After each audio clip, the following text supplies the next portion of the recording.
Hello everyone, and welcome back to Sleepy Scares.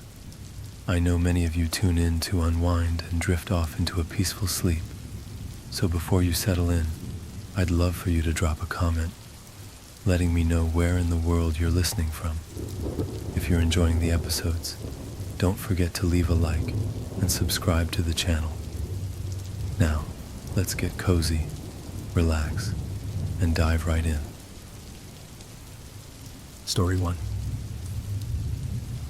I don't know whether anyone will ever read this account, which I've scribbled on loose sheets of paper using a leaking biro pen. I intend to stuff the papers into a sealed bottle and toss it out to sea in the remote hope that it will reach someone who knows of our disappearance and is in a position to help. This is what I've been reduced to, coming from a modern world with instant global communications and ending up here, on an uncharted island populated only by desperate castaways and savage beasts. As I write these words, I'm sitting on a pristine beach watching a spectacular sunset over clear blue seas. In other circumstances, this would be paradise, but my companion and I have been to hell and back, and I fear we have little time left. Poor Rachel, my fellow survivor and lover, she is sick, having contracted an unknown tropical disease which I have no means of treating. We've run out of food and are low on water. But my greatest fear is the deadly predator that has been stalking us for the last 2 days, remaining hidden in the thick foliage during the daylight hours whilst creeping closer after dark, waiting for after dark its chance to strike. I have a gun which I acquired during our hellish odyssey, an ancient but still functional revolver. But there are only 2 bullets left in the chamber which I intend to save for Rachel and myself.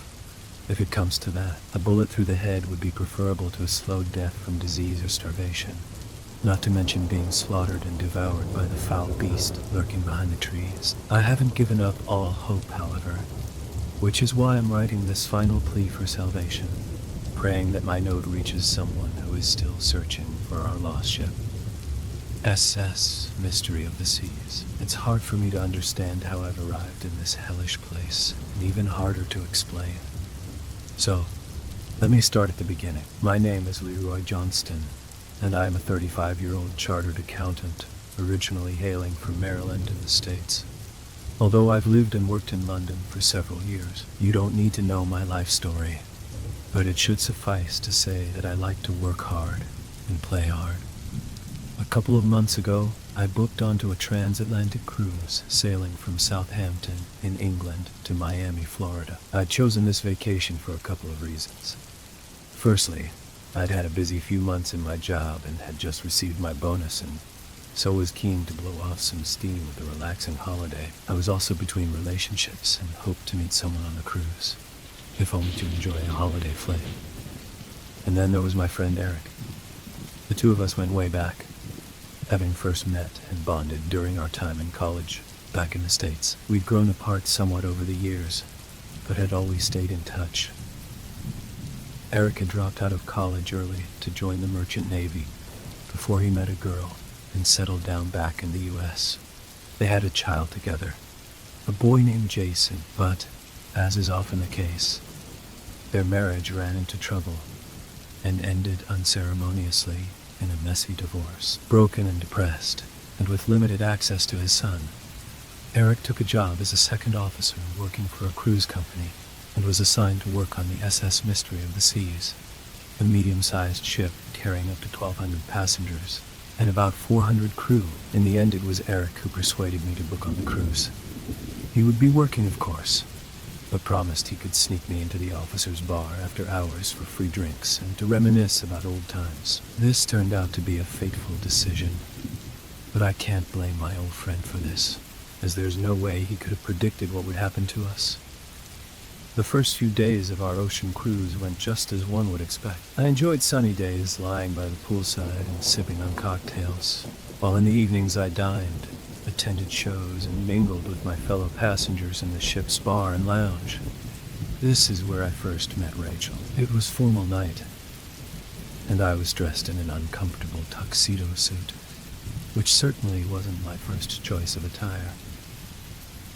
I thought I looked more like a penguin than James Bond, but I guess I made a good impression, Our eyes met across the crowded bar, and there was an instant attraction. Rachel looked stunning in her black cocktail dress and stiletto heels, and I was taken aback by her natural beauty, exemplified by her olive skin, long, dark flowing hair, and hazel brown eyes. I gulped down my drink as I plucked up the courage to go talk to her.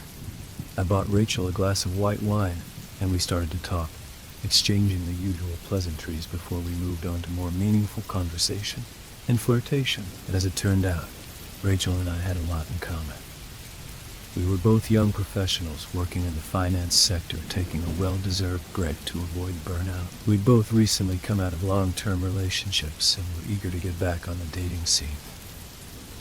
Neither of us were getting any younger, and we were both keen to seize the moment. And so, a few drinks in the lounge turned into a nightcap in Rachel's cabin, and a passionate tryst between the sheets. We had a great time together, and the romantic encounter was just what we both needed to relieve the stresses from our day-to-day lives. Honestly, I don't know what would have happened between Rachel and I if our ship had arrived safely in Miami. Perhaps our fling would have been nothing more than a holiday romance, a good memory to think back on once we returned to reality. Or perhaps our relationship might have developed into something more. There's no way of knowing now. But as it turned out, our fates were intertwined in a way we could never have predicted when we first met. In any case, I now look back upon that carefree night of passion on board with a mixture of fondness and regret, because this was our last moment of normality before our whole world was turned upside down. The storm the night of the event started like any other. I don't know what our exact location was when it happened. I guess Eric would have known, but I never thought to ask him. To the best of my recollection, we were due to dock in the Bahamas the next morning. So I guess we were approaching the Americas, but still on the open ocean. Still, our nautical location was the last thing on my mind as I sat with Rachel, laughing and drinking as we enjoyed the live music in the lounge. We were surrounded by other couples and family groups as the diligent staff attended to our needs. I'm sure that not one of us had an inkling of a disaster to come. I honestly didn't notice the boat beginning to rock as the first waves hit us. It was subtle at first, but the situation rapidly deteriorated. Rachel noticed it before I did, as she glanced across at the porthole window between songs. "Wow, that's weird," she exclaimed whilst pointing towards the view outside. I looked over and saw the sky had turned an unnatural shade of crimson red, giving it an almost sinister and otherworldly appearance. I was somewhat taken aback by the bizarre sight, but saw no reason for concern at that point.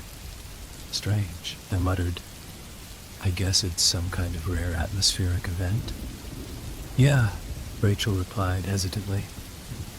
"I suppose it's beautiful in a kind of terrifying and foreboding way." We both laughed nervously at the joke, but I was getting the distinct feeling that something wasn't right. As we continued to watch, the wind picked up, and the sea became rough, with increasingly large waves hitting the hull, forcing the ship to rock back and forth. Suddenly our drinks started to slide across the table, prompting us both to reach out and grab our glasses.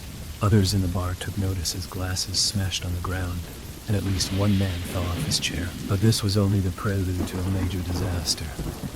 A moment later, and the PA system in the bar burst to life as a voice cried out in barely suppressed panic. "Red alert! I repeat, red alert. Brace for impact!" The officer who made the emergency announcement might as well have dropped a live grenade in the lounge. As panic overcame us, I heard several women screaming and saw both passengers and crew scrambling for the doors. As our safety briefings were quickly forgotten, I turned to Rachel, but saw she was still staring out the porthole, watching in awe as a mighty storm took hold, and multiple lightning strikes descended from the blood-red sky. "This the end?" Seconds later, the bow of the ship rose up to an impossible height, throwing us backwards as tables, chairs, glasses, and bodies were all upended in a scene of total chaos. I fell through the air, gravity taking effect as I screamed out loud. I saw Rachel tumbling alongside me, joining the deluge of human bodies, as our once luxurious and comfortable lounge was torn apart. In that terrible moment, I was sure we'd all die as the ship would capsize or be swept away by the vast wave which had hit us. But somehow our vessel stayed afloat, the bow falling as the wave passed under the keel and the ship stabilized. The water suddenly becoming eerily calm as the mighty storm subsided as quickly as it had appeared, and the formerly red sky returned to a familiar shade of dark blue. I had little time to consider this bizarre event, however, as I picked myself up off the floor and observed the chaotic scenes around me. "Leroy," came the cry, and I followed her voice to find Rachel sprawled on the floor, an overturned table on top of her, and her eyes filled with shocked fear. I ran to her side, lifting the table off her body and helping her up. "Are you okay? Are you okay? Are you hurt?" I asked in a panic. "No, I don't think so," Rachel replied shakily. "Just a little shook up." I was grateful that we both escaped relatively unscathed. But as I surveyed the wreck of the room, I realized others hadn't been so lucky. The lounge looked like a bomb site as shaken passengers and crew got to their feet, while others groaned and cried amongst the debris. I saw several with cuts and gashes caused by broken glass, whilst others cried out in agony as bones protruded from their broken limbs. I stood still, temporarily paralyzed by shock as I cast my eyes upon the chaos, still not believing this could really be happening. It was Rachel who shook me out of my paralysis, however, as she grabbed my arm and pulled me towards the devastation. "Come on, we've got to help," she exclaimed. Seconds later, and Rachel was assisting an elderly woman who'd fallen and couldn't get up, ordering me to fetch a chair as she reassured and comforted the lady. I was impressed by how quickly my new lover had adapted to our situation. But as I jumped into action, I realized our carefree vacation was over. Although I couldn't have guessed that this disaster was only the beginning of our descent into hell. It turned out to be a long night, as we tended to the wounded and the overwhelmed medical staff struggled to treat them. I returned with Rachel to her cabin in the early hours, but we were both too exhausted and traumatized to make love. Instead, lying awake through most of the night as we tried to come to terms with what we'd been through. We both felt sure that our formerly carefree and enjoyable cruise had come to an end, as the injured would be evacuated at our next port of call, while the cruise company would surely send in the lawyers and loss adjusters to assess the damage and work out how much this mess would cost them. We were both relieved to see the sun rise, as we believed we would soon be docking at Nassau. But when I looked out from the cabin balcony, I was surprised to see that we hadn't docked and were in fact still sailing on the open ocean. "That's weird," I muttered. "I guess the storm screwed up our schedule?" "Yeah," Rachel agreed as she tapped on the screen of her phone. "And the Wi-Fi's down too. I'm paying $25 a day for this?" She smiled thinly, but I sensed she was concerned, as was I. I reached across the bed for the phone and lifted the handset up to my ear, only to hear nothing but an ominous silence. "Dead," I confirmed. "I guess the storm did more damage than we thought?" Rachel asked sheepishly. "Yeah," I replied thoughtfully, as my tired brain tried to make sense of these new developments. "Remember I told you about my friend Eric, the guy who works on the crew?" Rachel nodded.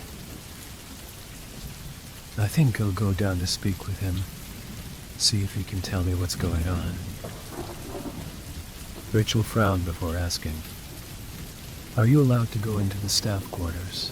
"Oh yeah," I replied with a cheeky smile. "I've got special privileges. James Bond security clearance, remember?" She laughed as we remembered the shared joke from the first night we met. And for a moment I felt like everything was going to be okay. I kissed Rachel on the cheek before exiting through the cabin door and making my way down to the lower decks. I met my old friend in a secluded corner booth officer's bar, far from the prying eyes of other passengers. We were the only patrons, but Eric insisted on pouring himself a stiff whiskey, despite the fact it was still early morning. I politely declined his offer of hard liquor, raising an eyebrow as I watched him down the drink in one. Eric looked exhausted, his eyes bloodshot and face pale and drawn. I guessed he'd had a long and stressful night, but nothing could have prepared me for what he was about to say. "It's bad, Leroy. Really bad," he began ominously. I gulped, looking him straight in the eye before speaking my next words. "What the hell happened, Eric? Didn't you see the storm coming? Was there no warning?" Eric replied sternly, "In all my years at sea, I've never seen anything like it. 1 minute the seas were clear and calm, and the next it was like we were dropped into the eye of a hurricane. The wave that hit us must have been close to 100 foot high. We're damn lucky it didn't sink us." I felt a cold shudder running through me. "So, we got off lightly then. But surely we're okay now, aren't we?" Eric scoffed before replying. "Still, we have dozens of wounded, several of them serious, and 5 missing, I exclaimed in shock. "Yeah, we reckon they went overboard during the storm, but can't say for sure." "Jesus," I swore, as the gravity of the situation finally hit me. "I know. It's horrific," Eric confirmed. "But what really worries me is the 15 patients down in our infirmary with life-threatening injuries. We can keep them stable for now, but can't provide the treatments and surgeries they need. But they can be evacuated, right? Can't the authorities on shore send help?" Eric shrugged his shoulders dismissively. "Do you see land out of your cabin window?" I frowned. "So what? We've been blown off course, but surely we can contact the nearest port." Eric shook his head and broke off eye contact. "All communications are down. GPS. Satellite. We can't even pick up any radio signals. We haven't even seen another ship or plane since the storm hit us. We have no idea where we are and no way of contacting the rest of the world." I spluttered nervous laughter, hoping that Eric was playing a practical joke on me. But his expression was all too serious. "How can that be possible? This is the 21st century, for flip's sake. How can a ship this size get lost and cut off in this day and age?" "I don't know," Eric replied truthfully. "But listen, Leroy, I'm telling you all this because you're my friend. You can't speak with anybody else about it. The captain's worried about provoking a mass panic. Hopefully this mess will be resolved in a day or two. But until then, we've got to keep a lid on it, okay?" I wasn't happy about my friend's instructions, but I reluctantly agreed to keep the details of our predicament to myself. This immediately led to difficulties between me and Rachel. When we met for breakfast in the dining hall, she inevitably asked me what Eric had said, and I had to lie to her. On the surface, she accepted my explanation that everything was okay, but I think she knew I wasn't telling the truth. The remainder of our breakfast passed by in cold and awkward silence until we parted ways without making arrangements to meet again. The rest of that day passed me by in something of a blur as I tried to process the horrifying reality of what my friend had told me. Meanwhile, there was a surreal atmosphere on the ship as the crew attempted to conduct business as usual. The captain made a rather unconvincing announcement later in the morning, explaining that the storm had caused some small damage and resulted in a few minor injuries. And as a result, the ship was slightly behind schedule. Few believed him, however, and the mood on board became increasingly claustrophobic and uncomfortable as day turned to night and discontented passengers gathered in the bars, some drinking heavily and whispering in small huddles, spreading conspiracy theories about what was really happening and concluding that the ship's senior officers knew more than they were letting on. Even if the majority of the crew remained ignorant, before the end of the night, this dissenting group centered around a man in his 60s called Trevor Henderson and his significantly younger wife, Cecilia. The Hendersons were a stuck-up wealthy couple from New England who I'd been forced to sit with during our first night's dinner service. I found the couple snobbish and pretentious, noting how the balding and overweight Trevor wore a captain-style jacket and bored everyone with his supposed nautical expertise. while Cecilia was deliberately rude and verbally abusive to the waiting staff, and took the appearance of a stereotypical trophy wife, complete with bleach blonde hair and obvious signs of cosmetic surgery. I hadn't liked the Hendersons and had hoped to avoid them for the rest of the cruise. But now it seemed they were inserting themselves at the center of this growing party of dissenting passengers. I feared where this was going and wondered whether the captain had made a mistake by keeping the situation a secret. But I didn't intervene in the increasingly angry discussion at the bar, instead finishing my drink and returning to my cabin alone. Mutiny, it proved to be another restless night, as what little sleep I did enjoy was interrupted by vivid nightmares of red skies, huge rogue waves, and alien seas filled with dark monsters and deadly predators. I awoke screaming, my body covered with a cold sweat. As I lay alone in the dark, I experienced an almost primal fear as I believed I was facing an existential threat beyond my limited understanding. Dawn brought me little relief as I wearily glanced out the cabin window, and once again saw nothing but open ocean. I knew nothing about seafaring, but realized we surely should have reached land by now. Disturbed and confused, I quickly washed up and made my way below deck to find Eric and hopefully get some answers. Seeing my friend didn't reassure me, as Eric looked even worse than the day before, with his uniform crinkled, his hair and beard both disheveled, and the smell of alcohol evident on his breath. I put my hand on his shoulder, whispering in his ear with concern, "Hey, man, are you okay?" Eric laughed maniacally in response, saying, "Sure, man. I'm having a blast. It's a non-stop party on this boat." I removed my hand and attempted to make eye contact with my old friend, only to find he wouldn't engage with me. A moment later, and Eric's walkie-talkie burst to life. He wearily lifted the receiver, and we both listened to the panicked voice on the other end. "You better get up here, Eric. Things are getting ugly." "Jesus," Eric swore. "What's happening?" I asked impatiently.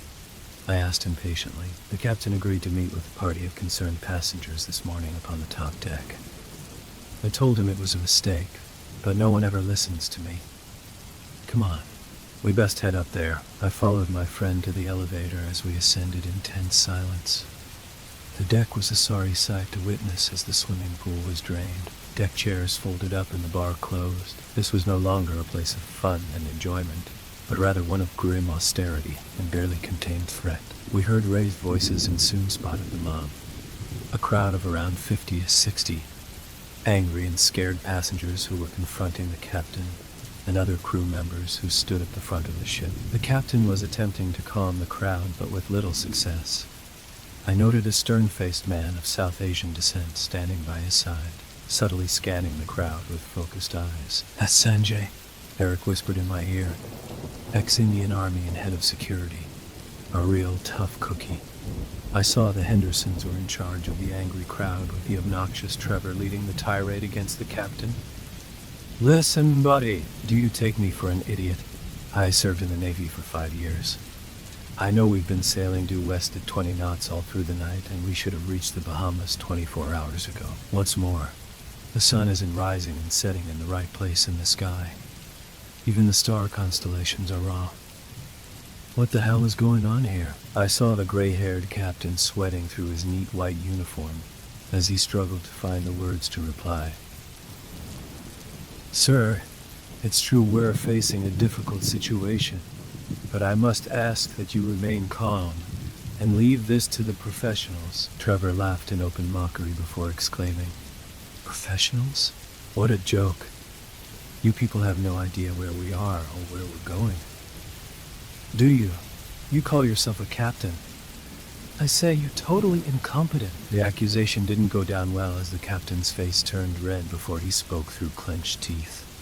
"I don't care for your tone, sir.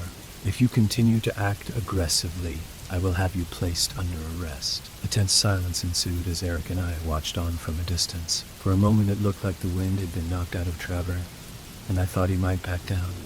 But then his wife Cecilia interjected abruptly, speaking directly and harshly to her husband. "You're not going to let this jumped-up little idiot speak to you like that, are you, honey?"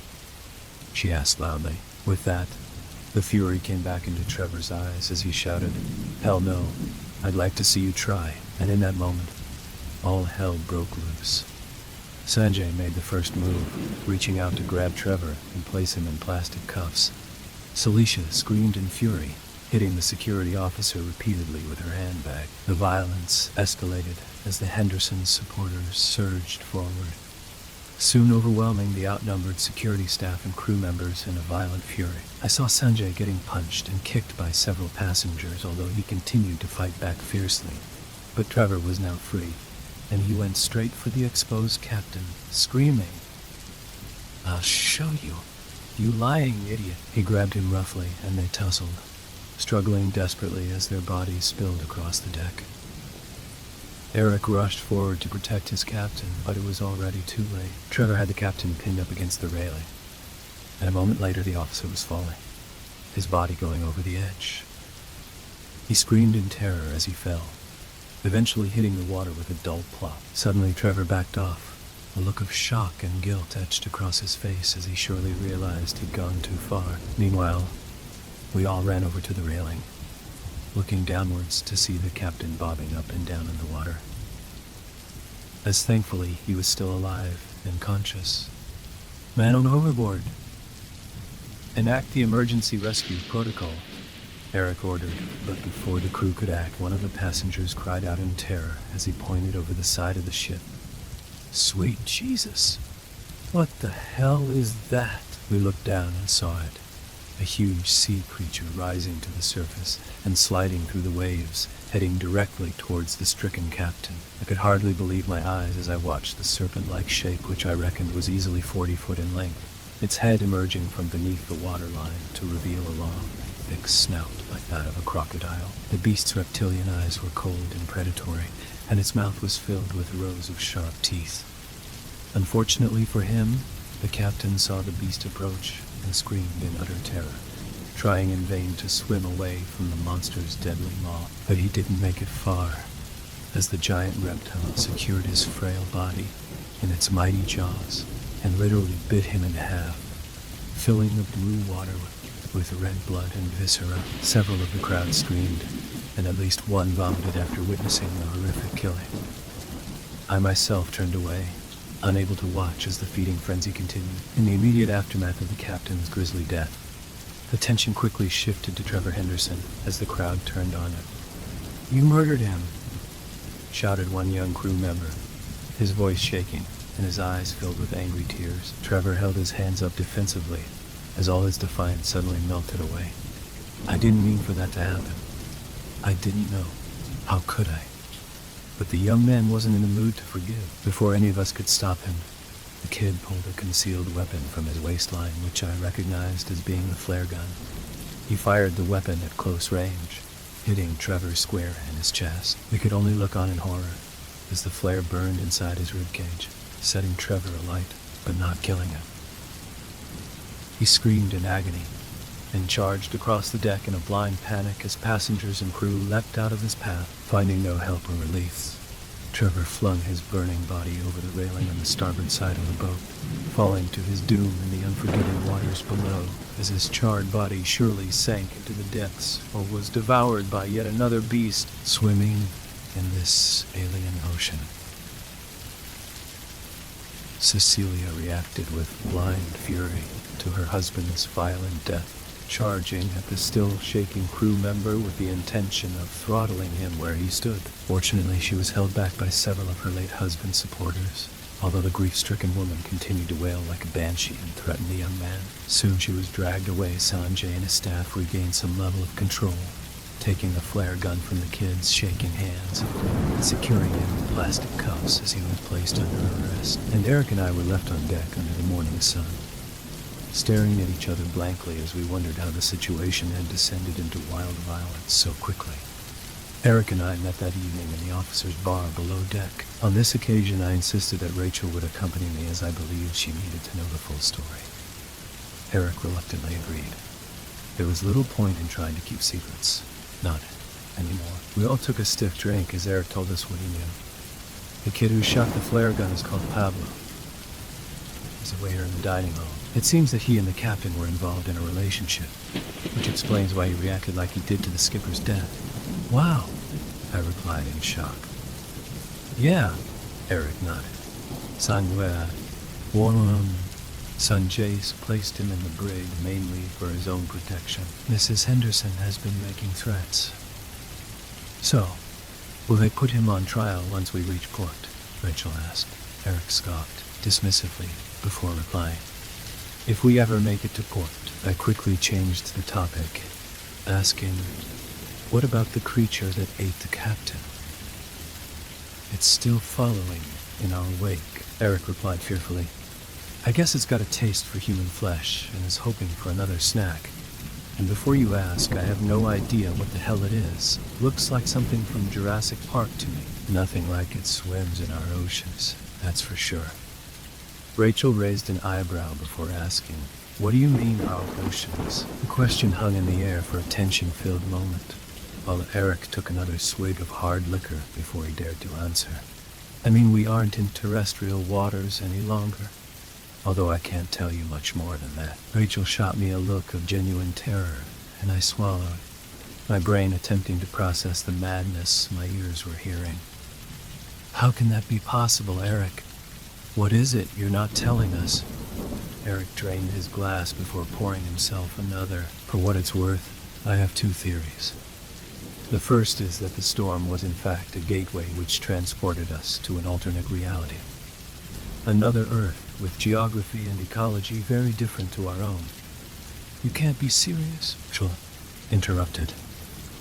Do you have a better idea? Eric replied angrily. What's your second theory? I asked. Eric shot me a cold look and twisted smile.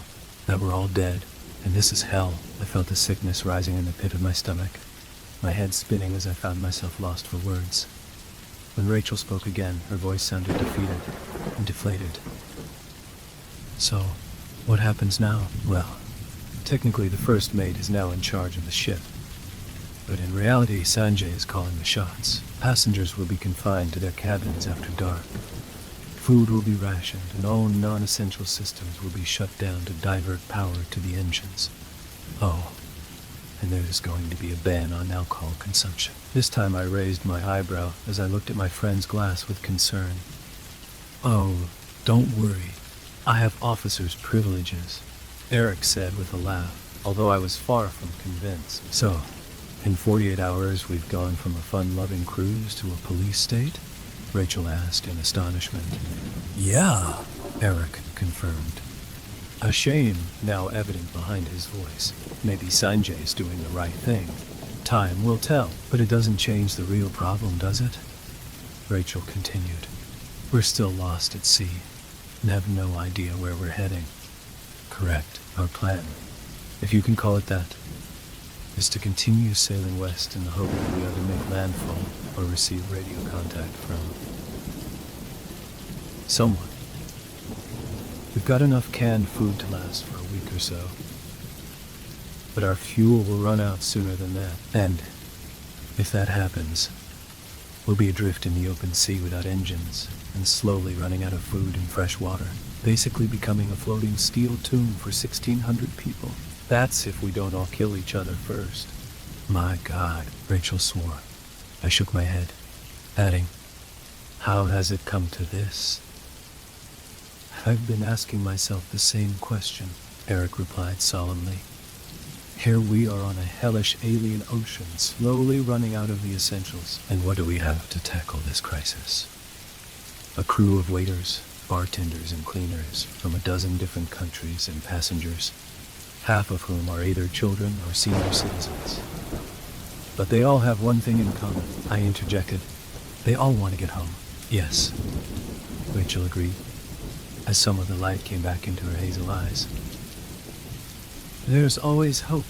We can't give up. Eric snorted in contempt as he took another drink, and my concern for my friend's welfare increased. Rachel and I left Eric soon after this, returning to her cabin before the dusk curfew came into effect. We had decided to spend the night together, but more for company and emotional support than anything else, as we were both shaken by Eric's shocking revelations. On our way back, we spotted a familiar face at the aft of the ship. Cecilia Henderson, the recent widow who already seemed to have gotten over her grief, as she kissed a bartender passionately on the lips while we watched. She shot us both a hostile glare before leading the smitten crew member by the hand, apparently taking him down to her cabin below deck. "Wow," she moved on quick. Rachel quipped sarcastically. "Yeah," I answered thoughtfully, although I couldn't help but wonder whether the woman had a hidden agenda yet to be revealed. I suffered through yet another unpleasant night, despite Rachel's presence. My nightmares filled with memories of giant crocodilian predators, burning flesh, and blood-curdling screams. I awoke during the early hours to the din of an alarm sounding and the PA system blaring. "Alert! Alert! Alert! All security personnel report to the top deck immediately." Rachel shot up from the bed and we looked at each other with fear and confusion. "What the hell now?" she asked angrily. "I don't know," I answered, "but I think we should get up there. Eric could be in danger."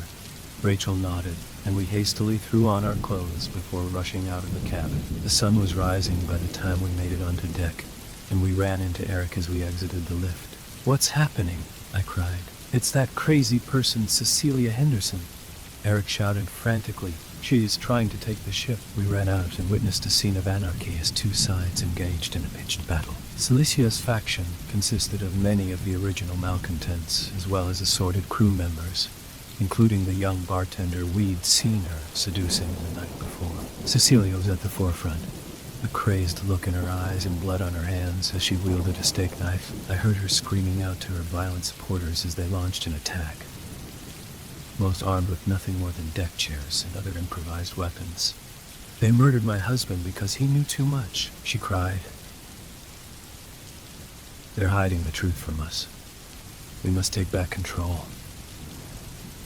The frantic crowd screamed like a band of fanatics charging into battle. Opposing them was a mixed group of security staff and other crew led by Sanjay, some carrying extendable batons or tasers. I noted that none carried firearms and so guessed there were none on board. As a result, the desperate and surreal battle would be fought hand to hand.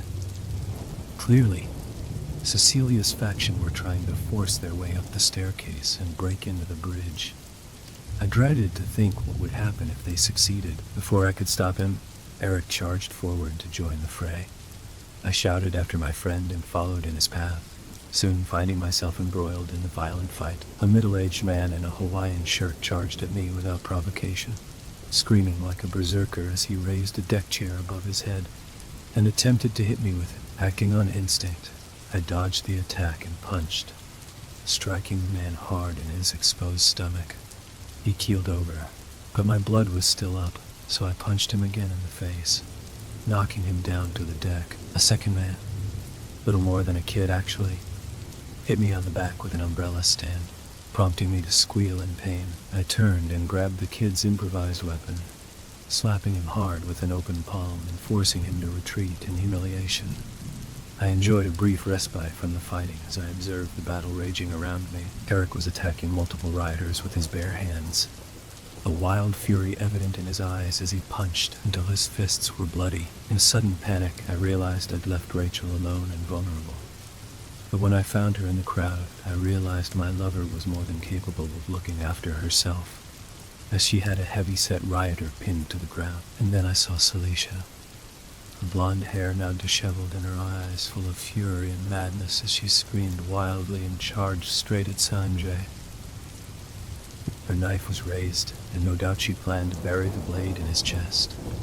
But the Indian officer was well trained, and his instincts were sharp as he grabbed her wrist and twisted, forcing the knife from her hand before he forced her to the floor. By this point, it was clear who was winning the battle. Celicia's mob were filled with a furious zeal, but they lacked organization or training. One after one, the mutineers fell under the batons or were dropped by tasers. With their leader defeated, the rest saw the writing on the wall, and they began dropping their improvised weapons and raising their hands in surrender. I surveyed the scene in disbelief as blood flowed on the deck and wounded men and women groaned in agony as they squirmed on the floor. And there was Celicia Henderson, now pinned to the ground with her hands secured in plastic cuffs, as Sanjay kneeled down on top of her. She continued to scream with all the fury in hell, spitting out her hateful words and threats. "I'll kill you, I'll kill all of you idiots." When I looked into her wild eyes, I felt a cold terror pulsate through me, forcing me to turn away.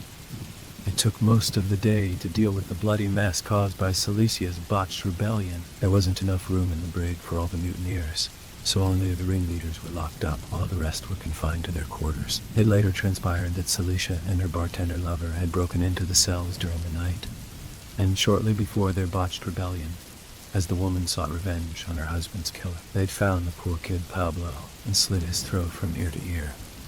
Rachel and I attempted to make love that evening, but we were unable to rekindle our previous passion, not after what we'd witnessed over the previous days and nights. Instead, we talked long into the night, trying to make sense of the madness.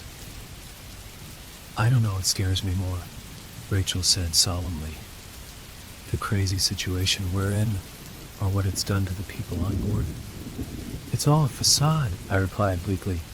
"Human beings are only one step away from savagery." Rachel looked at me sternly before replying. "Don't say that. There are still good people on board, and we're going to make it through this. Somehow or another, we'll make it home. And one day, this will be a story we tell our grandkids." She shot me a cheeky smile, and I couldn't help but reciprocate as I found her optimism infectious. Rachel had turned out to be so much more than I'd first thought. Not only was she beautiful and intelligent, but also brave and strong.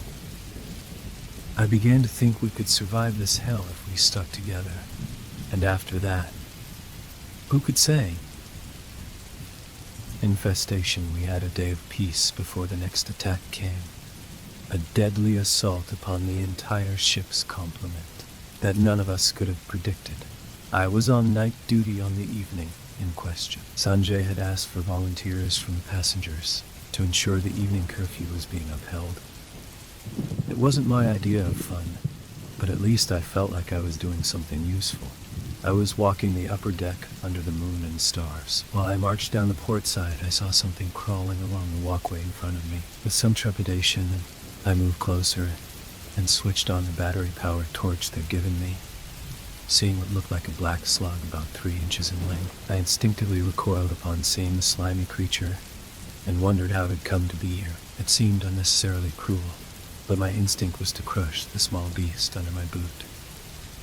So I did so, taking a perverse satisfaction from the splatting noise as its tiny boneless form was flattened. Then I wiped the slug's remains off the sole of my shoe before proceeding with my patrol. I didn't give the incident a further thought until later, by which time it was already too late. I was walking down the dimly lit interior corridor back towards Rachel's cabin, looking forward to falling asleep in her arms, but I groaned in frustration when I saw the lone figure at the end of the passageway. His back turned to me as he stood perfectly still. My first thought was that he was probably drunk. Despite Sanjay's ban on alcohol consumption, the drink was still flowing as a kind of black market had developed. However, I was tired and in no mood for such nonsense, so I challenged the man firmly as I approached him. "Hi, buddy. What are you doing out here? Don't you know it's past curfew?" No response. The man didn't even turn around. I felt a little uneasy as I continued towards the man, noting how he was big, over 6 foot tall and well built. I didn't like my chances if it came to a fight.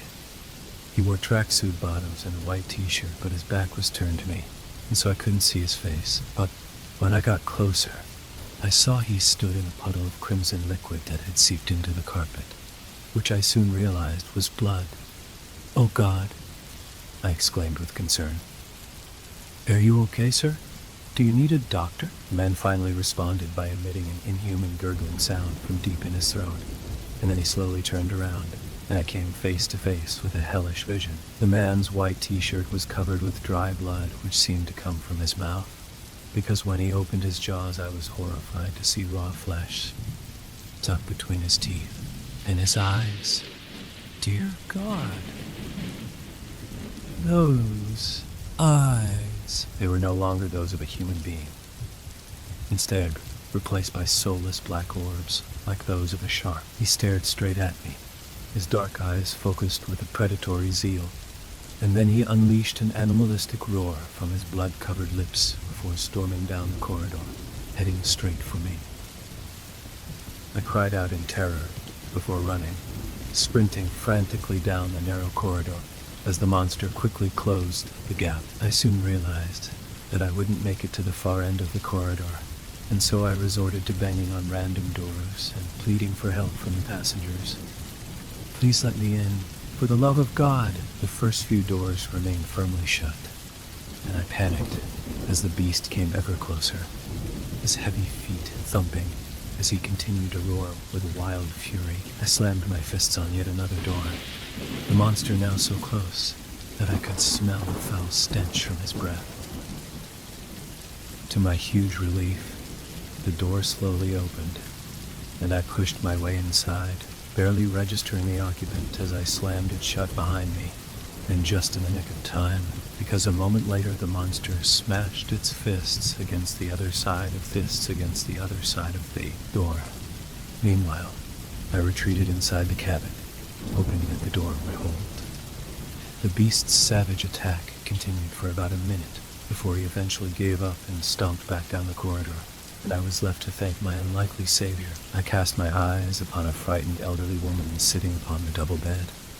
Her skin was wrinkled, and she was dressed in a light blue dressing gown. She appeared frail and vulnerable, but seemed more concerned with my well-being, and I could hear the compassion in her voice as she spoke. "Are you okay, young man?" she asked. I took a deep breath before replying as my body continued to tremble from the shock. "Yeah, I think so. Thank you for opening the door." She smiled faintly before answering. "Of course, I couldn't leave you out there with that thing." As if on cue, we heard the monstrous man crying out as he continued to stomp down the corridor. "You saw him?" I asked nervously. "Yes," she confirmed. "He was one of the passengers on this floor. Bobby, I think his name was. I don't know what happened to him, whether he got sick or lost his mind. That beast out there isn't a man, not anymore." I couldn't even begin to process the terrifying implications of what this lady was telling me, and so I decided to change the subject. "My name's Leroy," I said whilst trying to smile. "Nice to meet you, Leroy. I'm Agnes, and I'm traveling with my husband Zachary. We're celebrating our 50th wedding anniversary. This trip was a present from our kids." "Wow, congratulations to you both," I frowned, scanning the cabin before continuing. "Where is Zachary now?" Agnes lowered her head as her tired eyes betrayed feelings of guilt and fear.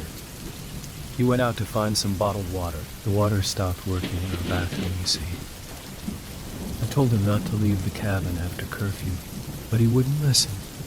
Too stubborn." She raised her head, looking up at me with pleading eyes.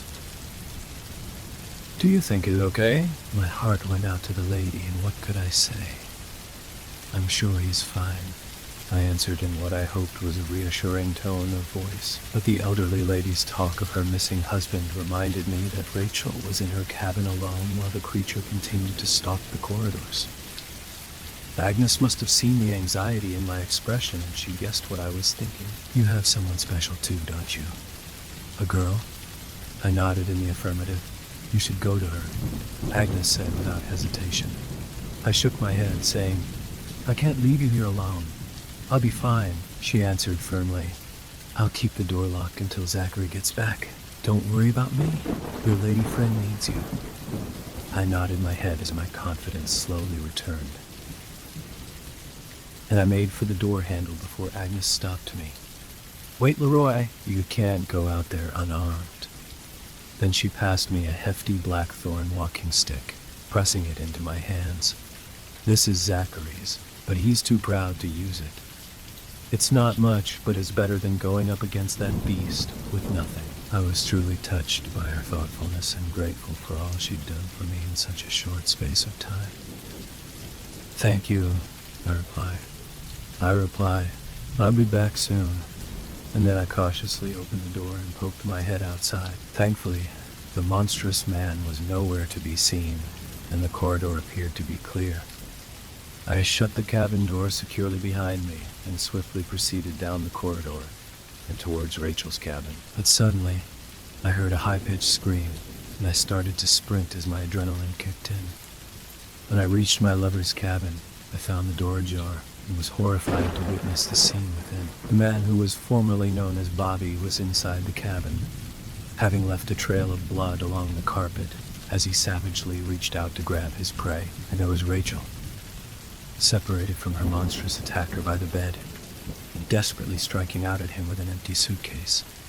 She saw me standing in the doorway and cried out for help. I acted on instinct, charging forward and striking the attacker hard on his back, forcing him down onto the bed. The beast cried out, but didn't stay down. I should have struck him again, but hesitated, because I still wondered whether this monster retained some sliver of his humanity. But the monster soon rose and turned to face me, storming forward and pinning me against the wall, his face only inches from mine as his dark eyes glared right through me, and his bloody jaws opened. I thought I was done for, but then Rachel cried out and gained the monster's attention. "Hey!" He turned his head while Rachel charged like a warrior princess. She attacked with her stiletto heel, forcing the sharp end through the beast's eye and deep into his brain. Rachel didn't get a chance to answer as a second later, the now familiar siren blared, and a panicked voice spoke over the PA system. "This is an emergency. This is an emergency. This is an emergency. All able-bodied passengers and crew must arm themselves and report to the dining hall. All children, elderly, and invalids remain in your cabins with the doors locked." Rachel and I both looked at each other in disbelief, sharing a moment of terrified silence before she spoke. "We need to go." We proceeded to the dining hall via the staircase and discovered a scene straight out of hell. There were others like the zombified man we'd killed in the cabin, dozens of them, their eyes black and maws full of blood and flesh.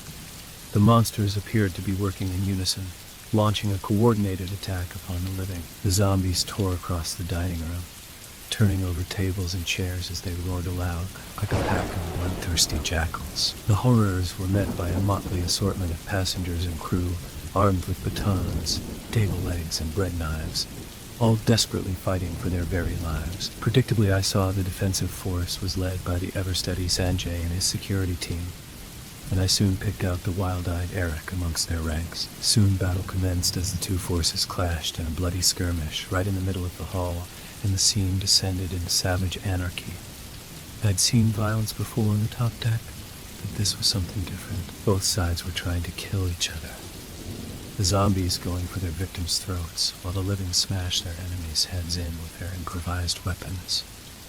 Rachel and I soon joined the fray as our survival instincts kicked in. The first zombie I faced was familiar to me, Celicia Henderson. I found her greedily chewing on the open throat of a young female cleaner, although she looked up as I approached her kill zone. Her artificial beauty was now entirely gone, replaced by soulless black eyes and a mouth filled with bloody flesh. I don't know how she got out of the brig, but somehow it seemed fitting for the mutineer's story to end here. She rose to meet me, screaming like a furious banshee as she prepared to attack. But I was faster, bringing the wooden walking stick down upon her head again and again, not stopping until her skull was crushed and her brains spread across the carpet. I paused briefly to consider the gory scene before I rejoined the frantic battle and fought the next zombie. The rest of the night passed by in a bloody blur as we fought brutal running battles throughout the ship against the zombie hordes. None of us understood why this was happening, or what evil had inhabited the former people we were fighting. All we knew was that they would kill us if we didn't kill them first, and so there was no other choice. The fighting continued until dawn, when we finally killed the last of the monsters, miraculously. Rachel, Eric, and I all survived the fight, although many others did not. There was barely time to wash the blood off our clothes and fill our bellies before Eric summoned Rachel and I to meet him down below. By now my friend looked like a shadow of his former self, his expression haggard and his eyes full of pain and grief. as they'd seen too much evil. He confused us both by not coming over to the table with an alcoholic beverage, but rather a sealed glass jar containing a small black slug which slithered around inside. "Have you seen one of these before?" he asked in an almost accusatory tone. "Yeah," I answered nervously, as I remembered the slug I'd crushed under my boot the night before. "I killed one." "Smart," Eric said with a nod. "Shame you didn't get a few more." Hundreds of these little idiots have been crawling up the hull for days now, slowly making their way on board. The crew washed them overboard when they saw them. But we had a lot on our plate these last few days, and no one thought these tiny slugs were a threat. "Wait," Rachel interrupted. "Are you saying these things are responsible for what happened last night?" "Bingo," Eric replied. "That's the theory anyway." He picked up the jar and looked at the slithering slug with a mixture of curiosity and disgust. "The ship's doctor says they're parasites.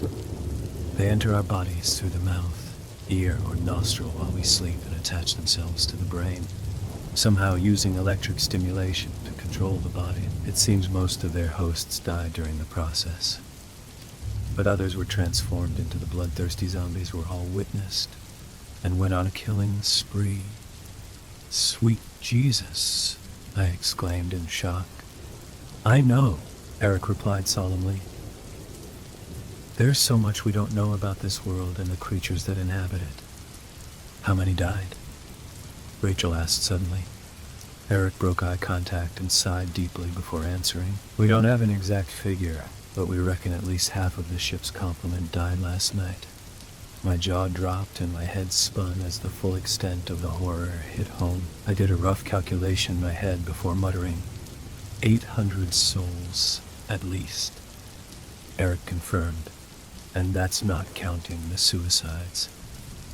"Many lost loved ones during the assault, and people are losing hope. Some have taken pills or used a belt, and others have simply thrown themselves into the sea." In that moment, I thought of Agnes, the kind-hearted old woman who'd saved my life the night before. I asked Eric about her welfare, only to be told that both Agnes and her husband Zachary had died during the night. The news hit me like a punch in the gut, and I felt immense guilt. Rachel and I were almost broken by Eric's latest revelations, but he wasn't finished yet. "There's still work to be done," Eric said grimly.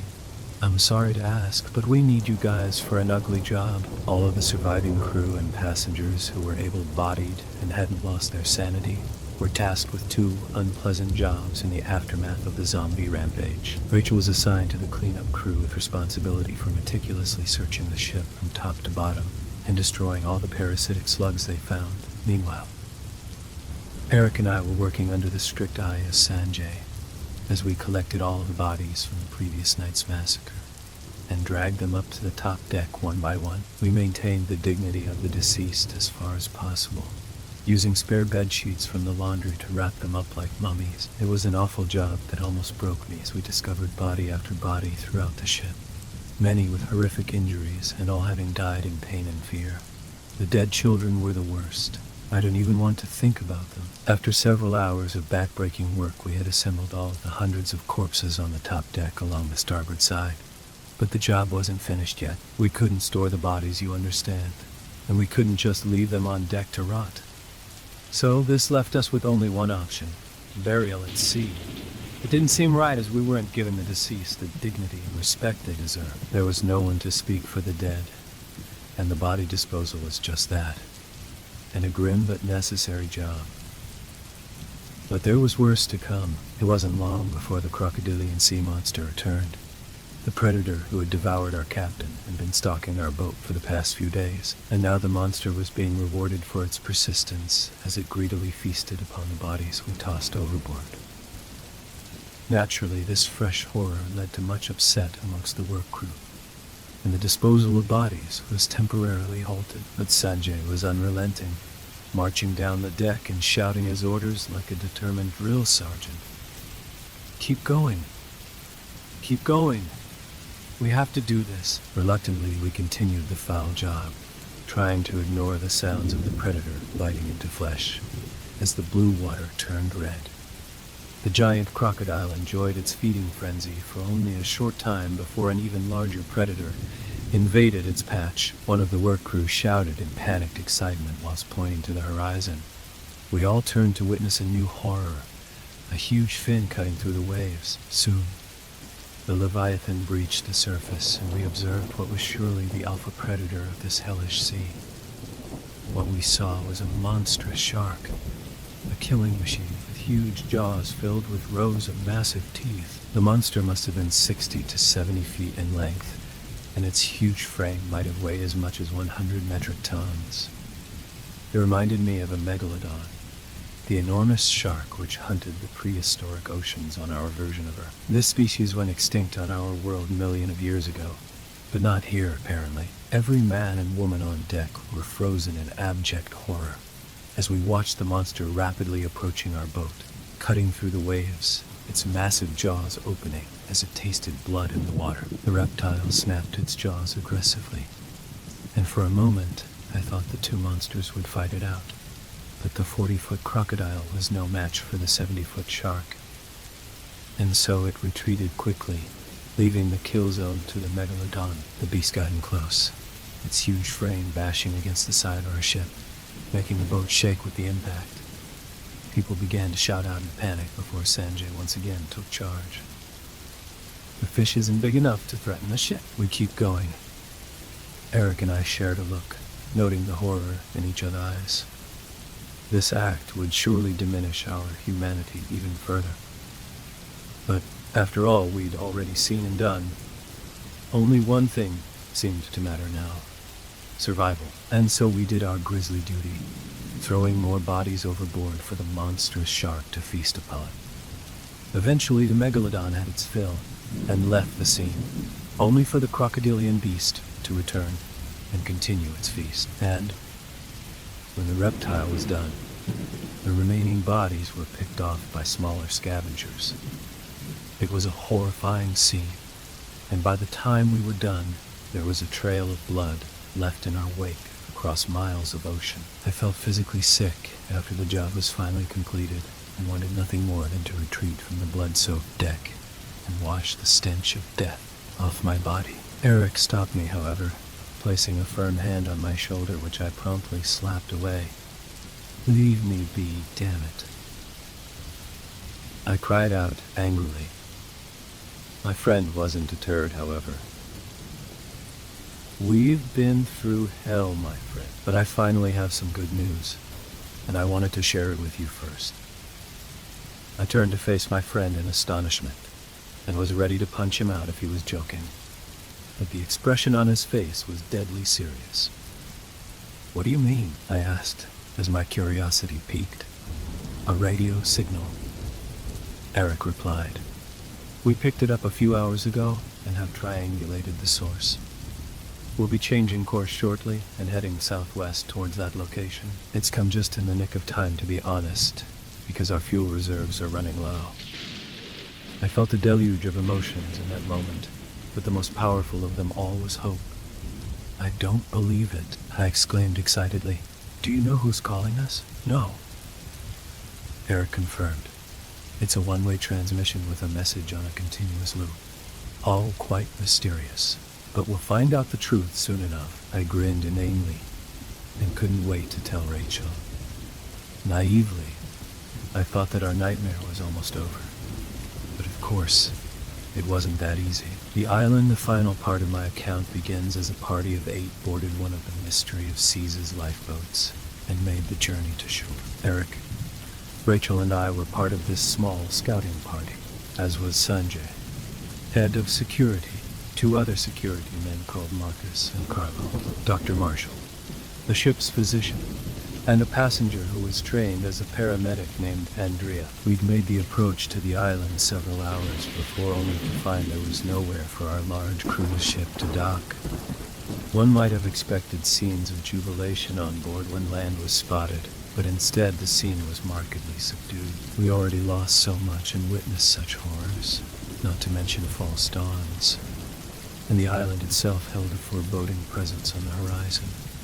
The hot sun shone down upon an isle of clean white beaches and tropical vegetation. It might have looked like paradise under different circumstances, but now we all yearned for the safety of civilization, and there seemed to be no signs of that here. At the island's center was what we hoped was a dormant volcano, which towered above the shore and dominated the skyline. As we approached it was difficult to ascertain how large the isle actually was, but clearly it was of substantial size, and more than just a speck in the ocean. The island was surrounded by coral reefs, and so we had to anchor the ship in a large bay off the coast, while a scouting party of volunteers was sent ashore. Our job was to discover the source of the radio signal and find out whether there was anyone living on the island who could offer us assistance. The mood on board the lifeboat was tense as we made the short journey, and barely a word was uttered between us. I tried to catch Rachel's eye, but she turned away from me. We'd had a fight that morning over the expedition. I didn't want her to join the scouting party and would have preferred her to stay on the ship.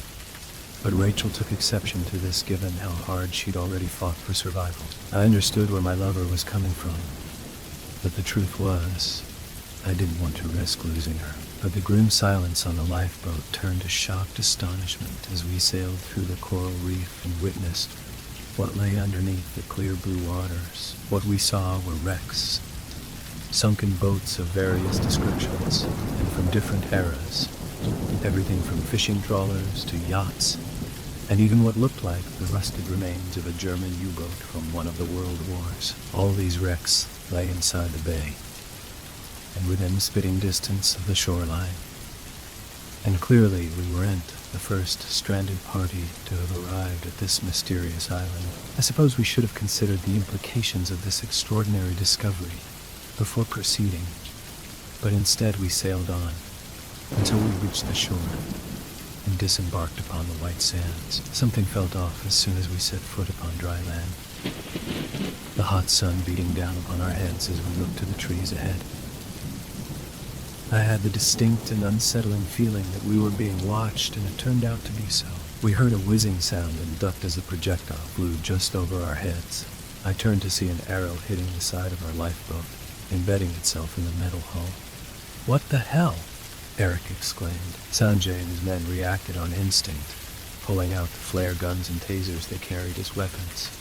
But a second later, and a gunshot rang out, the sound breaking the silence and forcing all of our group to freeze. Soon, our attackers emerged from the undergrowth and made their way out onto the hot sands with weapons drawn and aimed menacingly towards us. The gang that emerged from the forest were an odd bunch to observe. They were a dozen in number, all men of various races, and dressed in a ragged collection of ripped clothes. Most appeared to be in a sorry state, malnourished and emaciated, their skins covered by insect bites and unsightly sores. All were armed to varying degrees. Most carried what looked like homemade bows and arrows, but others held ancient firearms, bolt-loaded rifles, and hefty revolvers. And they all had one characteristic in common, a look of violent desperation and hunger in their eyes. Somehow, I could tell that these men had killed before, and would do so again, given half an excuse. One of their number stepped out from the line, shouting out an order to us in accented English. "Drop your weapons or we will shoot." The hard-nosed Sanjay was reluctant, but he must have realized we stood no chance against opponents with firearms. He gave the nod, and all our weapons were thrown down to the sand. The man who had given the order stepped forward to meet us, tucking his pistol into his waistband while his men continued to aim their weapons towards us. The man wore an open shirt and sported a long, disheveled beard. He looked better fed than the others, but only marginally so. And when he grinned, we saw his teeth were yellow and rotten. "Greetings, visitors," he exclaimed dramatically. "Welcome to our little piece of paradise. My name is Sebastian, and I am the leader of our community." We were speechless after hearing Sebastian's bizarre words, and it was left to Sanjay to respond on behalf of the group. "What's the meaning of this? Why are you threatening us in this manner?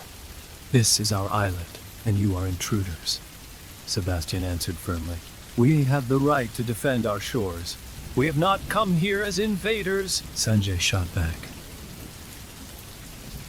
"We are lost and seeking help." Sebastian laughed boisterously before answering. My friend, we have none to offer you. Sanjay shook his head in frustration. Then what is it you want from us? Sebastian's cruel grin widened as he revealed the cold truth. We saw your boat sailing into the bay. What a ship. It's been a long time since we saw such an impression vessel arrive on our shores. We all guessed his intentions straight away. The ship will be no good to you, Sanjay said. We are almost out of fuel. You won't escape. Sebastian laughed again.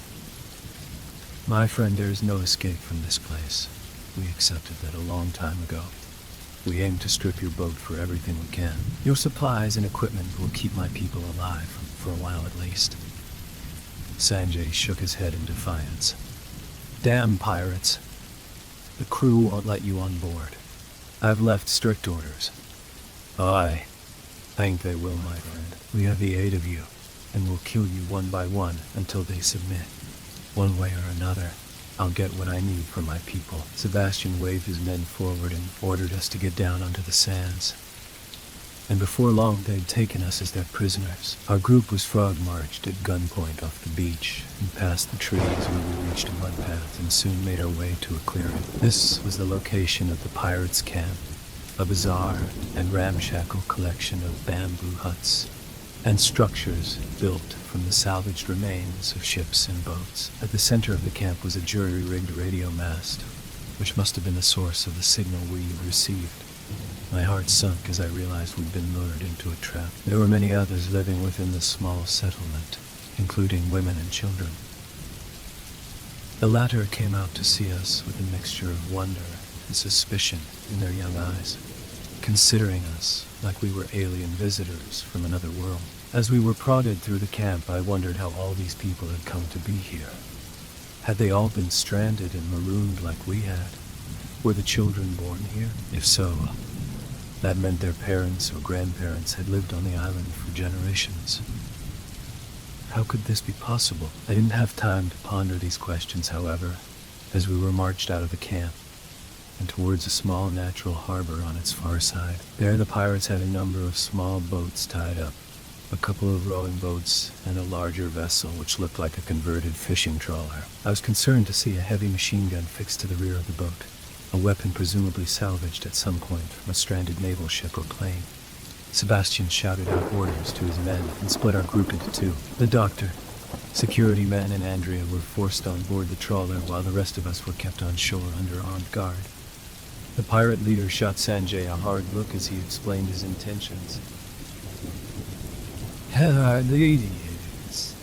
Kai is their leader. Keep him here with the others. We'll kill the first four and dump their bodies in the sea. If they still don't give up, we'll come back for the other four. I felt a cold chill as I realized our chances of surviving seemed very low. Eric and Rachel surely shared my feelings of helplessness and despair, but the expression on Sanjay's face was one of barely contained fury as he stared Sebastian down. But the pirate leader left with his 4 condemned hostages, nevertheless, and we could only watch on in impotent horror as the 3 boats set out to sea, leaving us on the beach with the men tasked with guarding us. The 4 of us were ordered to sit upon an overturned log on the beach while the 4 guards watched over us. We weren't bound or restrained, and I soon got the impression that our guards weren't particularly professional. 2 of them had guns, one with a rifle and the second with a revolver. The others 2 were armed with machetes. One of them seemed apart from the rest, sitting to one side whilst awkwardly clutching his blade and avoiding our eyes. The other 3 pirates began ransacking the packs we'd brought to shore with us. One of their numbers squealed into light when he found a bottle of malt whiskey in Eric's bag. Sanjay shot Eric an accusatory glare, but soon the men were passing around the bottle, drinking heavily and quickly becoming intoxicated. With the guards distracted, Sanjay took the opportunity to whisper instructions into our ears. These idiots are going to kill us. We need to act now while there's still a chance. On my signal, we attack. Suddenly, I experienced a surge of fear, but also excited adrenaline. Sanjay was right, of course. It was now or never. In an instant, the 4 of us charged forwards, each of us jumping the nearest guard. Sanjay struggled with the rifle-wielding man, while Eric grabbed a discarded machete and stabbed a drunken guard with brutal efficiency. Meanwhile, Rachel approached the fourth guard, who seemed reluctant to fight, backing off whilst holding his machete in a shaking hand.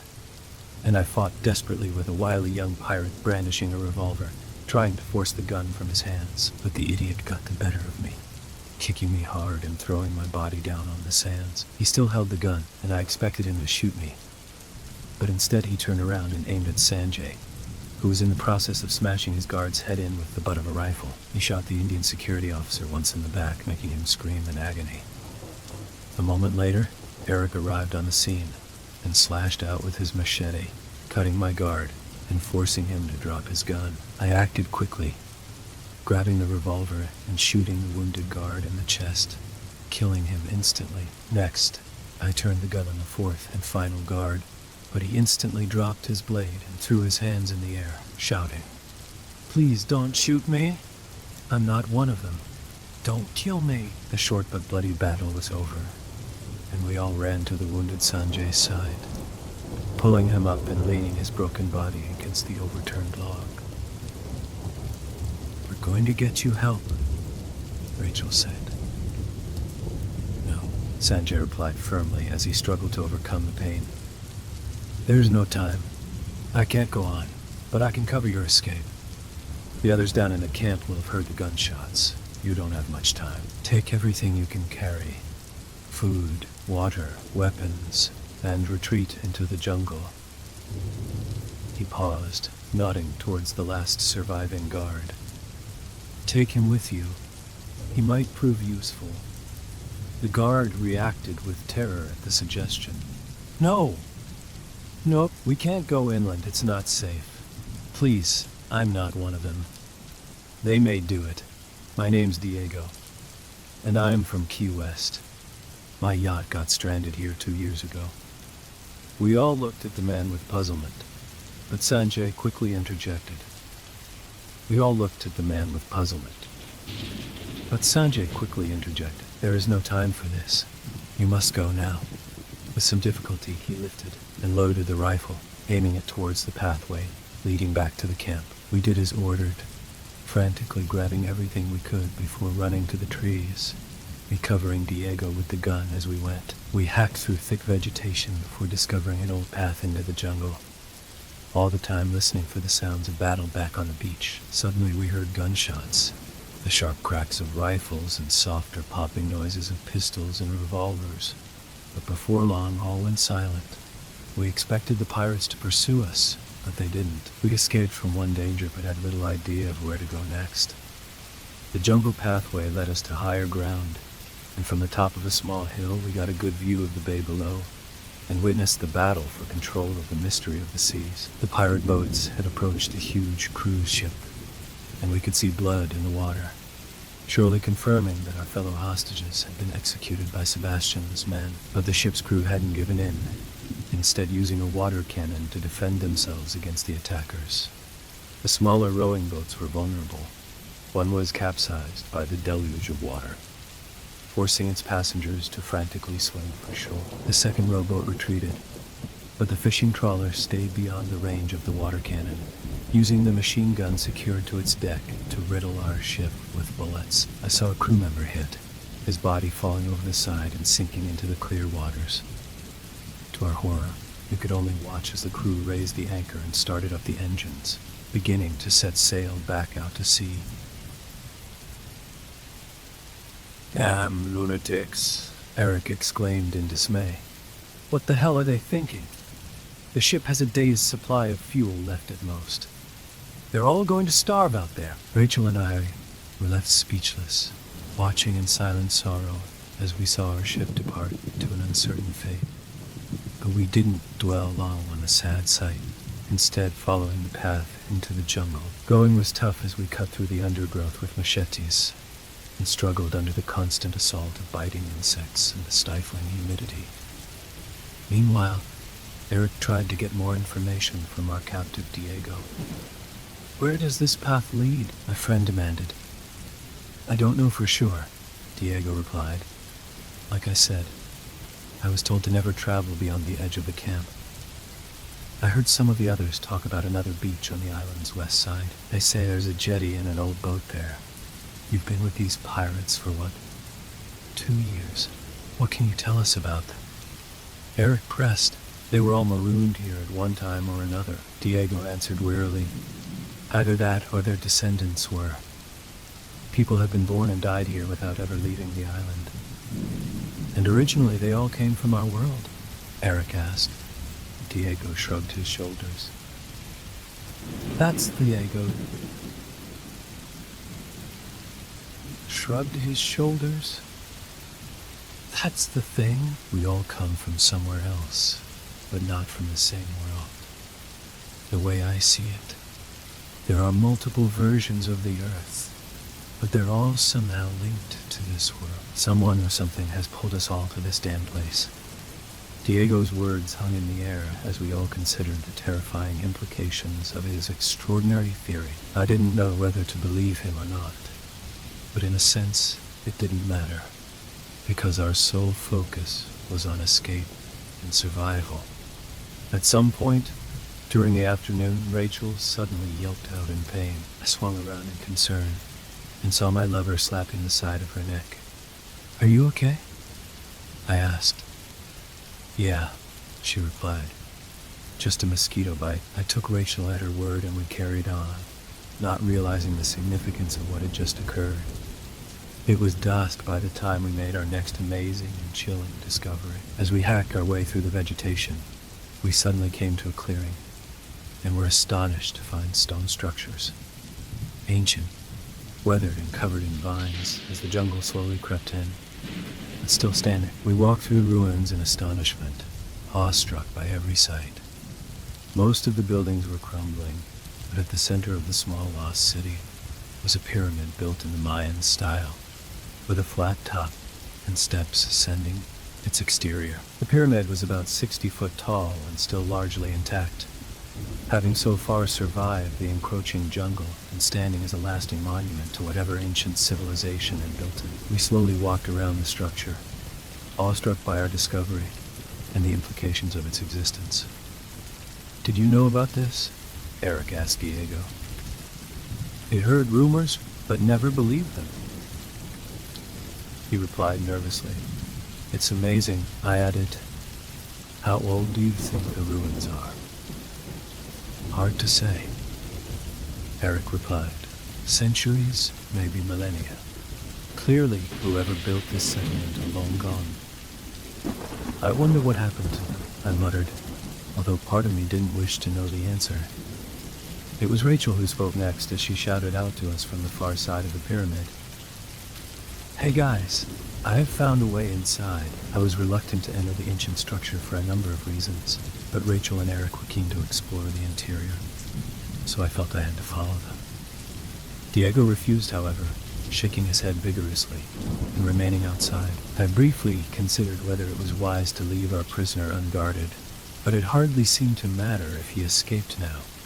We entered the tight and dark corridors, which were illuminated by a battery-powered torch carried by Rachel. It was inside the ancient pyramid that we discovered yet another clue regarding this world's mysterious history.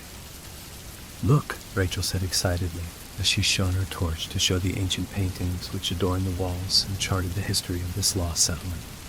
We followed the images, examining them closely one by one. The first showed ancient sailing ships on a rough sea, struck by a mighty wave similar to the one which had assaulted our cruise ship on that fateful night. Next, the boats crossed a sea filled with monsters like the ones we had encountered. Huge sharks, giant crocodiles, and what looked like a huge octopus, or kraken, its mighty tentacles wrapping around one of the ships and pulling it down to the depths. We moved on to an image of the surviving ships, landing on a shoreline, and colonists exploring a pristine white beach. Things seemed to improve for these ancient peoples, as the next few pictures showed the construction of their city and temple, with massive stones being dragged from the mountainside and assembled, while settlers hunted in the jungles and set up their farms. But their story ultimately took a darker turn. We gasped in horror as we saw a picture depicting human sacrifice, with a young boy stabbed to death on top of this very pyramid. The next image was even more chilling, showing a nude woman tied to a stake on the jungle's edge as some kind of monstrous beast watched her from behind the dark tree line, with only its cold, predatory eye visible behind the thick tropical vegetation. This was the final picture on the wall, and there was no indication of what had ultimately happened to this ancient civilization, or how they'd met their end. We stood in silent contemplation for a time, before a terrible sound brought us back to reality. We heard a mighty, blood-curdling roar from outside the pyramid, closely followed by a very human scream of pure terror. We quickly ran out of the pyramid and back into the clearing, clutching our meager weapons as we prepared to face this latest horror. There we saw Diego, still screaming and now covered in blood. He lay in the dirt at the jungle's edge, his eyes full of fear as he desperately cried out for help. But a second later, the man was taken by something beyond the trees, his body dragged into the undergrowth. We stood by helplessly, watching the turmoil behind the bushes as Diego was ripped apart. We were yet to see the beast which had taken him, but after Diego went silent, we saw a huge eye glaring out at us from the darkness, a cold, reptilian, and murderous eye focused upon us, its next prey. Instinctively, I aimed the revolver and fired a single shot into the bushes, prompting the beast to temporarily retreat. But a moment later, the monster roared in fury. I screamed, and all three of us tore off in the opposite direction, fleeing further into the jungle as the beast stormed after us. I don't know how we survived the night. The three of us ran deep into the forest until we were ready to drop from sheer exhaustion. We made it to the base of the volcano and found a cave where we took refuge for the night. From our hiding place, we heard the predator tearing through the jungle below, roaring with frustration as it searched for us. By dawn, the din of the rampaging monster died down, and we felt safe enough to exit the cave and rejoin the pathway to the coast. Eric reached his breaking point that afternoon. I suppose I should have seen the signs. Looking back, I believe my friend was on the edge, and perhaps it was only a matter of time before he fell. We were all scared, exhausted, hungry, and losing hope. But Eric had exasperated his problems by continuing to drink, having liberated his bottle from the dead pirates. He broke down whenever the drink ran out. I noticed the hard glares he gave Rachel and I throughout the day as the tension slowly built until he suddenly exploded in a fit of paranoid rage. You think I don't see it, two lovebirds whispering in each other's ears? I know what you're planning. What the hell are you talking about? I replied. You let Sanjay be. You let Diego die. Now, you mean to do the same to me. I have a son back home. Did you forget that? You need to know there's nothing I won't do to get back to him. Rachel interjected at this stage, moving in closer and speaking calmly in an attempt to defuse the situation. Listen, Eric, I know you're upset, but we're all in this together. He didn't react well, instead reaching out to grab Rachel and holding his machete to her throat. A wave of raw panic hit me as I drew my revolver and aimed it at my friend's head. Let her go, I demanded fiercely. I'm not gonna die here. Eric shot back, his bloodshot eyes now filled with madness. Rachel suddenly kicked out, escaping from Eric's grasp, but further provoking his anger. He raised his blade and prepared to strike out. Without thinking, I pulled the trigger, and a split second later the side of Eric's head exploded in bloody viscera. His brains splattered as his limp body collapsed into the dirt. My hands still shook as I looked upon my friend's lifeless corpse and realized that I'd descended even further down the path to savagery. We were within spitting distance of the beach whenever Rachel collapsed. I could hear the crashing waves and smell the salt air, and for a brief moment I let hope into my heart. But then I saw her fall. I ran to my lover's side as her legs gave way, and I caught her in my arms. I felt her forehead and discovered she was burning up with fever, and the mosquito bite on her neck had swollen up to the size of a golf ball. Why didn't you tell me you were sick? I asked gently. Rachel smiled faintly before replying weakly. I didn't want to add to your worries. I had to carry her body the remainder of the way to the beach. She'd lost so much weight that it was easy to do so. When we reached the shore, I placed her gently down on the sands and explored the scene. As Diego had promised, there was a jetty, but it was rotted away and falling apart. And then there was the boat we planned to escape upon. I found it smashed to pieces against the rocks, beyond repair or salvage. My heart sank as I realized we'd reached the end of the road, and there was nowhere else to go. I returned to Rachel, trying to comfort her and hide the awful truth. But I think she already knew. She's so weak now. I don't know whether she's taken an allergic reaction to the bite or contracted a tropical disease.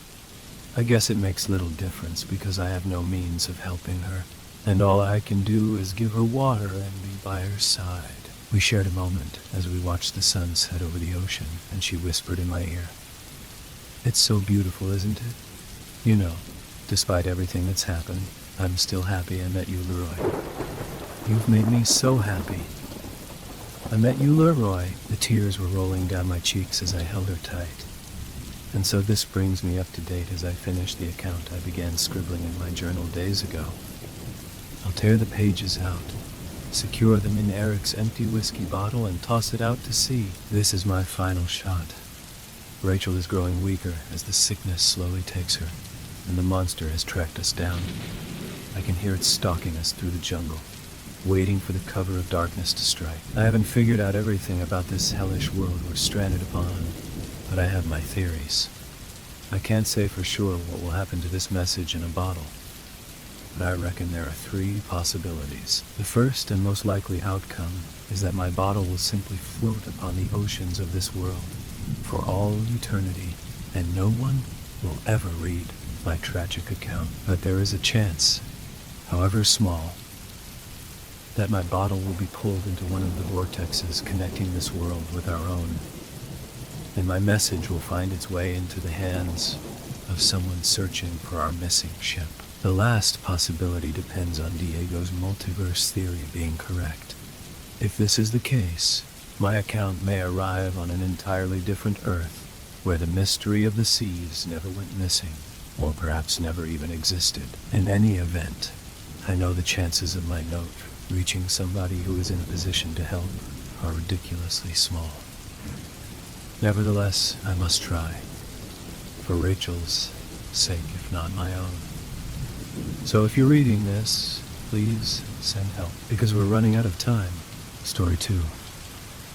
There are always plenty of strange rumors circulating in small towns across the world. The one I grew up in has everything from tales of lizard creatures beneath the woods to a bizarre bridge that leads you somewhere else, if you cross it on foot. Still, the one tall tale that I can personally attest to is the haunted corn maze, just outside the city limits. The labyrinth had been out there since long before I came along. What always unsettled me about the thing, be it from simple urban legend or the truth of things, nobody seemed to know who even made it. Another unnerving aspect of it was that, while there was no caretaker, it never became overgrown or unkempt. Sure, the elusive individual who put the whole thing together may well have family members who maintained it when nobody was around, given the fact that it was out in the middle of nowhere, but nobody knew one way or the other. It was a strange thing for sure, but the rumors of that place throwing open the door to the other side on that one particular day of the year always freaked me out when I was a kid. It was the Halloween of 2005 that I learned this was not a place to be so casually visited, not by the living anyway, not on the 31st of October. I was around 13 at the time. While my brother was approaching 17, I idolized Derek. Had since we were kids. Even when he was younger, he always seemed so much more worldly than I. Though I imagine just about anyone with a few more years under their belt would come off as more knowledgeable than a wide-eyed and curious kid. He had already abandoned the sacred traditions of trick-or-treating, something I was not yet ready to give up. But when he invited me to attend a party with him on the night of the 31st, I both eagerly and reluctantly agreed. As much as I loved spending time with my brother, I wasn't thrilled about turning my back on the opportunity to score a bag load of candy. Derek knew how much I loved getting dressed up and going door to door. So he promised he'd take me around the neighborhood before we headed out that night. Being a costume party we were headed to, he decided to bring a bag himself when we joined the crowd of kids, playfully running from one house to the next. In all honesty, he looked as happy as I was while we toured the surrounding blocks. Sure, his vampire costume wasn't exactly the most extravagant garb for the occasion. Slicked back hair, phony fangs in his mouth, and a long black coat. Honestly, it paled in comparison to my Michael Myers outfit. But I knew his girlfriend, Alicia, was going to meet us at the party, so I couldn't blame him for dressing more stylishly cool and all. Supposedly, her little sister was going to be there as well. Something that left me both nervous and a little intimidated, if I'm being honest. I had only recently started appreciating the opposite sex at that time, but it was enough to make my palms sweaty while restricting my tongue's ability to function properly when attempting to form words. Regardless of my apprehensions, I was having a great time just hanging out with Derek, even with his friendly reminders that I needed to just be myself when we got there. When the sun finished its descent for the night, it was time for us to head back to the house to pick up my brother's car. We dropped the candy in the house, gave an obligatory goodbye to our folks, and got on the road. I hadn't been informed about where the party was taking place, but I had just assumed it would be at one house or another. When we passed by the last neighborhood before the city limit sign, the butterflies dancing in my stomach began to sink to the bubbling acid below. "Where are we going?" I asked, though I had a solid idea of the answer. "I didn't tell you," Derek said, looking genuinely uncertain. "The party's out at the old corn maze." "Oh. Simone, that place don't still freak you out, does it?" he asked with a chuckle. "What? No, of course not. I just didn't..." "There's nothing to be scared of, kid. There's nothing to be scared of, kid. We ain't going into it or anything. It just seemed a good, kind of creepy spot for the party is all." I couldn't argue with that. It was one hell of an eerie spot, out there in the middle of nowhere. I knew some of the older kids would go out there sometimes, but I still felt uneasy about it. I was certain that most of the stories folks told about the old maze were made up. Just spooky tales to mess with the younger generation and all. But they would still get my imagination going. "You sure we should be going out there tonight?" I asked, attempting to hide the trembling in my throat. "They're just stories, Danny," Derek said with a smile. "You know that, right?" "I mean, yeah, but it's only to scare people, kid. Halloween was invented by the candy companies, you know? Nowhere gets haunted, just because it's the 31st. It's all nonsense. Just like every other stupid story around these parts. You gotta stop being so scared of everything. When I head off to college, you're gonna be on your own. I love you, kiddo, but I ain't always gonna be around to protect you." It was hard to argue with him, as he fully believed every crazy urban legend to be false. This one more than others. I still felt a little embarrassed by the way he talked to me. Yeah, I was very easily freaked out at that age, but I was getting better. That creepy old labyrinth, though. I never wanted to get within a shot of that place. I trusted my brother on just about anything, but I couldn't convince myself to side with him on this. A few years before, some guy named Jackson Fiddle, supposedly missing while investigating the labyrinth around the 31st. Sure, I didn't even know if he was a real person, being that just about everyone seemed to know everyone in our little town. And I had never heard of the guy before the rumors of his disappearance. The story about the woman who showed up at the emergency room on the morning of November 1st of '98, all bloody and beaten though. That one messed me up for a while. From what she said, or from what folks said she said, her car broke down out by the old corn maze. This being before everyone and their mother had a cell phone. She couldn't reach out to anyone, so she just started walking. Somehow or another, whether she got turned around or just wasn't paying attention, she ended up strolling right into the neatly preserved labyrinth. When they asked her why she didn't just turn around, she claimed she tried, but it closed up behind her as soon as she crossed into it. As far as what happened to her when she got lost in there, that varies from person to person. Some say that some local boys, up to no good, followed her inside after having sabotaged her car to break down. According to that version of things, they beat her and raped her, leaving her for dead in that damned place. After she crawled her way out of there, she managed to get back to town, but was never the same since. Other, more exaggerated stories claim that she came upon some devil worshippers in there who tried to sacrifice her before she managed to make her escape. Some even say that she ran into anything from supernatural creatures, werewolves or wendigos and the like, to aliens looking to run some experiments on her. I think the alien one came around because the pathways through the maze aren't so much cut down as the stalks are folded flat against the ground. Seems like it's sort of like how crop circles are arranged, where supposedly no man or machine could bend them so perfectly, and all that craziness. Oh yeah, a lot of tall tales came from that old place. I suppose my story is no different, or will be when I get done telling it. I imagine most will read these words with as much skepticism as Derek had back then. I can't blame any of you, of course. Truth be told, I still have a hard time believing it to this day. For the sake of picking up the pace, or in not dragging this out any longer than necessary, I won't waste time getting into much concerning the party itself. Yes, there was a veritable herd of teenagers out there when we arrived, each one dressed in everything from lazy to extravagant costumes. That alone set my mind more at ease when we got there. The fact that everyone there looked to be just having a good time, hidden behind one mask or another. We spent most of our time hanging out with Elisha and Sandra, her sister.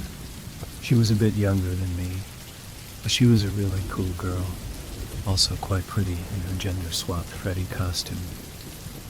The fact that we were both dressed as 80s slashers made it easier for me to get over my nerves. We talked a lot about scary movies and the like, something we were both huge fans of. Everything was going great, even after I took it upon myself to sneak a beer from the table they had set up beside the keg. It would not be until later in life that I developed a taste for it. That first sip of whatever cheap brand the underage drinkers had gotten their hands on damn near flipped my stomach. Derek full-on slapped the red Solo cup out of my hand when he noticed it, looking at me with an expression of disappointment and anger, before cracking up so hard he spilled his own drink across the grass. "Can't blame you for trying, kid," he said, wrapping his arm around my shoulder. But a couple of older-looking guys walked up, causing my brother to visibly tense up.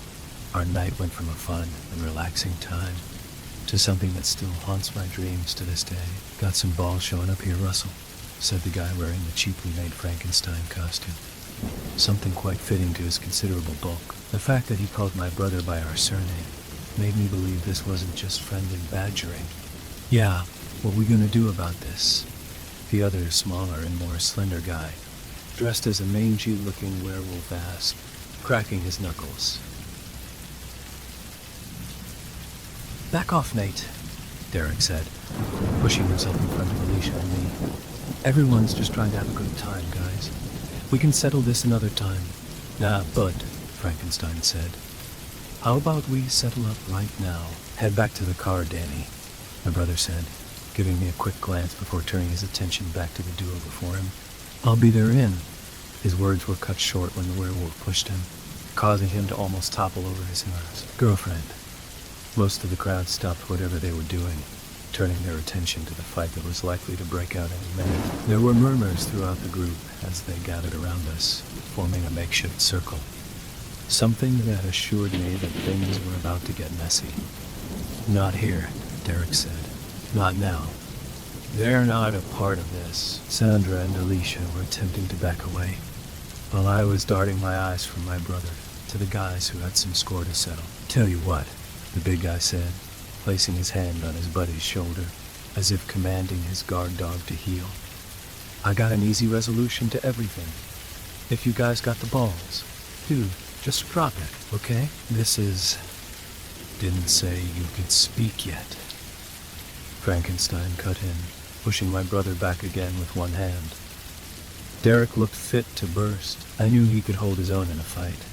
I'd seen it myself when some bigger kids were giving me a hard time at school. Sure, they were a year or two younger than him, but he taught them both a solid lesson after he caught them trying to clean my clock. He kicked both of their asses, barely breaking a sweat. Still, the big guy with the poorly applied green makeup looked like he could easily bench press my brother's Chevy. So, what do you say? Willing to get your hands a bit dirty to make all this go away? Frank said, glaring down his nose at Derek. Fine, he replied with a heavy sigh. What the hell do you want me to do? Oh no! Not just you. He glanced over at me with a menacing smile. This is for you and Junior both. Hell, how about the little ladies too? Hell, mate, Derek sneered. They got nothing to do with this. They do if Nate says they do, the Weasley werewolf added. This is between you and me. Don't... It's okay, Alicia cut in, having walked up beside her boyfriend. We'll play a stupid little game. Sandra nodded, folding her arms, while I gave another token nod. I can't say I was thrilled about whatever they had in store for us, but I would be damned if I was about to turn my back on my brother. Derek whispered back and forth with his girl for a moment, before turning back to his opponent. All right, what the hell do you want us to do? Simple enough, he said, cutting his gaze to the old corn maze. I'll spend 1 hour in there. Just 1 whole hour at a second, and we're good. That's it, Derek replied, while my fingers began to tremble. 1 hour. That's it, buddy boy. You gotta go in, though. Don't just hang out in the entrance or nothing. Like, walk around and stuff. Can't just stand there waiting for the time to run out. Then we're done, you and I. Squeaky clean. Nothing more to be said or done. Okay then, Derek said, glancing back at me and the girls, nodding his head. 1 hour and we're good. 1 hour and we're good. I'll even pour you a beer when you come out, Frankenstein said with a satisfied smile. But y'all come out even 1 minute early and I'll kick your ass so bad, you'll be eating Thanksgiving dinner through a feed-in tube, you got me. 1 hour, Derek said, holding his hand out. 1 hour, the big guy nodded, shaking my brother's hand. I'm so sorry about this, Derek said as we approached the entrance to the old corn maze. I didn't expect them to be here. Ah, no worries, babe, Alicia said, rubbing her hand on his back. Yeah? Sandra said. I say we go in, find a place to chill, and tell some scary stories for an hour, then come back out and party some more. I just nodded, trying my best to keep the trembling of my extremities as hidden as possible. I can't lie, I was scared, even with Derek convinced that the stories of the labyrinth were blown out of proportion. The idea of actually entering the thing had me shook. Of course, I wasn't about to reveal that, especially since I had already developed a bit of a crush on the girl in the Freddy costume, who came off like this was just as simple as strolling into a grocery store with her folks. Before we walked in, we all looked back to see every face of every costumed partygoer glaring in our direction. From the expressions on a few of them, I could tell that I was not alone in my fear of the old maze. Something that didn't exactly help my concern at the time. See y'all in an hour, Frankenstein called out. Don't chicken out now. We'll be watching. For the first few minutes, we just walked in silence. I never really took in the height of the corn stalks before. How they almost towered over our heads, just like the stories told. It wasn't just grass or dirt under our feet, but perfectly flattened stalks. They crunched slightly as we strolled onwards, but I couldn't even make out the sounds of the crowd outside after we entered. The aisles weren't particularly wide, causing us to walk 2 by 2 as we sauntered on. Derek and Alicia walked in front of Sandra and me. I just gazed around as we moved deeper in. Even with the moon shining down from above, I was actually quite surprised how easy it was to see. Still, I wasn't about to let my guard down, and neither was anyone else. from what I could tell anyway. I say we round this corner, Derek said, gesturing to the right turn up ahead, and just plant our asses and wait. Works for me, I said, feeling no inspiration to bury myself any deeper in this place than we had to. As my brother suggested, we took that turn, stopped, and sat down on the cozier than expected ground. Perhaps, had we a little more time to appreciate how comfortable flattened corn stalks can be, this would not be a worthwhile tale to tell. Before I so much as allowed my butt cheeks to snuggle themselves into a comfortable setting, the blood-curdling squeal that echoed from somewhere ahead of us very nearly inspired every ounce of blood pumping through my veins to stop cold. Derek and Alicia looked as freaked out by this as I was, while Sandra darted her head between each of us. "What the hell was that?"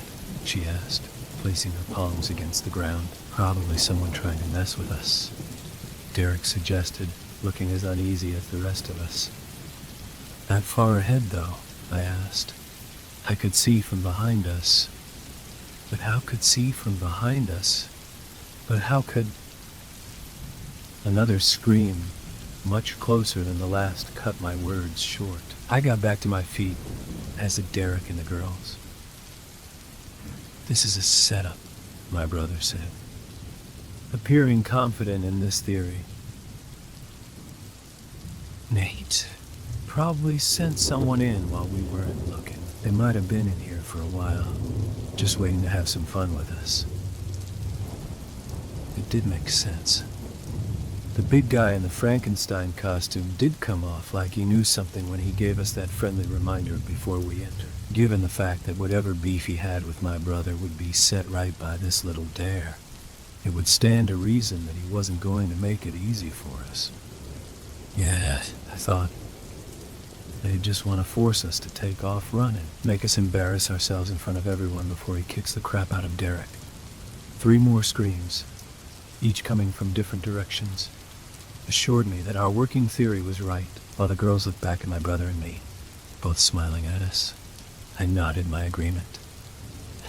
"Hell with it," Derek said with a mischievous grin. "Let's go see what they cooked up for us." "Yeah?" "Yeah," I said, feeling the most confident I had since walking into this labyrinth. I can't deny that somewhere in the back of my grapefruit I still felt uneasy about both my surroundings and the unsettling shrieks, but a higher percentage of my mind fully believed this to be exactly what we thought. That my brother's adversaries wanted to put on a little show for us. Who were we to deny their invitation? After walking for another 5 minutes or so, right turn here, up a few more feet, another left and right, and on to another straight away, with the occasional dramatically painful yells guiding our path. We finally caught sight of one of the likely handful of people who were screwing with us.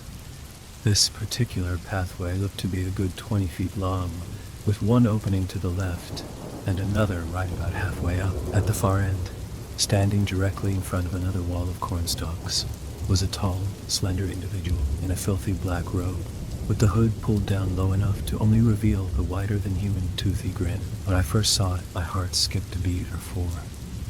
It wasn't until Derek let out a soft giggle that I took in how comically sinister the costumed person was trying to come off.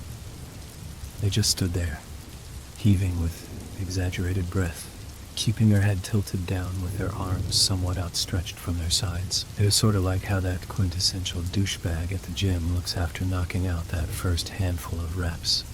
And I'm swole now, 'cause I lifted heavy stuff sort of thing. When all of us started to laugh at intermittent intervals, the mimicked heavy breathing became more agitated, inspiring the hooded figure to wail out in one final attempt to intimidate us.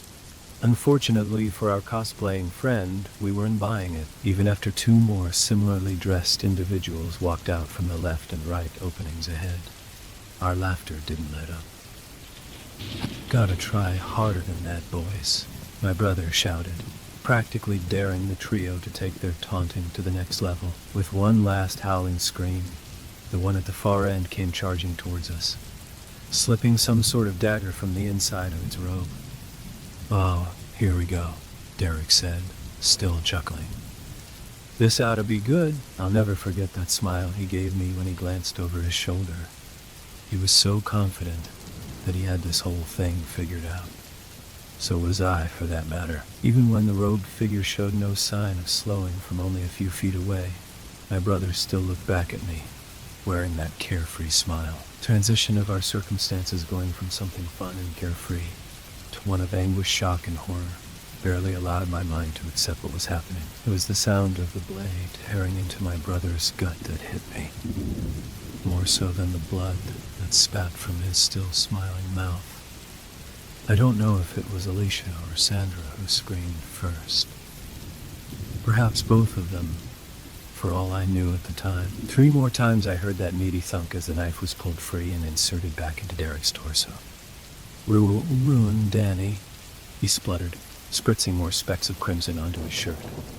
I was frozen in place, barely aware that I still had a body attached to my reeling mind, when one of the girls grabbed me by the wrist, attempting to pull me back with them as they began to run back the way we came.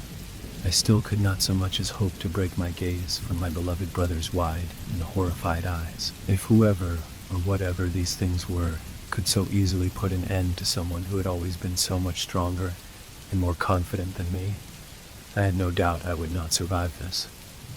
In some ways, I didn't even care. I felt so weak and pathetic at the time. I couldn't do a single thing to help Derek. I just stood rooted to the spot, preparing myself to share the same fate as my closest friend and brother. So, Part 1. KTPs www.reddit.com Our Lighthouse Horror Comments X6 24. Yes.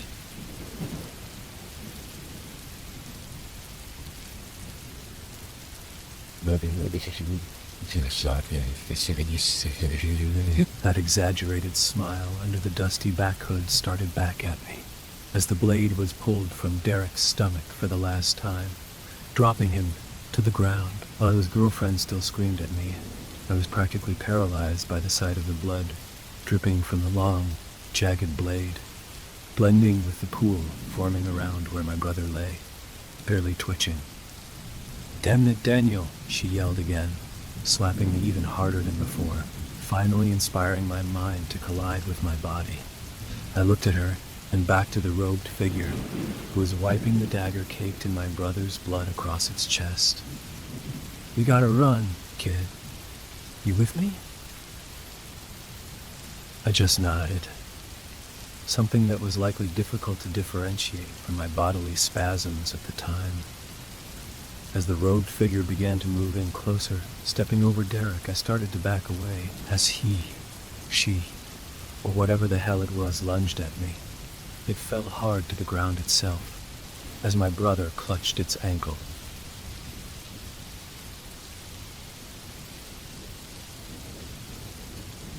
"Go," he moaned. That was enough to finally inspire me to run. Alicia and her sister were already a good ways ahead of me, while I kept stealing glances over my shoulder. It was during one of those intervals when I turned back to what lay ahead of me, only to see no trace of anyone, that I skidded to a halt once more. "Alicia," I called out, barely more than a whisper. "Sandra, where'd you go?" Nothing. I began to move steadily forwards in whatever direction we had been going, before I lost sight of my companions. But when I heard the crunching of quickly paced footsteps coming from behind, I had no more time to waste. I took off, hoping to be out of sight before the robed figures caught up with me. I could still see that unnervingly wide grin on the surface of my brain as I ran from one aisle to the next, getting myself so turned around I had not the slightest clue where I was anymore. Even with the acknowledgement that I would not easily be making my way out of that forsaken labyrinth, I still kept going, darting from right to left, up and down, over and over. After running on fumes for the better part of 10 or 20 minutes, if I even had the slightest hope of guessing any sort of time frame, I slowed down, hoping to catch my breath before it left me passed out on the flattened corn stalks. When I stopped blindly charging onward, I tried to regulate my wheezing while attempting to listen out for any sounds around me. I couldn't hear a thing. No footsteps, no screams, no voices. Only the thumping of my pulse against the inner lining of my ears. When the image of my brother falling lifelessly to the ground flashed before my eyes, I fought to shake it away, hopeful to focus on my escape before dwelling on whether he may or may not have survived this. If I get out, I thought, he'll get help. I thought, he'll get help. He's still alive. I know he is. I fought to convince myself. But you can't get him the help he needs if you're dead too. Yes, with that sound of my brother's flesh being torn apart by the lengthy serrated blade beating against my eardrums as much as the images flashing behind my eyes, I didn't believe it for a second, but I had to convince my legs to get moving again. It was while I waged that inner battle that another stomach-churning squeal snapped my attention back to my dire situation. It was close. Alarmingly close.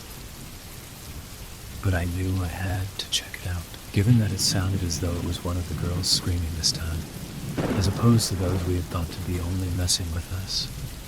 I knew I had to at least attempt to do what I could to save them. Sure, I was certain I wouldn't stand a chance against any of the robed figures, but I had to try. Perhaps it was little more than my desperation to not be alone in this anymore that drove my actions, but it was something. Again, I ran from one turn to the next, pursuing yet another horrifying shriek as I plundered onwards. It didn't take me long to locate the source of the new sound, to accompany those already haunting my subconscious. But when I found what I was looking for, I knew that there was nothing I could do to help. The red and green striped mini dress was almost shredded in places, revealing torn flesh and tissue, spilling more crimson fluids across the ground. My legs gave out, dropping me to my knees beside the young girl, whose eyes glared lifelessly up at the night sky. Her long brown hair was matted with blood and chunks of gore, seemingly thrown back at her from a sequence of attacks that ripped her apart. I lost it. I just started crying and wailing out, unable to even hope to battle against such a formidable foe. The impact of my brother's death hit me at full force, colliding with the surface of my brain as though it was launched from a cannon. I continued to howl my hopelessness into the night, even when I felt myself being lifted from the ground. It was as though I was floating weightlessly as the robed individual carried me through the maze, having thrown me over its shoulder like a healthy-sized sack of dog food. I didn't fight. I didn't rebel. I didn't attempt to escape. It had been futile to begin with. Just the thought that I could survive something that my brother could not.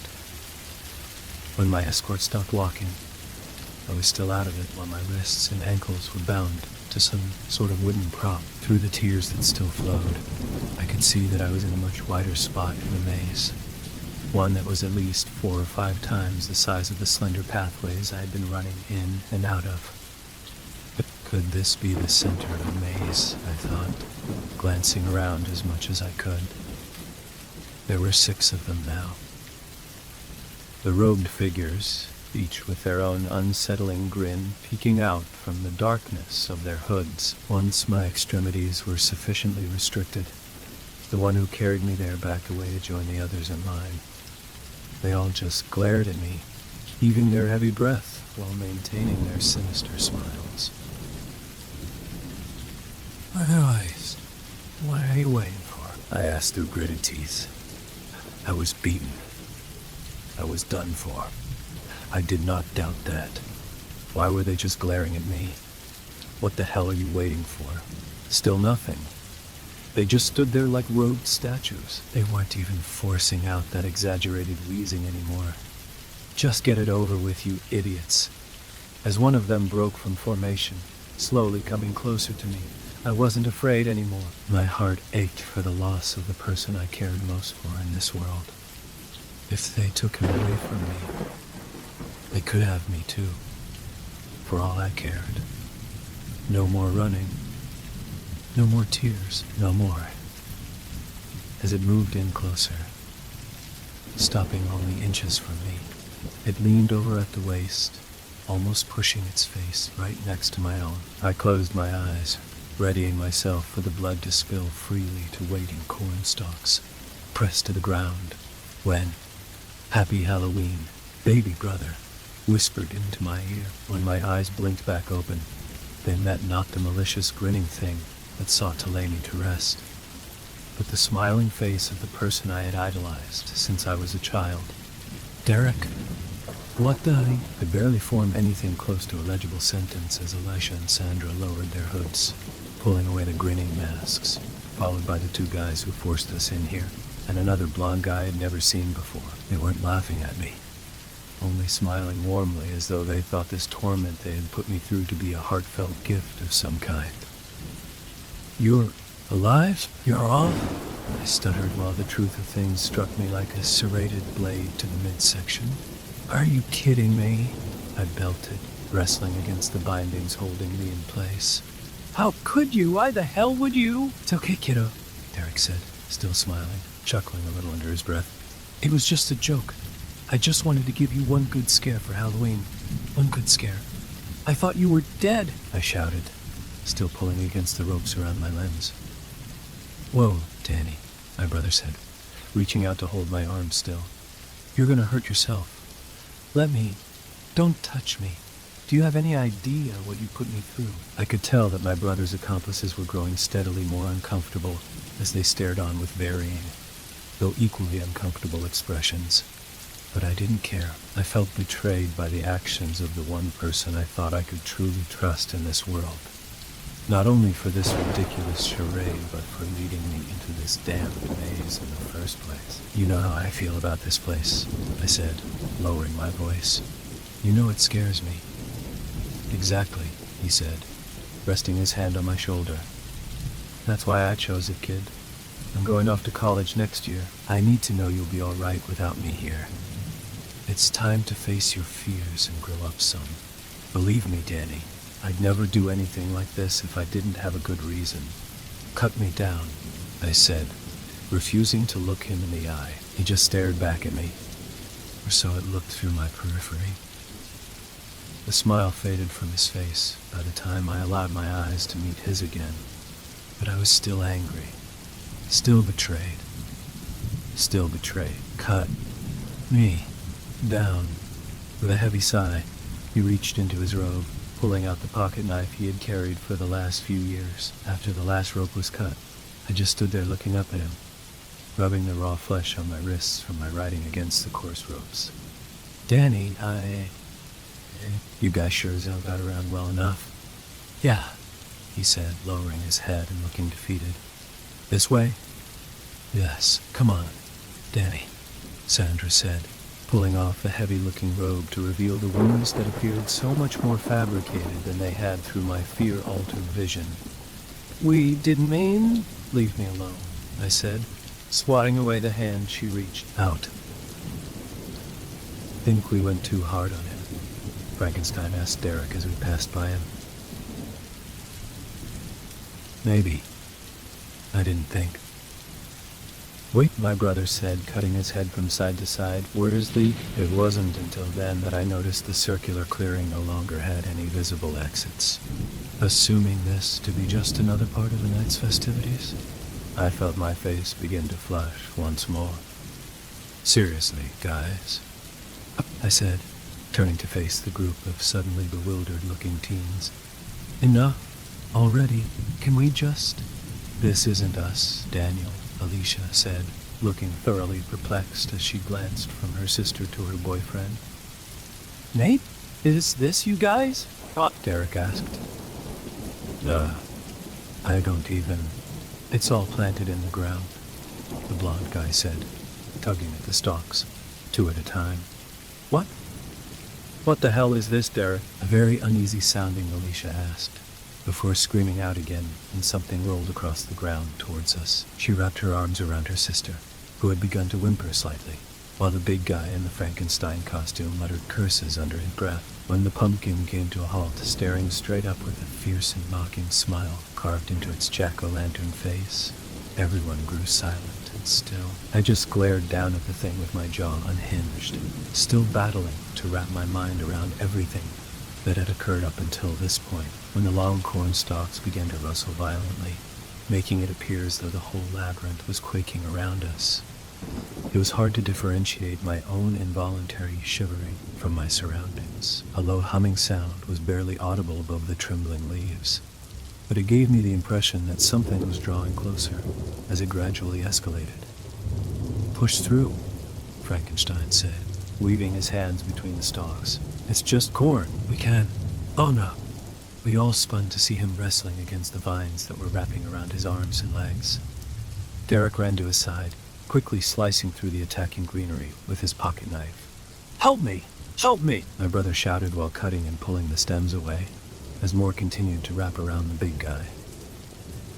I ran up with the skinny werewolf and blonde guy, and we all attempted to yank at the weeds which were practically engulfing the writhing mate. Sandra had dropped to the trembling ground, shaking her head and whimpering louder, while Alicia stood, seemingly frozen in place, with her hands cupped around her mouth. Within seconds, no matter how hard we fought against the cornstalks, as ridiculous as that sounds, we could no longer see even a hint of the boy in the Frankenstein costume. While we still frantically battled to free him, he was swiftly pulled away from us, with only his muffled scream in his wake. When his yelling fell silent, I still stood there just staring at the opening he left behind, mentally checked out while Derek snatched me by the wrist, shouting for the others to follow. When the deep and guttural laughter echoed from seemingly all around us, it didn't take much convincing for everyone to start running. "Yeez," the haunting voice spoke. "Run! Run away, my little darlings." Sandra squealed out a high-pitched shriek, while the blonde guy whined and moaned. "What the hell is that?" Derek, the visibly shivering boy in the werewolf costume, asked, while we continued sprinting across the slender pathway left in the wake of his friend's hasty withdrawal. "How should I know?" my brother barked, still not letting go of my wrist. "Run, run, run away," bellowed out with each word coming from a different direction, ending with a sinister laugh that damn near knocked my feet out from beneath me. "Keep going," Alicia said, now helping her little sister remain upright. Almost as soon as the words left her mouth, our path became blocked as another wall of thick corn stalks burst from the ground. The blonde guy, who had been running the fastest, lost his footing as he skidded to a halt, falling with his back flat against the ground, stopping just short of the newly formed blockade. As the werewolf reached to help him back to his feet, the flattened stalks sprang to life, wrapping around him like tendrils. "No!" he screamed. "Help me!" His words were quickly muffled as the vines constricted, yanking him flatter to the floor of the labyrinth. Given the blood-curdling squeal that erupted from his mouth, I was unsure if he was being pulled into the ground to be buried beneath it, or if the snapping sounds that accompanied his horrified wails were his bones fragmenting as the stalks returned to their previous state. When the blood began to bubble and seep through the thin gaps, spitting and spraying against the still trembling greenery around us, I needed no further clarification on his fate. "Holy hell," the slender boy said, backing away while attempting to wipe the fresh bloodstains from his furry shirt. "This way," Derek said, heading back the way we had come, gesturing to a left turn a few feet back. "Come on, Jordan, there's nothing we can do for him." The werewolf still glared down at the crimson pool where his friend once lay, shaking his head from side to side as he backed away from it. "Move, Jordan, we have to." My brother had no chance to finish urging his friend to run before more of those vines shot from each side, instantly swallowing him whole. I stared on again with my lower lip quivering, as I could only make out the lone horrified eye peering out from within the tendrils of green. For a moment, it was as though everything fell silent around us, as we gazed upon where the maze had claimed another soul for its own. It wasn't until the vines retracted on each side, carrying with them whatever section of the boy in the werewolf costume they held, that each of our screams blended into one. Again, my brother snatched me by the arm, while his girlfriend did the same to her sister. By this point, I was only vaguely aware of anything, with my mind still reeling from the shock of everything. I knew I was running. I knew I was speeding alongside the person I trusted most in this world. But beyond that, everything was a blur. We sped right straight for a bit, then left and right again, every move almost guided by what the labyrinth would allow. Pathways opened and closed around us, leading this way and that, while that guttural voice continued to mock our desperation. Ah, yes, this way, no that. Which will it be? What will you see? Shall you set yourselves free? How long will it take, do you think, to find me? It laughed again, a loud and haunting belly laugh at our expense. I felt my senses begin to return, only to find us still charging onwards in search of an exit. I noticed that Derek was now carrying a hysterical Sandra, while Alicia held onto my wrist. I almost wanted to ask her to let go, as I found it difficult to move as freely with her clutching onto me. But it did make me feel ever so slightly safer like this. Even if I did believe our escape attempt to be futile, we were in its domain. Whatever the hell it was toying with us. We ran the path it chose, not one of our own selection. Still, regardless of those undeniable facts, I knew we couldn't let up. Unfortunately, this inner rationalization came to a quick halt when we came face to face with our inevitable end, when the opening before us closed shut, forcing our hasty retreat short. I felt my stomach lurch at the sight of only more tall corn stalks to our sides and backs. There we stood, each gasping for breath, while the young girl in the tattered red and green striped midi dress sobbed in brother's arms. In a space maybe 5 by 5 feet, with nowhere left to go. "Just let us go," Derek shouted into the night. "Not just yet, my good lad. There is far too much fun to be had." "What do you want from us?" "It was you who came to me, dear boy. Would you so abruptly put an end to my joy?" "Please," Alicia begged, tears forming in her eyes. "Just let my sister go." "Take me," Derek said, glancing back at me. "Let the others go, and you can do whatever you want with me." "No," I barked. "Don't just give up." "An interesting offer you have presented to me, but should that be enough to set your friends free?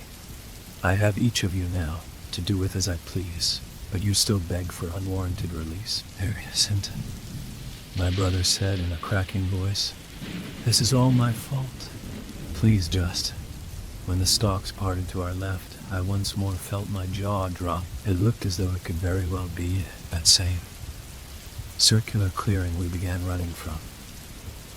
But it was not how we left it. The wooden prop I had been tied to was now replaced by a large throne, pieced together by a combination of vines and bones, some of which appeared as though they had been freshly pulled from some unsuspecting corpse. When I noticed the bloodied and matted fur poking out in places, I had to assume that theory to be quite accurate, after taking in the sight of the torn slivers of the werewolf costume. It didn't take long to see the strips of green latex that once belonged to a cheaply made Frankenstein outfit. Come in, come into my home. Do not leave me here to linger alone." It wasn't until it spoke again that I took note of what was sitting upon the gore-lined throne. That same pumpkin which had rolled into this very area now gazed down at me from a skeletal frame, composed of just as much greenery as the chair upon which it sat. The rogue Adwara looked to be one of those my would-be kidnappers left behind, though the elongated emerald bones of the arms and legs protruded considerably more than its previous owner. Welcome, welcome, my travelers. Now, what exactly possessed you to come through my door? We all stood in a row, glaring up at this abomination before us. With every word it spoke, the carved expression on its face adjusted to fit. "It was my fault. My decision to come into your maze," my brother said with confidence in his words. "Is that true?" the pumpkin asked. "Was this all because of you?" "Yes. So please don't punish them. Just take." "No more words," the creature said, holding a leafy finger to its mouth. The fact that not only had its voice deepened even more, but a rhyme did not follow this lone sentence, made me fear our time was at an end. "You do not belong here," it screamed, spitting pumpkin guts and seeds to the ground. "How would you feel if someone just let themselves into your home? Would you let them leave unscathed? I'm so sorry, No, more words." It lifted itself from its throne, standing twice the height of Derek as it glared down from its hollow, triangular eye holes. As what felt like minutes dragged by, we held this silent staring contest. Given all I had witnessed, I knew it wouldn't let us leave this place with our lives. When the apparent lord of this maiden place finally broke the suffocating silence, I would find my assumptions proven wrong once more. 3 lost. 3 may yet be free. Which one of you will stay here with me? Before I had the slightest chance to intervene, Derek stepped forward as the creature slipped off the robe, revealing more of its hauntingly thin frame. My brother looked back at me with a smile, tears dripping down his face. "I love you, kiddo," were his last words before the filthy black fabric was thrown over my head, hiding whatever happened next from my eyes. When I pulled the robe away to see only the outside of the old corn maze before me, I fell to the ground, unable to prevent the scream from breaching my lips, even when the arms wrapped around my back, while the girls attempted to lift me back to my feet. My agonized wail would not let up. In the weeks following the disappearance of my brother and his friends, the authorities searched every square inch of that labyrinth, as well as the woods surrounding it, but nothing was ever turned up. They even plowed the whole thing down before digging in search of anything that remained of its victims. Ultimately, they couldn't find so much as a trace of anyone it claimed for its own. But there was nothing left of the old corn maze by the time the work was done. I can't say that it surprised me when it turned back up by the next Halloween, though. I couldn't help but wonder whether it grew back the natural way, or just sprouted out of the ground overnight, given that I didn't return to that awful place until the following October 31st. I have no idea how it returned, but I knew it would be there. Didn't doubt it for a second. I didn't go trick or treating that year, or any other after that last time. Sure, I'll let my folks think I did. But I had made arrangements for the ride back out there long before that night.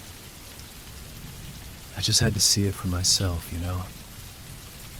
Just face off against that damn thing, and beg for it to give back what it took from me. Before I could enter, though, the pathway was blocked to me, not by the stalks forming another wall, but by the one who chose to stay behind to grant us freedom. In many ways, I wasn't surprised to see him either, even if the hope of pulling him free from that place were short-lived. We talked for a while that night and every Halloween that came after it. Even all these years later, he still looks as young as he did that last time we went door to door in search of bagloads of candy. It may be the only time I can see him, and he refuses to tell me what his existence consists of the other 364 days of the year. But I will carry on this tradition for as long as I am able. Sandra and I are going to be parents soon. Yes, we've both been through our fair share of therapy over the years, as has her sister. But that awful night brought us closer than I could have ever imagined. Maybe it's simply the fact that we could only confide in each other after that night, as nobody would believe our account of things. While the psychiatrist's help, we haven't exactly been forthcoming about everything with them. Given my wife's condition, I'd say there's a good chance our son could be born any day now. I just hope that he doesn't decide to wait until Halloween to make his grand entrance. I have an appointment to keep, after all. One that I hope to have him accompany me on when he's old enough. It's only right that he meets the man he's named after. I don't know why that thing allowed us to leave that night. Something that Derek claims he doesn't have an answer for either, though I suspect he understands far more than his letting on. Perhaps someday, though, when my life has passed me by and I'm nearing the end of my journey, maybe then I'll have the answers I seek. When my final Halloween comes, when I visit that labyrinth for the last time, maybe it'll allow me to enter again. If I can't free my beloved brother, perhaps I can join him in whatever truly lies beneath the old corn maze, just outside the city limits. Story 3. It wasn't until my early 30s that I developed my arachnophobia. As a kid, I had what most would consider to be only a rational fear of the eight-legged pests. I didn't particularly like spiders, but I wouldn't say I was exactly petrified by their presence either. I viewed them mostly as a mild nuisance, just one more insignificance on a long list of creatures, practically designed to be squished by bigger things like myself. This admittedly arrogant perspective remained with me until I moved into a moderately sized house that sat about half an hour from anything. Truthfully, the home was nothing special.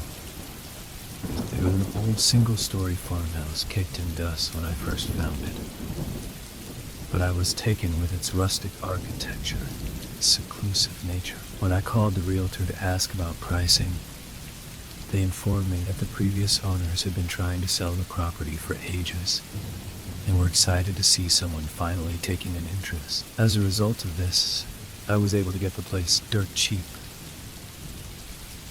It was only a few days after my initial call I found myself signing the paperwork to become a homeowner. I probably should have suspected something was off with the previous owner's eagerness to rid themselves of the place, but I shrugged off any suspicions I did have as paranoia.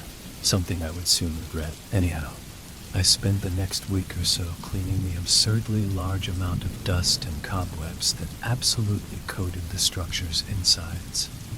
Soon enough, the place was in a livable state, and I moved everything I owned, which wasn't much, in. For a few weeks, life in the new house was great. I adored how far away I lived from many other people. I was able to spend many days just sitting on the porch and taking in the beauty of the countryside. The inside of my home was equally as cozy, and despite having no lights around me for miles, I had never felt more safe. It wasn't until I was laying in bed one night that my sense of stability slowly began to unravel. I was nearly asleep when a strange scratching sound caused me to jolt upright in bed. I sat there for a moment, letting the rhythmic scuffling noise play out as I attempted to pinpoint its source through the darkness. The scraping seemed to engulf me from all sides. My head swiveled in every possible direction as my eyes strained to peer through the thick layer of black that covered my surroundings. The sound didn't intensify, but neither did it decrease. Finally, after a few minutes, I reluctantly reached to my bedside and groped blindly for the lamp switch.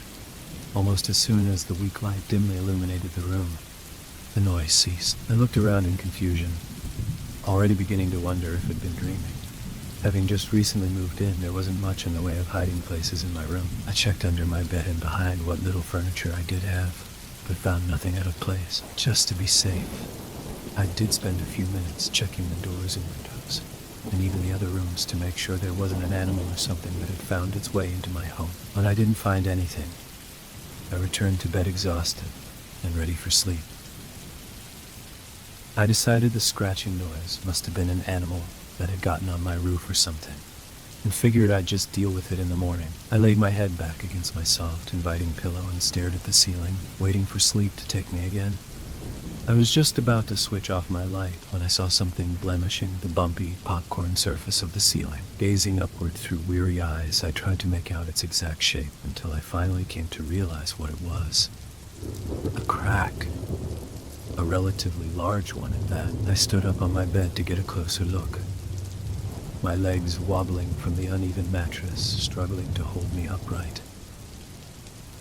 Upon closer inspection, the crack appeared to be a few inches in length and about a half an inch in width. Even when shining a light into the fissure, I couldn't see an end to its depths. Only a black abyss seemed to reside within. Was this here before? I thought to myself. I couldn't recall seeing it when I did my first sweep of the house, or when I was cleaning it from top to bottom. Surely I would have noticed something so obvious. The only explanation is that the old house must have a leak of some kind. It had rained a few times since I moved in, so I figured it may be possible. Wanting to check if the ceiling would show any signs of dampness, I absent-mindedly brought my finger up to it and began gently poking at the edges of the crack. There was indeed a softness to it, but not quite a wet one. It was more like a squishy soft. As I poked and prodded, I noticed slight movement in the darkness of the hole, I moved my face closer as I squinted to try and make it out. Suddenly, small white hairs extended out of the edge of the crack, only a few centimeters from my fingertip. I poked at the wall a little harder, causing the odd bumpy material to make a small squelch. Almost as soon as my finger planted itself firmly, a form darted out of the hole in its direction. On reflex, I quickly pulled my finger away, narrowly avoiding contact with the thing that crawled from the fissure. It was immediately obvious what had tried to make a meal out of my appendage. Sitting fat and angry against the ceiling, close enough for me to see its mandibles snap, was a large white spider. I recoiled in disgust upon the realization I had never seen a species like this one. Its legs stretched and arched far from its body, and its abdomen was bulbous and round. The thing's entire body was almost the exact shade of white as the paint that covered the interior of my home. I shuddered, its unusual appearance making the hairs on the back of my neck stand at attention. As I stared at the hideous thing, it turned itself slightly until the front of its awful form faced me. It appeared to be looking at me, as if daring me to try poking at its nest again. I might not be a genius, but I wasn't stupid enough to put my skin anywhere near the disgusting arachnid's maw again. Instead, I carefully stepped down from my bed and shuffled around the floor, my feet searching for my shoes.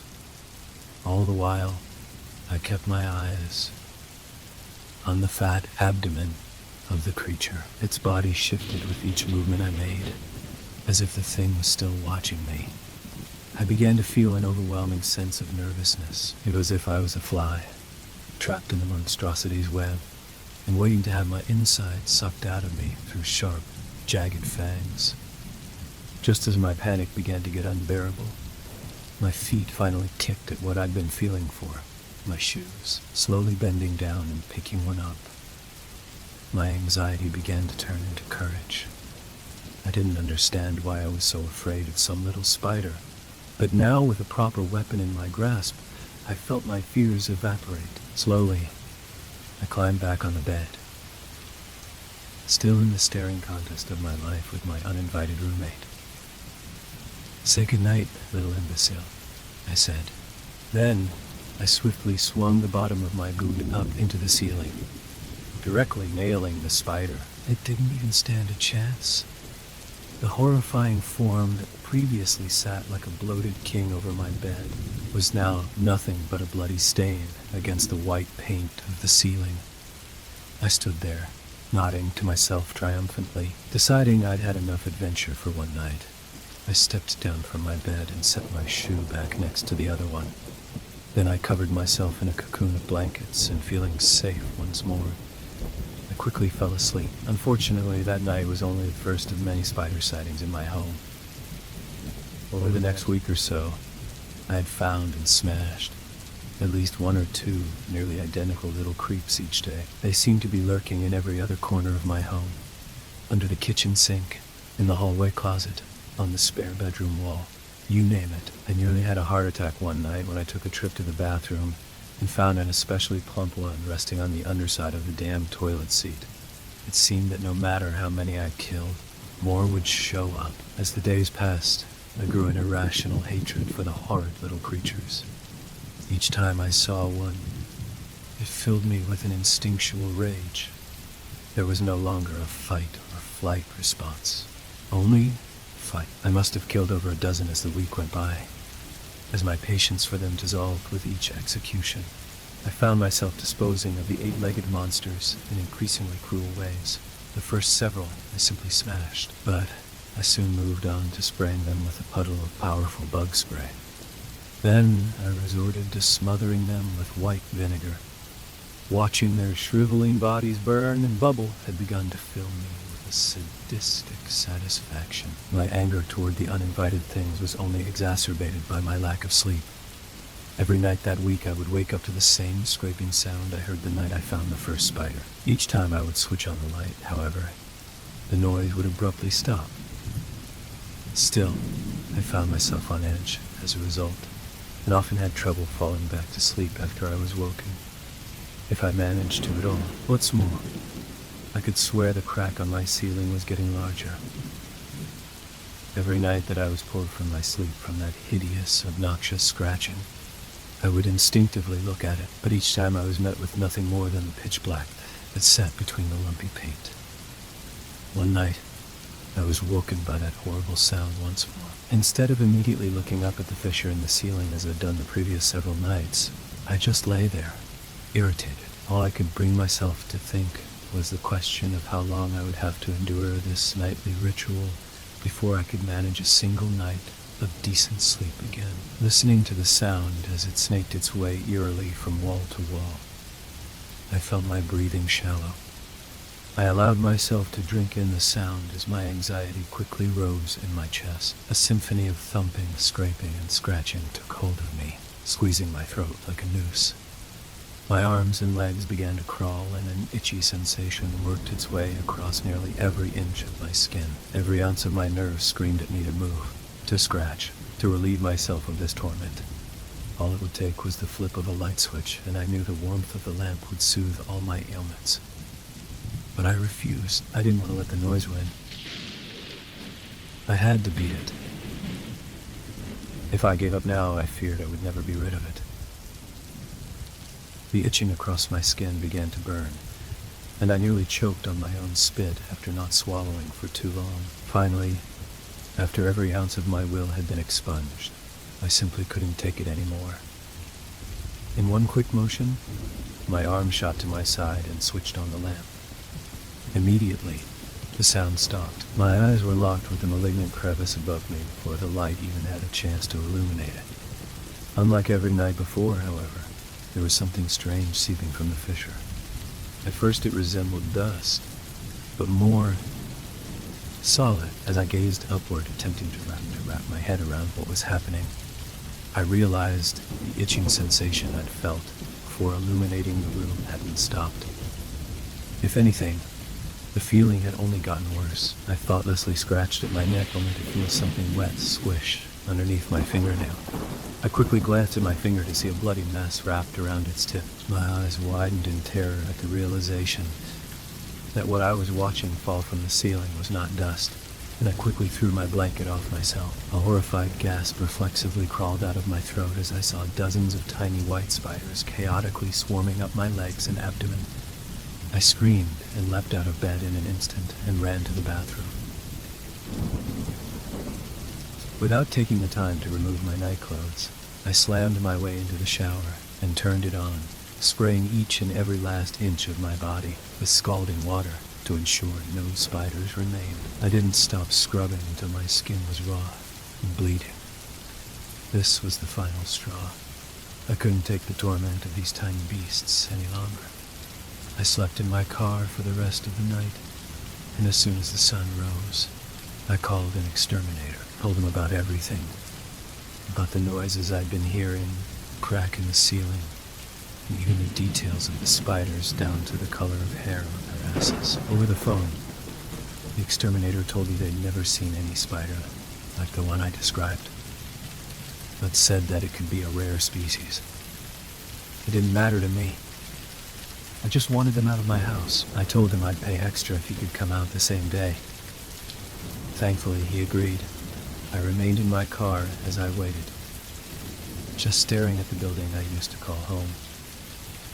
It was only now that the events of last night truly began to sink in. I had killed an immeasurable amount of arachnids in my life, but never any that acted like this. Their position was so calculated, so strategic, so intelligent. It was almost like they were aware of what they were doing to me. I tried to shake the thought from my mind as I continued to gaze upon the house they'd turned into a nest. I'm not sure how much time passed as I sat there, but eventually, a yellow van with the words, "Taking care of your persistent pests," since 1982 pulled onto my property and parked adjacent to my vehicle. I'm not sure if it was because he didn't expect me to be sitting in my car, or the fact that I was basically in my underwear that caused the frightened expression on his face as I stepped into his line of sight. I reiterated my situation to him. To his credit, he stood there and listened with a mostly straight face until I had finished my near hysteric rambling. When I was done, He puckered his lips and nodded, as if he'd seen something like this before. I wasn't sure whether to be relieved or disturbed.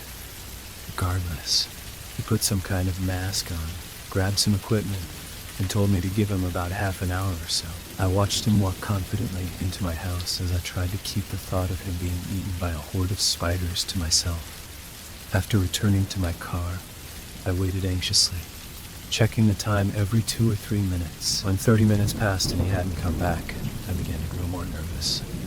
I chewed on my fingernails for another 5 minutes as I tried to be patient. Then another 5 minutes went by. Then 5 more. I was beginning to think my paranoid thought of him being eaten by spiders wasn't as far-fetched as I'd originally convinced myself. I stepped out of my car and called for him, but heard no response. I called again, louder this time and unable to keep my voice from cracking with fear. Still nothing. I grabbed a fistful of my hair and took in a deep breath, trying to rationalize why he was taking almost twice as long as he said he would. I waited until a full hour had gone by, but he still hadn't come out of my house. I let out a dramatic groan. I didn't want to enter the building until it was safe, but if something really had happened to the poor idiot, I couldn't just leave him in there. I cautiously stepped toward the ominous structure, reciting left foot, right foot, left foot, right foot, as I got closer to it. I inched my way up the porch, causing the old wood to creak as if screaming in protest. Slowly and methodically, I reached for the door. I called for him one last time and waited for a moment. When I didn't hear anything, I took a deep breath and twisted the knob. As soon as I heard the click of the latch, the door suddenly swung open. I screamed and fell back away from the door, readying myself to be swarmed by thousands of tiny legs. But instead, I heard a small chuckle and an apology. The exterminator stood in the doorway, his gut shaking from laughter as he reached a hand down to help me up. "What the hell took you so long?" I asked, both frustrated and embarrassed. He explained to me that he was making sure to spray in every nook and cranny he could find. He wanted to be extra sure that he'd covered the whole place and did a second sweep when he didn't see any spiders. "What do you mean you didn't see any spiders?" I asked in disbelief. "Well, just that. I searched high and low, but I couldn't find even a cobweb in there," he said, seemingly unbothered. "That's impossible. I've been seeing them every day for a week, and a whole damn swarm of them fell down from the crack over my bed last night," I nearly yelled. "Yeah, see, that's the other thing I wanted to talk to you about. You mentioned over and over on the phone about that crack in your ceiling, but I didn't see any cracks." I stared at him, a look of bewilderment plastered on my face as he continued. I thought maybe I just misunderstood about its location. But after double-checking all the rooms in there, I'm still not exactly sure what crack you were talking about. I sprayed the corners of the ceiling, though, so you shouldn't have to worry too much about the little critters up there anymore. No, the thing is enormous. There's no way you didn't see the crack going halfway across the ceiling, I protested. He just raised an eyebrow and responded in an accusatory voice. "How about you take me in and show me this thing? Because I've got no idea what the hell you're talking about." "Fine, I will." I stormed into my house, my nerves temporarily calmed from my confusion and irritation. The exterminator walked closely behind me as I made my way to the bedroom. I swung open the door and pointed at the ceiling without looking. "Right there. Look," I said, a bit smugly. He looked at the ceiling, then back at me, an eyebrow raised in confusion. "I think maybe you ought to look for yourself," he said with a hint of concern. "It's right there." The words caught in my throat as I turned to look at the ceiling over my bed. To my confusion, there was no crack to be seen, only a lumpy, shoddy-looking paint job stretching across nearly the entire length of the bedroom. "Wow," is all could utter. I felt a hand on my shoulder. "Listen, man. Sometimes people with a great enough fear of spiders get little infestations in their homes, and their mind thinks up all kinds of crazy junk in response." I looked at him, wanting to be angry at his patronizing tone, but unable to shake my confusion. "Don't worry about, man. You said you woke up with a bunch of spiders on you?" It was probably just a nightmare driven by seeing a few spiders over the last week. I sprayed this place top to bottom so you've got nothing to worry about.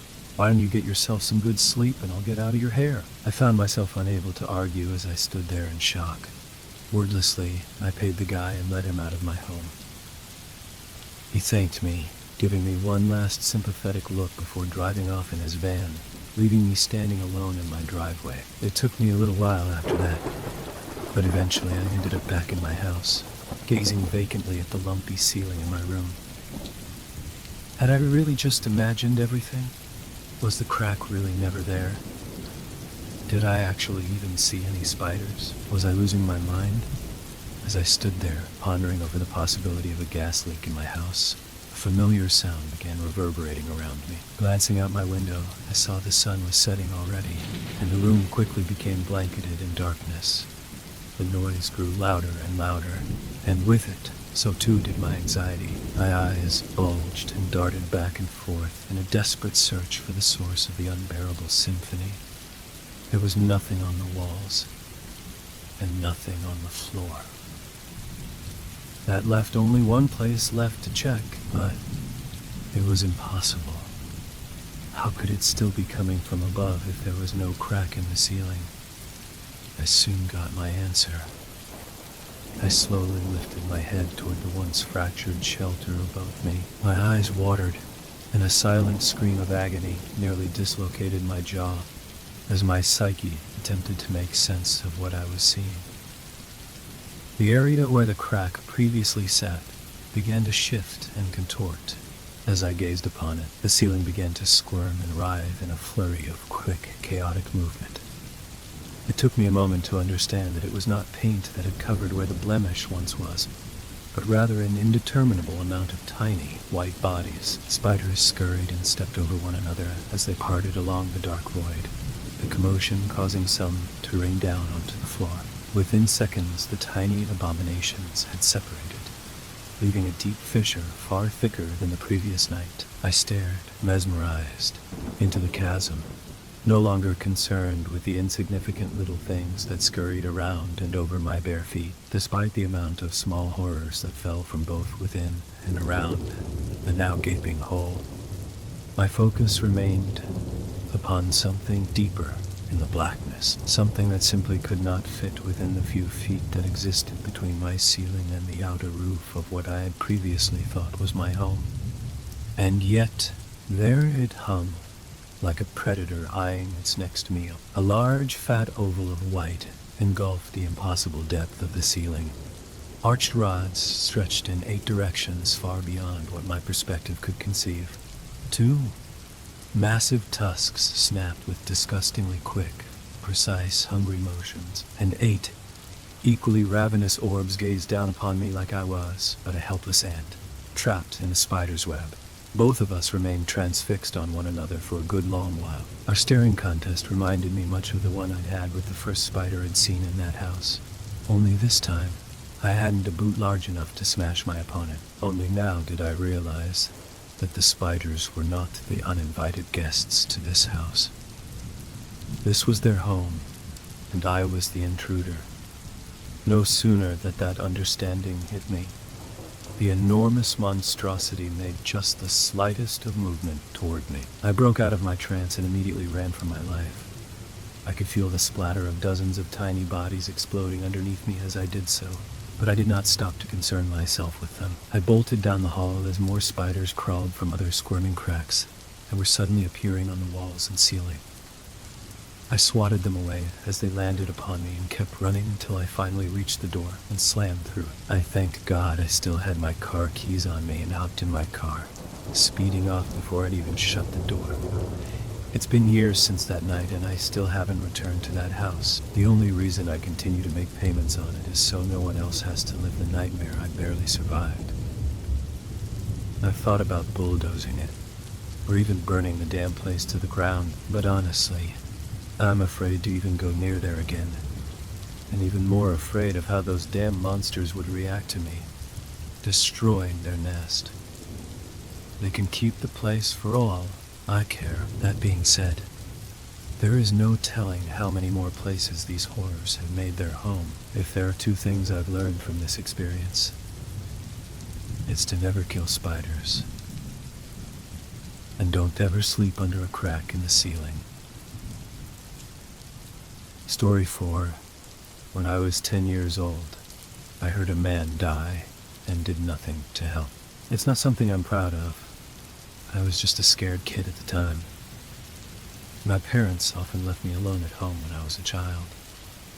I once said they didn't love me or anything so dramatic, but they had priorities. Oftentimes, I was not especially high on that list. Still, I enjoyed the solitude. I had the run of the house and could pretty much get away with whatever I wanted while they were gone. Well, as long as I made sure to clean up after myself. What they didn't know couldn't hurt me after all. It was early February when it happened. My folks were out on a part anniversary date. They'd married around that time of year, about a decade and a half prior to that day.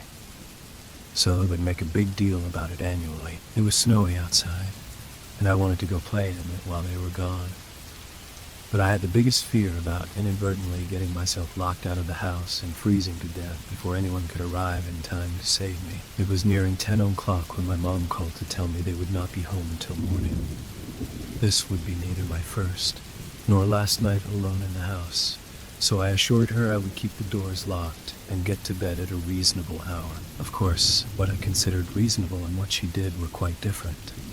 Were I being responsible, I would have likely already been in my bedroom, but I was happily in the middle of binging horror movies downstairs when she called. I won't say they never gave me nightmares, as my mother warned, but I still loved them.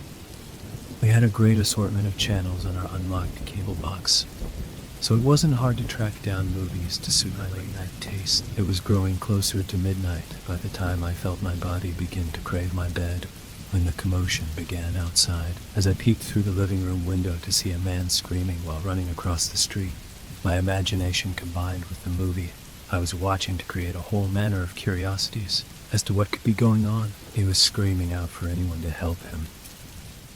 The poor guy sounded both horrified and desperate while he ran to some of the neighboring houses, pounding on their doors. "Help! Please, somebody help me!" he cried out into the night as he slammed his fists against the doors and walls. Most houses just turned their lights off when all of this began. But I couldn't look away. What could have gotten this guy so worked up? I wondered to myself. I was an overly imaginative child as it was, so this apparently terrified stranger inspired an array of wild theories to pan across the forefront of my mind. Everything from some sort of bloodthirsty serial killer to the devil himself pursuing from a distance flashed across my subconscious.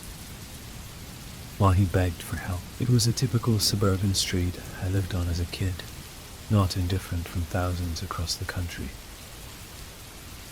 Little to nothing ever happened there, aside from the occasional car pulled over for one reason or another. Perhaps one disgruntled neighbor yelling at another for something completely pointless, but nothing especially exciting or noteworthy.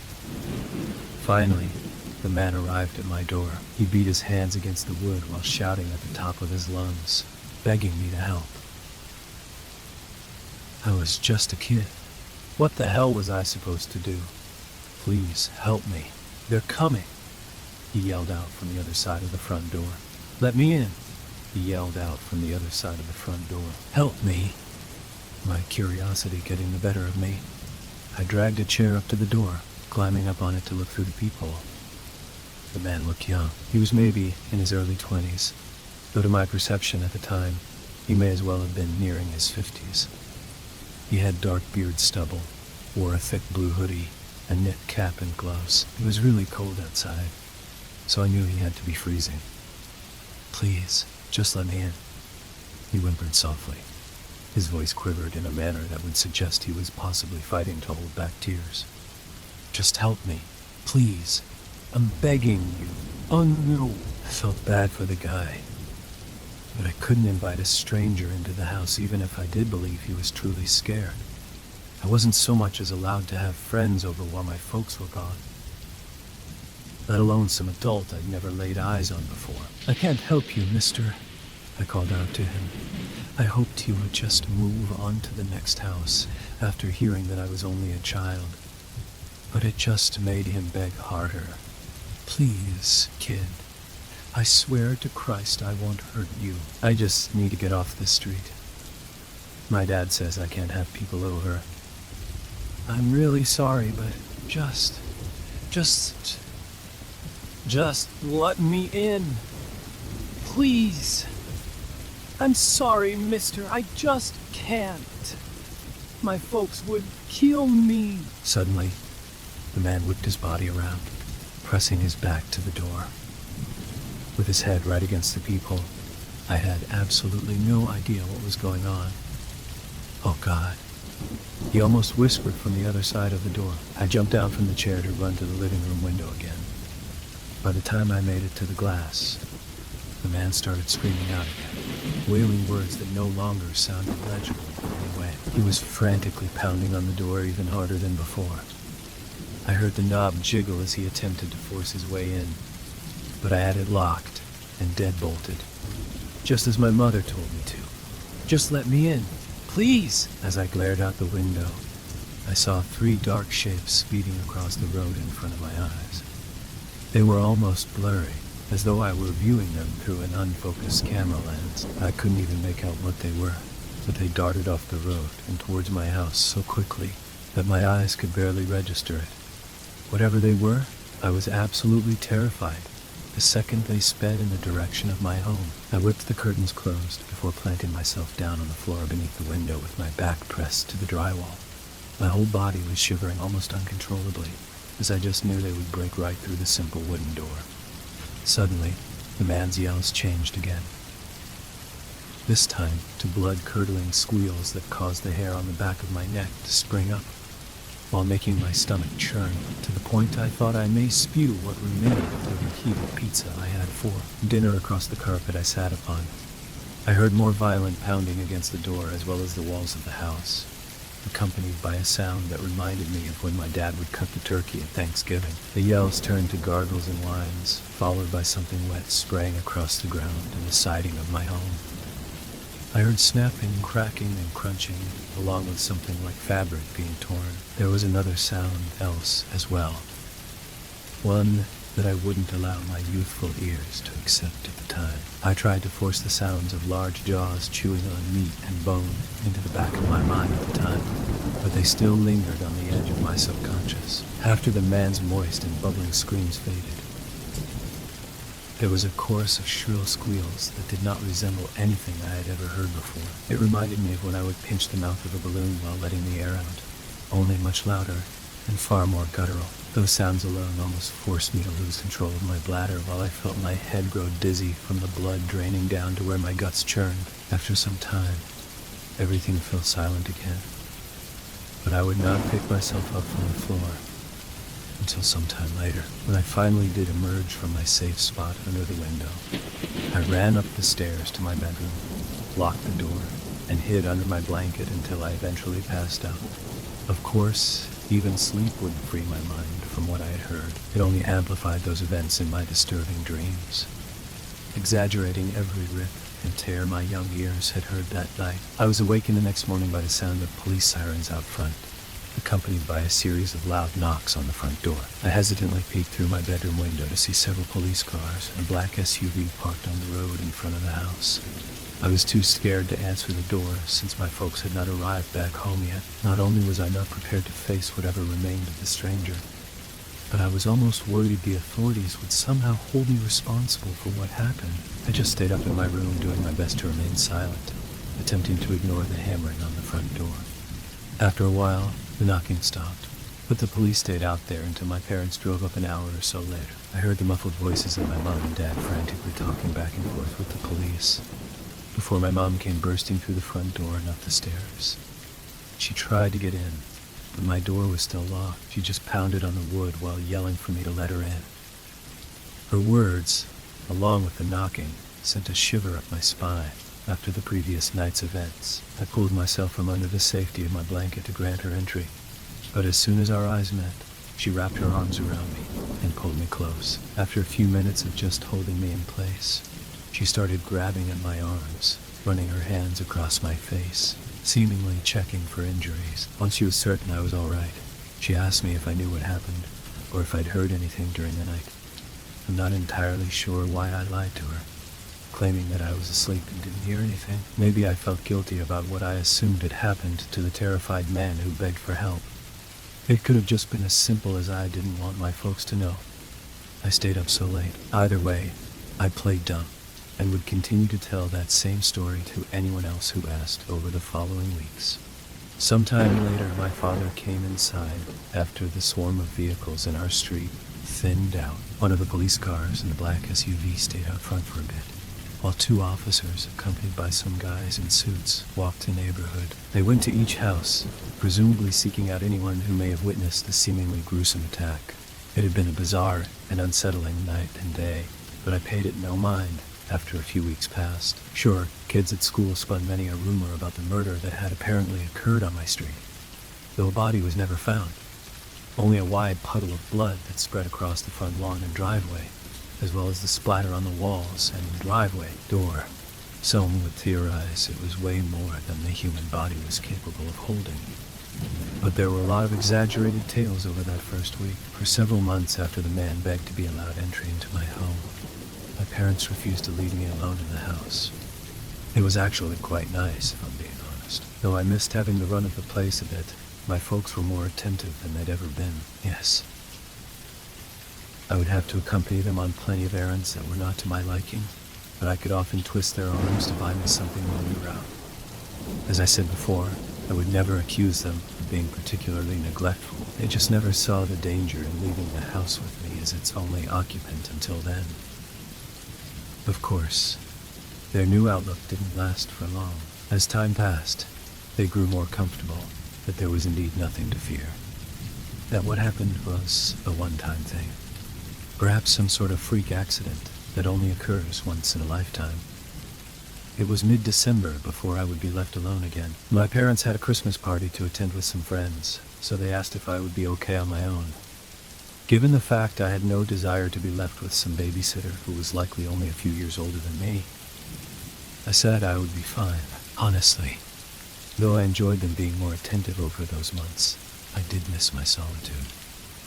As was usually the case, my mom checked in around 10ish, to which I informed her all was well. She told me they would likely be home around 1, and recommended that I try to get to bed soon. Of course, I had no intention of hitting the sack until I saw the lights of my parents' Honda rolling into the driveway. But she didn't need to know that. After successfully riding my makeshift Captain America shield down the stairs several times in a row, I decided to just hunt for a good rated movie to bide my time, until I would have to head up to my bedroom. It was creeping up on midnight when the knocking on the front door pulled my attention away from Jason lazily strolling after a fleeing girl. "Let me in," the voice called from outside. I was stunned, my whole body instantly tensing up as my mind revisited the stranger who was left as nothing more than a bloody pool across the front lawn. My father had ended up having to repaint the front of the house as the stains would not wash off. Even the concrete driveway still wore a few marks that would not clean up. "Come on, kid, let me in." I turned the volume up on the movie in an attempt to block out the voice. "Help me! Save me! Let me in!" the voice called out, growing louder by the second. It wasn't as though he was shouting, more like his vocal tones elevated in the same way I had turned up the sound on the TV. Hesitantly, I crept over to the window to peer outside. I saw no evidence of anyone or anything. The whole neighborhood appeared to be at rest, but I still heard the man behind the door. "Just let me in. I won't hurt you. I promise." I quietly carried the same chair over to gaze through the peephole. I froze in place after I accidentally bumped wood to wood while attempting to position my prop. "I know you're in there, kid. Just let me in. Please." Once more, I climbed up to glance through the small circular hole to see nobody out there. Only the deserted lawn and lightly crimson-stained driveway. "Come on, kid. You can save me. You know that, right?" I could see not the slightest sign of anyone or anything. I even attempted to look downwards through the tiny circular spyglass, theorizing someone may be crouched down. though the voice sounded as though it was coming from just beyond where I stood. I tried to convince myself that I had simply eaten way too much candy, or I'd possibly knocked myself senseless while sliding down the steps. After a few more minutes of the invisible stranger muttering from behind the door, I decided to just turn off the TV and head to bed. Even after I turned on the box fan I used to provide ambient sound to help me sleep, I still heard the voice, which now sounded like it was coming from directly behind my second-floor window. I sandwiched my head between two pillows, but it made little difference in the volume of the cries for help. "Don't go to sleep and leave me out here, kid. All you have to do is just let me in." It wasn't until I saw the light trace across the far wall of my bedroom, signifying my parents' arrival, that the voice fell silent. For years, it carried on like that, always around midnight, and only when I was alone. I got to the point of practically begging my folks not to leave when they would inevitably head out for the night, and even requested a babysitter when they would. They agreed to my request for someone to watch over me while they were gone, but that ended just a little after I turned 12. Sometimes I was able to arrange a sleepover with a friend, but there still would be those times I could not weasel my way out of being alone. As the hour approached, regardless of how often the voice would return, I was never able to just ignore it or push it to the recesses of my mind while I focused on other things. When my parents would be gone all night, the voice wouldn't stop until I finally drifted off to sleep, which always required quite the struggle to achieve. As the years progressed and my school days ended, I went off to college where I would have a roommate for a time. Though I would involve myself in any activity that would keep me from being alone in my dorm room after hours, there were still those times I would once again be at the mercy of the voice behind my door. No matter where I went in life, the stranger would follow, though there would never be evidence of his presence aside from the desperate plea and knocks on the door. After college, I still maintained a roommate to avoid as many late-night visits as I could, though it would not keep them away entirely. I couldn't exactly forbid my housemate from having a life, after all. For some years, I would only have to worry about the cries for help around the weekends, as we had similar work schedules. Unfortunately, when my roommate decided to move in with his girlfriend, I was out of blessings. Sure, I attempted to get another roomie, but my erratic and desperate behavior freaked out most interested parties. So every single night after my housemate moved out, the knocking and screaming came. No matter how hard I tried to ignore it, the volume would crank up higher and higher every damn time. I even tried checking into a busy hotel for a night, hoping that the crowded hallways would keep it away, but no. As long as I was alone in my room, the pounding would begin again around midnight, without fail. For months, I fought against my slipping sanity, but I could never block it out. Earplugs? Nope. Earphones with blaring music? Nope. Earphones with blaring music? Nope. Nothing would keep the man's begs for help from reaching my ears. I would just scream out myself sometimes, perhaps from the burgeoning madness of it all, or just the hopelessness of being unable to escape it. Finally, after far too many sleepless nights to count, I couldn't tolerate it anymore. As many times before, I gazed through my peephole to see nobody there, though the calls and knocks still echoed through. With a heavy sigh and a racing heart that felt as though it would crack through my sternum, I wrapped my trembling fingers around the doorknob and pulled it open. My jaw practically fell onto my chest when my eyes met the shredded figure before me. Half of his face had been torn away, leaving a reddened skull with strips of meaty tissue where skin once lay. His left arm had been ripped from his shoulder, and it was hard to differentiate the bloodied muscle and bone from the clumped threads of the shirt and hoodie that remained. His gut was splayed open, with oozing intestines hanging to the ground in a scarlet pool, and both of his legs were a gruesome combination of moist ground beef and bone, with little holding them together. Somehow, his right arm was the only part of him free of any manner of injury, which he still held outstretched in front of him with his fingers balled into a fist in preparation to knock once more. "Thanks, man," he said, trying to smile at the one side of his face that still had the ability to do so. "You're a lifesaver." We just stared at one another for a moment, before he just dropped to the ground before me, with a series of snapping and squishing sounds.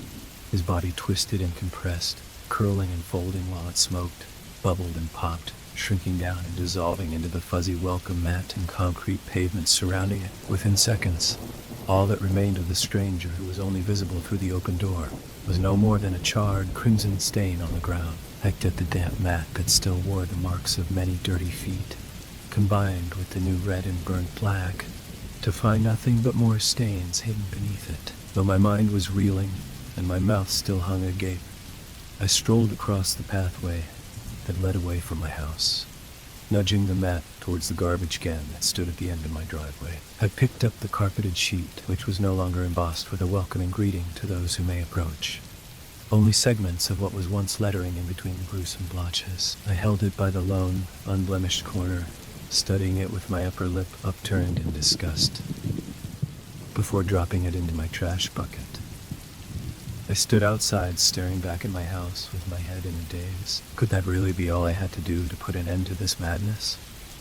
Would my nightly visits finally be over? I began to cackle like a crazy person. The pure insanity of what had tortured me for years, almost causing my fragile mind to fracture, I paced back to my open door, feeling as though my remaining marbles may indeed be rolling out of the confines of my noggin for good. Before I could reach the entry to my home, I heard what sounded like a pack of wild animals thundering their feet across the pavement behind me.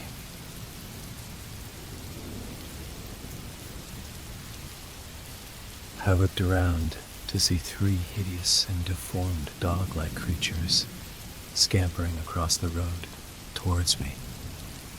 Thick, flagy slobber dripped from their gaping maws as they sprinted right at me on muscular legs, covered in matted, dreadlocked fur. I screamed at the top of my lungs, hauling ass back through my doorway, slamming it shut behind me.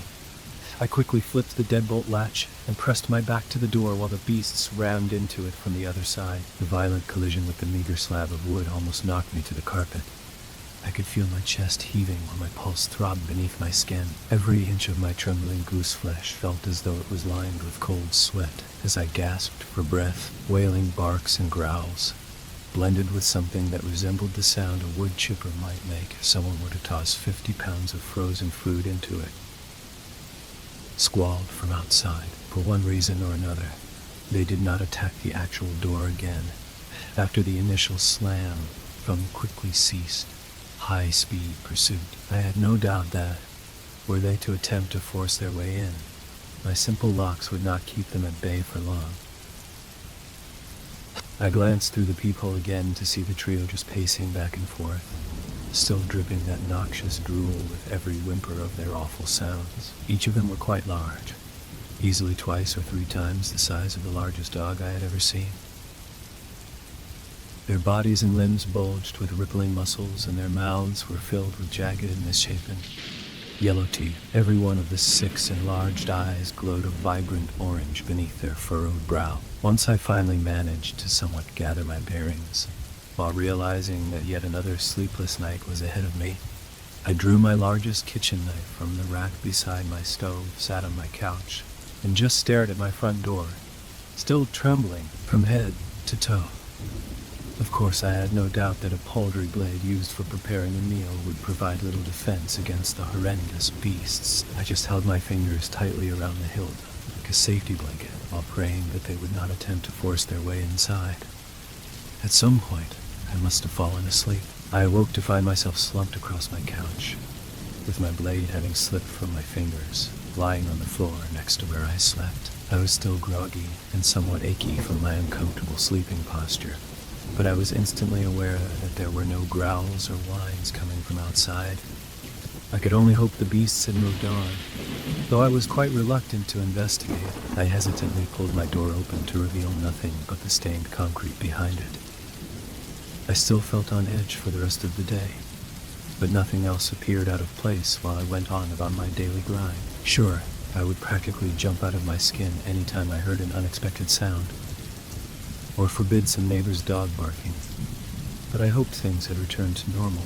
Well, normal, for my life anyway. It wasn't until I was on my way home, after dining with some friends after work, that I understood the new troubling situation I would be forced to endure. The sun began to set while I drove back to my house. Something that never made me nervous before. Not until midnight, anyway. By the time I arrived on my street, the world was illuminated by the subtle glow of the moon, as well as the street lamps lining my neighborhood. It was then that I heard the barking and growling again. I darted my eyes to my rear-view mirror to see that trio of ferocious, matted creatures speeding at me from behind. I slammed my foot to the floor, causing my Nissan to speed faster across the road to my house than I would have ever dared before. I was terrified at the idea of kids playing on the street, or absent-minded drivers drifting into my lane. But I had to outrun those things and reach the safety of my home. I skidded into my driveway, feeling my right tires lift from the ground as the left one spun to a halt, tearing into the grass and dirt of my front lawn. My heart was hammering against my chest again while I sprinted to my front door.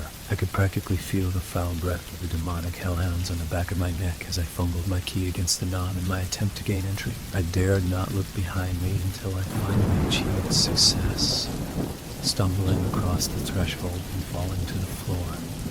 I just skidded back across the carpet to thrust my foot against the door, slamming it shut. I quickly rolled over, reaching my shivering hand up to latch my lock, just as I heard and felt the hard slam of the monstrous creatures, beginning another night their atrocious wails calling from outside.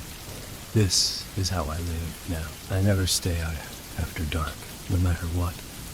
I feel a panic attack building up whenever I see the sun begin to recede for the night, whether I'm safely behind my walls or not. I don't date, I don't socialize. Those things only lead to the possibility of being unable to put a door between me and my stalkers when night falls.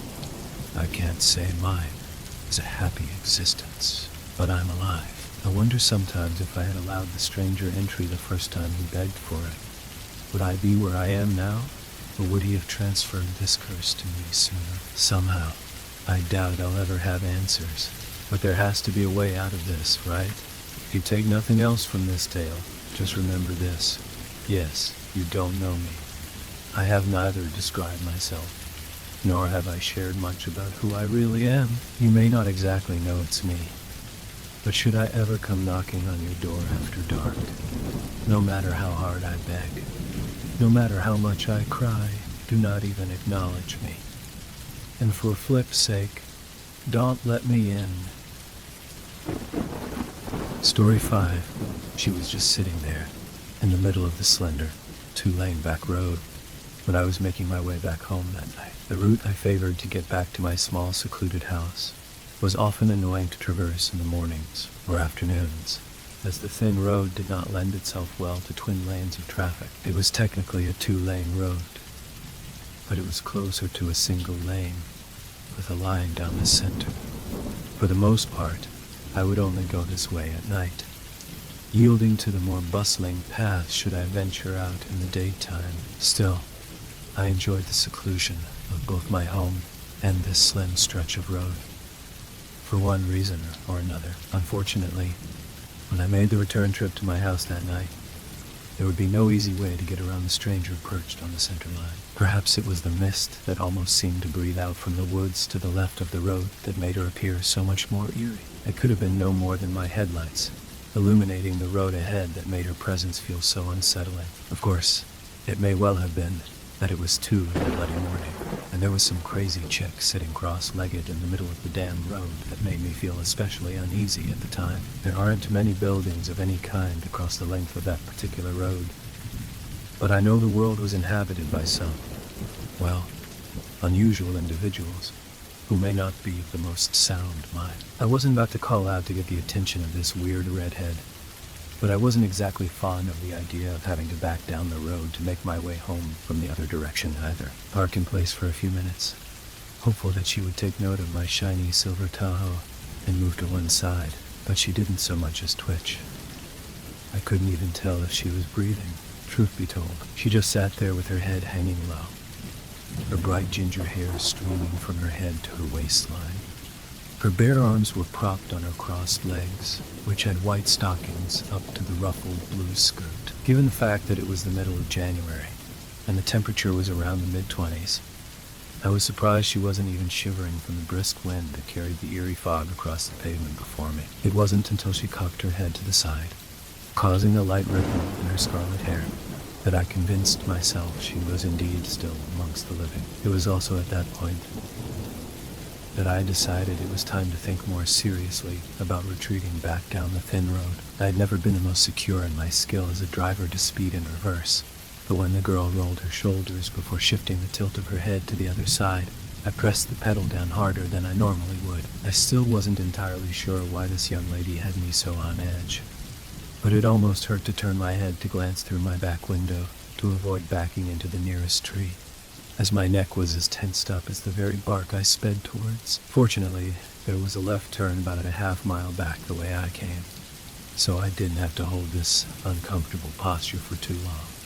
Before I was free to turn the truck to a forwards-facing position again, though I had not exactly looked the girl in the eye, it felt as though I could still feel her glare piercing into me as I sped faster than I normally would feel comfortable with on this particular road. It was a strange experience for sure, but I couldn't quite rationalize my behavior at the time. I was acting more like a kindergartner who had just come face to face with the boogeyman than a grown man who had seen nothing more than some girl in the middle of the road. I even felt a bit ashamed that I had been too freaked out to even check to see if she was in need of help, but I would just try to convince myself that she was likely wasted, or perhaps mentally unstable, and it was better not to test fate.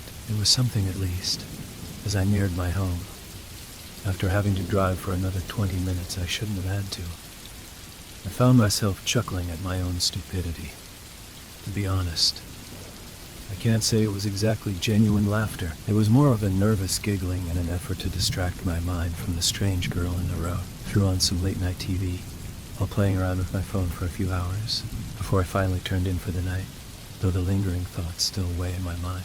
Slept just fine, all things considered, but I still couldn't shake the image of the long red hair tousled by the misty wind from the forefront of my brain as I went on with my daily work life. I lived a good half hour from my job, but I could generally cut a good third of that out when I took the back roads home. I generally wouldn't take that route to work, since there was often a bit more traffic during the day, but I chose to stick with the longer path there and back for the next week or so, given that I witnessed other vehicles entering the highway from that same road on my daily commute. I had no reason to believe the girl still blocked the flow. Still, I wasn't ready to take the chance just yet, even if I did miss the slightly shorter trip. It wasn't until a few more weeks passed when a rough night at work, combined with a pulsing headache, led to me ducking out a couple of hours early. Being a more premature hour than I would normally make that return trip, I thought it couldn't hurt to hit the back roads again. It still felt silly to me that I was acting like a freaked out kid over something so trivial. Not to mention, I had no reason to believe the girl would have returned just in time to meet me once more. I suppose, given the fact I have chosen to share this experience, that it can be taken for granted what happened next, but I'm just trying to relate how my mindset was at the time. As soon as I made the semi-conscious decision to take that left onto the thinner path, my heart began to thump. I could feel the pulse in my wrist beating against the watch strap around it, but I knew it was time to try this again. I told myself that it was surely no more than my pounding head that caused my heartbeat to quicken. But the two sides of my brain were debating this all the way up until I screeched my tires to a halt once more. It was considerably colder outside than it had been the first time she blocked my path home, but she was still wearing that same sleeveless white shirt, blue ruffled skirt, and sheer white stockings. I hadn't noticed any sign of the fog drifting from the trees until I smashed my brake pedal to the floorboard, but it drifted around her static pose regardless. I briefly considered risking my wheels dipping into the ditch to work my way around her, but the mental image of her leaping through my driver's side window as I passed pushed forward from my subconscious before I even thought about lifting my foot from the brake pedal. There we were, this young girl and I facing off against one another once more. Of course, I still couldn't actually see her face, but I swear I could feel her eyes glaring into mine. As I had the last time, I kicked my truck into reverse and began to turn my head to guide the way. That was, until the girl with the hanging scarlet hair lifted her left arm up into the frigid night air. I was borderline paralyzed as I still held my arm around the passenger seat headrest in preparation to back up, as I gazed out my mist-speckled windshield, while the plume of fog weaved under her raised limb, gently wafting her hair to one side. She outstretched the fingers of her extended hand. I stared on, puzzled at this sight. Could she have been attempting to wave at me? Was she finally making contact? Perhaps to request some sort of assistance. My scattered thoughts were interrupted when each finger, along with the pale white and lightly freckled thumb, flipped backwards, each practically slapping themselves against the back of her hand, with a louder than should have been possible sound from such a distance. An echoing series of cracks, pops, and tearing noises practically bellowed into my ears. The flesh where each of the fingers connected to the palm ripped apart, with a glossy red spray of warm blood gushing from within, spattering my windshield, even from 10 feet from her, where I was parked. I had to fight against retching across my dashboard, which would surely have sandwiched my windshield between halfway digested food and thick, sticky blood from the outside, though I trembled from head to toe while I waged a fierce battle against the queasiness.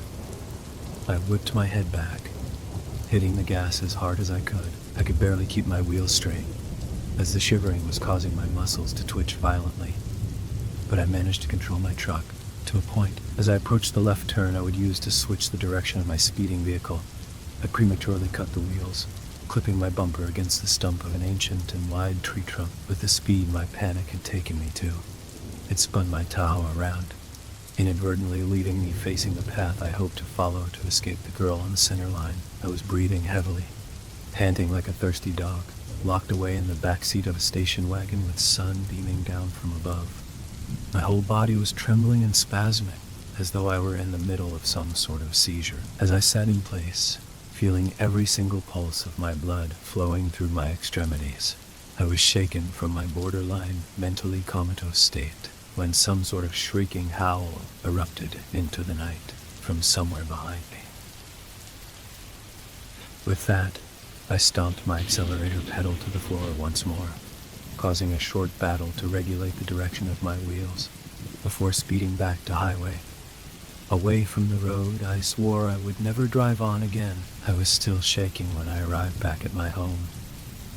I was only vaguely aware of the journey I had made from where the young girl perched in the center of the road. I could barely force my hands to guide my key into my front door knob, let alone locate the light switch when I finally did gain entry. I didn't turn on the TV, nor did I absent-mindedly pull my phone from my pocket while my body wound down from the workday. I just staggered to my bedroom, dropped into my bed, and pulled the blanket over my still tremoring body.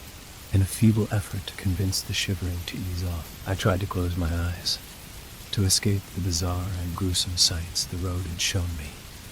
But she still sat there, cross-legged and silent behind my eyelids. When I awoke, the following early afternoon, I still couldn't shake the stain the girl had left on me. I still shivered slightly as I stood under the near-boiling water the shower doused me with. I had almost forgotten about the blood which had sprayed across my windshield and hood by the time I walked to my truck to travel the busy roads to work. It was around then that I decided to call in for a sick day. Not only did I have to do something about my crushed rear bumper, but I highly doubted I could motivate myself to deal with the responsibilities of my job after scraping the dried-up crimson globs from the front of my truck and windshield. It almost appeared an unreasonable amount of blood, which had rained upon the entire front end of my Tahoe.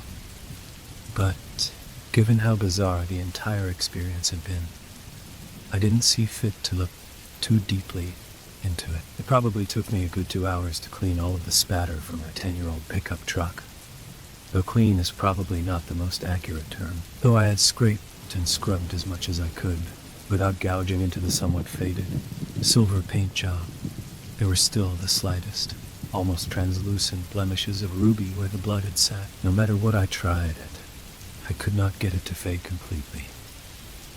Perhaps I had allowed the marks to set in for too long before making an attempt to remove them. but they were most certainly not coming off. If nothing else, it would leave me a reminder of why I should never risk taking the shortcut again. As the week progressed, I managed to break my mind away from the redhead splitting the flesh of her palm as her fingers flipped backwards, though the light stains on my windshield would catch my eye should my brain attempt to neglect the memory of the gruesome sight for too long. Still, I managed to get back into my regular routine, only occasionally haunted by the image of the girl on the center line of the back road. Of course, it's always at those times I feel the most comfortable with things, that they begin to go sideways again, though following the highway to the next one, before making a few rights and lefts to reach my home, could be almost bumper to bumper on the ride in the opposite direction. The world was mostly at rest when I would make the return trip each night. There would still be a steady flow, but not remotely as much as during the daytime. My work hours were 4 to midnight, anywhere from 5 days a week to 7, depending on the workload. There were those times I would have to work over a few hours, should the next shift have too many people out, but that wasn't often. I always dreaded those days, though. The 8-hour shifts were grueling enough without slapping an extra 2, and sometimes 4 hours on top of them. But I had to work until 4 that Wednesday night. A good 4 weeks after that commute, which still left light stains on my truck, I came face to, well, here with the redhead for a third time. I hadn't even given a passing thought to attempting to traverse those back roads again, but there wasn't a single vehicle on the highway while I cruised at 67 miles per hour to get back to my home. I was mostly on autopilot while the late-night radio droned on from somewhere outside my absent mind. When a light fog began to subtly breeze across the road, my shallow breathing grew more erratic. The back of my mind practically collided with the front when my eyes met the girl perched in the middle of the 4-lane highway. My whole body tensed up, while my elbows stiffened to keep guiding me straight, since it would be absolutely no challenge to pass by her this time. As the road was far wider than the slender back road she had sat upon twice before, I simply drifted to the farthest lane to ready my truck to drift by where she sat. This time, her posture was different than it had been on the previous occasions. She no longer sat cross-legged, but with her legs splayed out in front of her. Her head and torso were still hunched over, and her hands were flipped out to her sides, with the left still oozing blood from her torn flesh and back-turned fingers. As I slowed my speed to ease by her, to make sure she would not lunge in front of my previously speeding Tahoe, she began to reach out towards her legs with both her undamaged hand and the one which could surely not grab onto anything. I watched her stay in that pose, looking as though she meant to touch her toes with one set of outstretched fingers, and one glorified stump of grizzled meat and bone. As I cruised beside where she sat, I did not look back to see what happened next, though that would prove to have been unnecessary, even if I had wanted to see what she reached for. Maybe 3 more miles up the road, right before where my first turn would be coming up on the right, I felt my body begin to twitch once more as my eyes met the girl for a second time that night. She had her right hand around her right ankle, and her left propped behind her other ankle. As I drifted to the right in anticipation of making my turn, I inadvertently jerked the steering wheel much harder than intended. It wasn't my newly developed body tremors which caused the overcorrection, but the sight and sound of the girl swiftly pulling at her legs, snapping both upwards at the knee. Again, blood squirted from the torn flesh as the bone ripped through the underside of the joints as I battled my truck to straighten back up. After bouncing my wheels off the curve of the breakdown lane, I watched her legs flop lifelessly to each side of the road beside her, only loosely connected by gnarled strips of bloodied meat and tissue. Once more, I gunned my truck as fast as I could, careening into the right turn while skidding from one side to the other. Again, that unnatural howling squeal screamed out from behind me. My chest was still thundering when I finally managed to straighten my truck, though I almost missed the left I needed to make soon after. Again, I was shivering as though the temperature had plummeted to somewhere below the frost-bitten fields of the 7th level of hell. I lost my battle with nausea as soon as I pulled into my driveway, throwing the door open to practically fall out while the seatbelt left my body dangling. As I retched onto the concrete, I allowed a scream to bellow from my lungs after the vomit cleared my throat, echoing my wails across the darkened street and trees which surrounded it. I just couldn't wrap my mind around it. How the hell was she always able to find me? What had I ever done to warrant her self-mutilating visitations? Would I ever be free of her? Though the snapping of her fingers and the subsequent shredding of her flesh had left a great deal of doubt in the back of my mind, I had still maintained the idea that she was no more than a deeply troubled, yet fully human girl. But this most recent interruption in my otherwise peaceful ride home left anything rational out on the side of the road. Next to the breakdown lane, I damn near flew off. There was no getting my eyes to remain shut that night, regardless of the 45 minutes I had sat upon the shower floor, allowing the steaming water to rain over my freezing body. The hours slowly dragged by while I tossed and turned under the blankets, which seemed to provide me with little to no warmth. I don't even know if I had slept at all when my phone rang from the pocket of the jeans I had left scattered next to the rest of the clothes I wore to work the previous night. I just pulled my extra pillow over my head in an effort to block the sound. But when it beckoned for me to answer a second time, closely followed by a third, I could tell it would not let up. I just grunted into the phone after groggily swiping the answer icon upwards. "Hey, Gopher." My brother spoke through the receiver. Even though I was physically and mentally exhausted, I knew it was him. He was the only one who called me Gopher. Had since I was little. My birth name was Topher, but when my mother met a premature end, some years after my dad walked out on us, when I was only 9 years old, it was up to my older brother to take care of me. Though he was only twice my age at the time, he left college to take on the responsibility. We had always been tight, since the day I was brought into this world, though we had grown distant over the last 7 years or so. "Scotty?" I replied, though I knew it to be him. We would text or email from time to time, but I could barely remember the last time we actually talked, let alone when we last met in person. I couldn't help but wonder, in that matter of seconds since hearing his voice, if he somehow knew I was going through something. "How's it going, little brother?" There was something of a tremor to his voice. It had been a while since I actually heard my older brother speak, but he had always carried himself with confidence. I'm okay, I guess. How about you?" I wasn't exactly prepared to verbalize anything concerning the events which still left my hands trembling as I clutched the phone to my ear. But if there was anyone who would hear me, it would be Scott. "Yeah, I think, no, I'm not so good, kiddo." "What's wrong, Scotty?"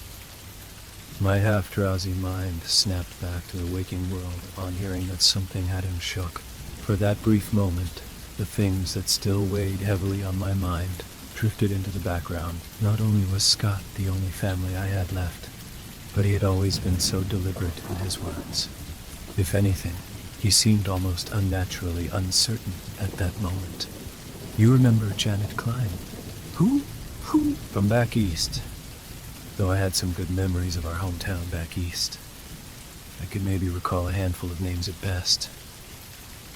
I had a small circle of friends, but I was always shy around girls back then. Sure, I could clearly remember Penelope Slate. The girl had had a crush on since 3rd grade, but I had absolutely no idea who my brother was talking about. Not offhand. "Who is she?" She was a senior when you were still in 6th grade, I think. I just thought, I don't know. "Scott, what's going on, man?" Our hometown wasn't a particularly large city by any means. The kindergarten, middle, and high school were all in the same complex, so it's not as though students from far-removed grades felt all that foreign to us. Still, I rarely paid much attention to what other kids were doing, nor who they were. I may recognize a face here and there, but I probably couldn't even tell you any of my teachers' names at this point. I've been seeing her. You and Leanne break up? Did she move out your way or something? You got yourself a stalker? I bet Leanne ain't. She's dead, Topher. A barrage of questions flooded my mind. Had there been an accident? Was he hurt? Was Leanne okay? They had been together for a few years. I knew he practically worshipped the ground she walked on. Had some crazy ex-girlfriend stirred up some stuff between them? Had there been an altercation between my older brother's frazzled state and this whole strange conversation? I was growing more and more concerned by the second.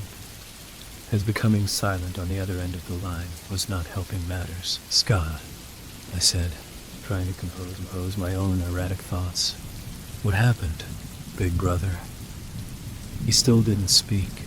For a moment, I thought he had hung up, but I could still hear his breathing through the receiver. They were shaky breaths, not unlike my own had been while I fought to warm up my trembling bones the night before.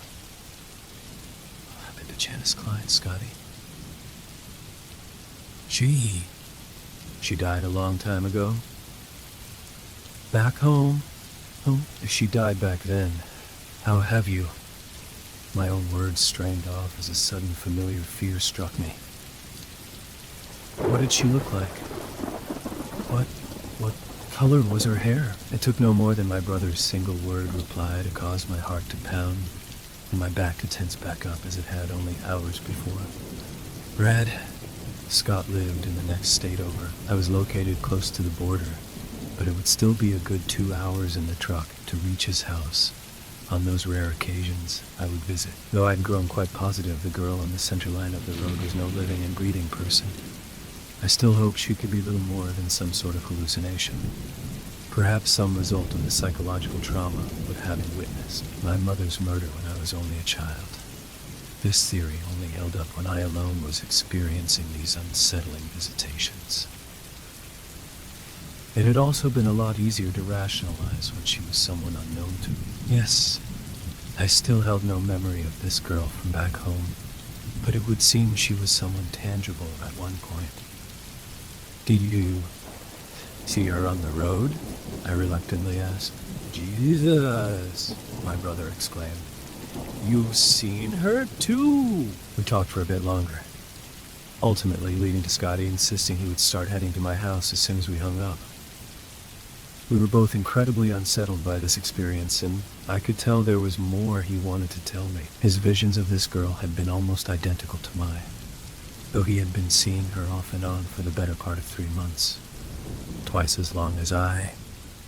He didn't elaborate on what she would do to herself after snapping her legs like dried twigs, but I could tell there was more to it.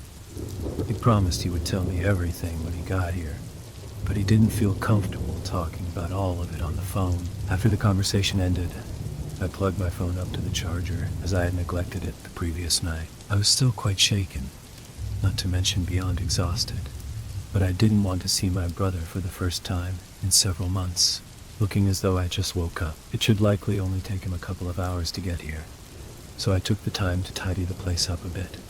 After taking a cold shower in an attempt to fully wake my mind and body, after I was content that my home appeared presentable, I aimlessly wandered around my front lawn for a time before flopping down onto my couch, clicking on the TV, and surfing between my handful of streaming platforms in hopes of occupying my thoughts. Time felt as though it trickled by at a snail's pace, while my subconscious fought against the vision of the redhead snapping her fingers and knees, splashing blood across the front and sides of my truck. It was around then that it dawned on me that I had yet to clean the most recent crimson assault from my driver's side door. Similarly to the stains I could not completely remove from the front end, the side doors, fender, and running boards now wore those same semi-translucent scarlet marks. I think I had already decided, should this bizarre series of encounters ever come to an end, that I would look into having my truck repainted. I may even replace the windshield too. Mom's life insurance had afforded my brother and I our own homes and a certain degree of continued financial security, though it was not nearly enough to warrant not maintaining a job. I still remember that night my stepfather killed my mother. I awoke sometime in the middle of the night, due to the raised voices of the two arguing. It sounded as though he was convinced she had been unfaithful to him, though she seemed to have no knowledge of the supposed affair. Whether or not she did indeed fool around on him, I'll likely never know. When I slowly crept from my bedroom to investigate, I arrived at the scene just in time to witness my stepfather plunge the knife into her chest. 3 more times he buried the blade into her before he noticed me shaking and crying on the 2nd floor. Gazing down at them, he just stared at me, frozen in place, with my mother's blood still dripping from the knife he used to keep sheathed in his boot. As we glared at one another, my eyes spewing tears, and his enlarged and unblinking, I became terrified he may turn the bloodied knife on me. Before I could turn tail and run back into the safety of my bedroom, he ran the blade across his own throat, dropping him to the floor next to where my mother lay. Perhaps it was that vision of the 2 of them, side by side, their twin streams of scarlet conjoining before my eyes, which caused the sight of blood to leave me in such a frenzied state to this day. When my brother returned from college to raise me, he never showed the slightest signs of contempt for the responsibility, nor having to walk away from his chance at a degree. Nobody could find any trace of my deadbeat sperm donor, but Scotty was as good a parent as my mom had been, and made sure to shield me from all of the troubles this world had to offer, while I recovered from the things I had seen at such a young age. When I chose to get myself plastered at a Halloween party, just a little before my 18th birthday, I had to call him to pick me up. We had some heated words the following day, after which he began to drift from me. When I turned 18, I was able to claim my share of my mother's insurance money. Soon after, we left the town in which we were raised, to leave our past behind. I walked back into my home to await my brother's arrival. I wasn't entirely sure how much time had passed since our conversation ended, but I was certain he should at least be close by now. I strolled up the stairs to my bedroom to retrieve my phone from the nightstand it lay charging upon. Not only did the time reveal to me that it had been close to 4 hours since Scotty set out this way, but I also had a few missed calls. As soon as I heard my brother's frantic voice on the recording, I knew what had happened before I even got halfway through the message. Gopher, she's there. Every couple of miles, she's there. There's cars all around me, but she's still just sitting there in the middle of the road. It's like nobody else can even see her. I'm scared, baby brother. I don't even know. That was the first message. The second was even more alarming. That was the first message. The second was even more alarming. She stood up. How the heck can she even stand? Her legs, they're barely holding together. Every time I pass her, she's even closer to me. I can't get any further out. The words ended with a series of pounding noises, along with what sounded like buckling and cracking metal, shattering glass, and then silence. Just before the message timer ran out, I heard some snapping and tearing sounds, intermingled with horrific shrieks. My heart was once more hammering against my chest. I had no idea where my brother was when, I assumed, his car careened off the side of the interstate. The third and final message was from my brother's phone, but it was not his voice. At first, I was afraid the woman's voice was that of Janet Klein herself, but she quickly revealed herself to be a paramedic. She told me they were currently transporting my brother to the local emergency room. It would seem Scotty was in pretty bad shape, as his car had veered to the side of the road before it somehow flipped sideways over the curb. He was still conscious when the ambulance arrived, but only barely. He was still lucid enough to request that they reach out to me. Though the screen of his phone was cracked, they were still able to use it to contact me. She assured me that, should my brother survive the trip, he would likely be in surgery by the time I could reach the hospital. I almost dropped my phone to the floor. While my head became dizzy and my stomach lurched, I ran to the bathroom in preparation for my gut to spew out whatever it may still have residing within. I only gagged, dry heaved, and gasped for breath while the trembling hands I propped upon threatened to send me plummeting to the tiled floor. I was in a daze while I wandered out to my truck on legs, no stronger than a greasy, wet spaghetti noodle. dangling from a fork. My autopilot took control of the driving while my mind raced faster than my truck. Though I could not have prepared myself for the sight of what had become of my big brother, as the paramedic had predicted. Scotty was still in surgery when I arrived at the hospital. I could barely focus on anything while I sat in the busy waiting room, awaiting any news of his condition. Nobody would grant me any input as to what sort of shape he was in, only that he was barely grasping onto life when the ambulance pulled in. Their words were a little more blunt than mine, but the facts remained the same. My brother was in rough shape and may not survive the night, regardless of how successful the surgery may be.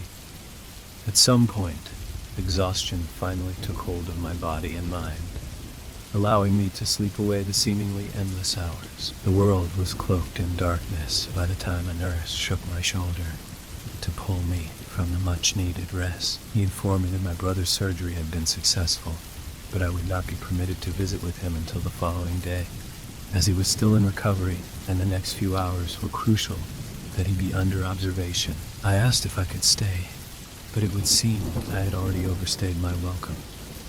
I feared I would be forced to once more drive the deserted roads back to my home, some 20 miles away. I was reluctant about getting behind the wheel, as the hour was late bringing my phone, so I decided to just get a room at a nearby hotel. I hadn't even thought to bring a change of clothing, nor any other supplies for the night, but I managed to grab a few things at a truck stop just off the interstate, a few miles from the roadside motel. I placed a call to the hospital the following morning to check on my brother's condition and ensure I would be able to see him.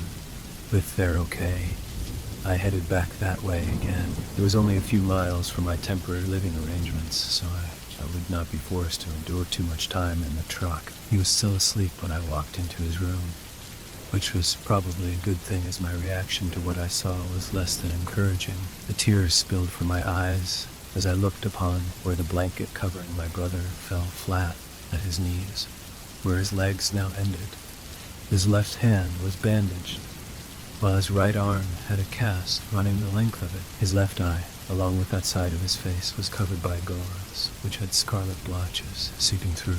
Once I could finally command my stunned body to move forward, I took a seat at Scotty's bedside, hanging my head to allow my tears to drip onto my wrinkled jeans. I was once more shivering all over, not from fear this time, but the sight of seeing my dear brother so broken. He had always been so strong and proud. He was an athlete in high school, which afforded him the football scholarship to the college he walked away from to raise me in my parents' absence. He would wrap his muscled arms around me when the pain of the sight of my mother and stepfather's corpses would revisit me in the middle of the night for months on end. He was my rock, all those years gone by, and I hoped I had the strength to be his now. After a time, Scotty began to stir in his sleep. Kiddo, he groggily spoke from the bed, next to where I sat, still hunched over. Hey, big brother, I replied, fighting against the welling of my eyes. I couldn't reveal my fear. I couldn't show him how much it hurt to see him like this. I would not let him down. Not on this. How do you feel? I asked, fully aware of what a ridiculous question it was, considering the circumstances. I just couldn't think of anything else to say. I'm half the man I used to be, he replied, chuckling slightly, while softly singing the words to the old Stone Temple Pilots song. I couldn't tell if it was the likely high dosage of pain medication he was on, or if he was sincerely just happy to be alive, given what left him lying in pieces on this hospital bed. You call Leah? Yeah, she's on the way as we speak. But I had almost not even thought to contact the girlfriend he had shared his home with for the past several years. It wasn't until I made my way to visit him that morning that it even occurred to me that she would likely be beside herself with worry. She was indeed just that.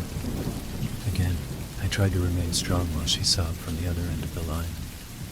But I broke as soon as we hung up. It didn't take her long to reach the hospital, and she practically threw herself on top of him when she opened the door. I I gave Scotty a nod before making my way back out of the room. I thought it best to give him some time, as she was far closer to him than I these days. I would return to visit him again later, and many more times over the following weeks. As that time passed by, the bandages were removed from my brother's face and left hand, though his right arm would remain in a cast for a few more weeks, according to the doctor's prediction.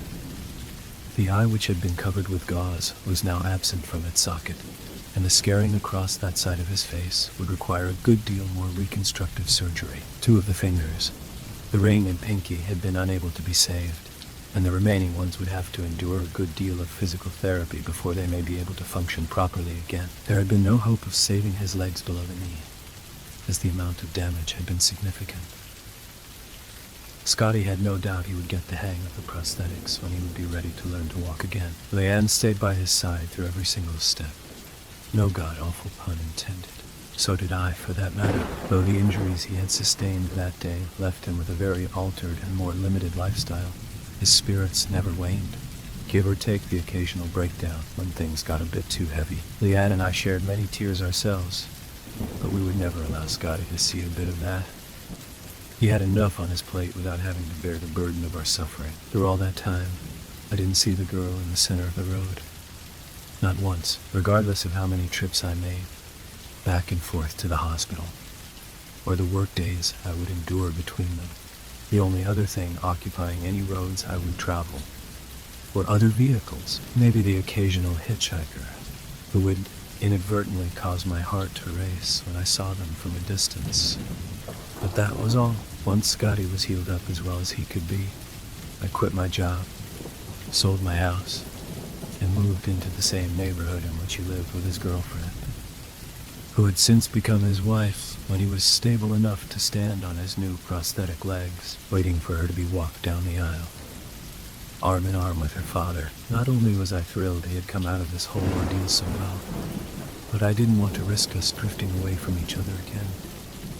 Now that we had found our way back to what we once were, some 2 years went by since that awful day that almost robbed me of my only remaining family member. The redhead on the center line had fallen into foggy memory, bundled up beside any other experience, which was no longer worth dwelling on. I would remain a little nervous while driving the quiet roads on late nights, but I didn't shudder at the very thought of it anymore. It wasn't until early last week, when I shared a few drinks with my brother while his wife was out of town on business for a few days, that he brought up the events which left him an amputee, and damn near left him for dead on the side of that road. We had just been spending the day together, drinking some cheap whiskey and enjoying each other's company like the old days. It had been a long time since we had spent time together like this, and I'd almost forgotten how much I missed it. After many laughs reflecting on times long gone, he just got quiet, while staring down into his glass, swirling the dark liquid around in his fully fingered right hand. "You ever see her again after that night?" he asked in little more than a whisper. I was stunned for a moment, but I could tell he needed to talk, so I wasn't about to brush him off. Yes, my neck tensed as soon as he asked his question, but I had a feeling we'd have to discuss this someday. Someday.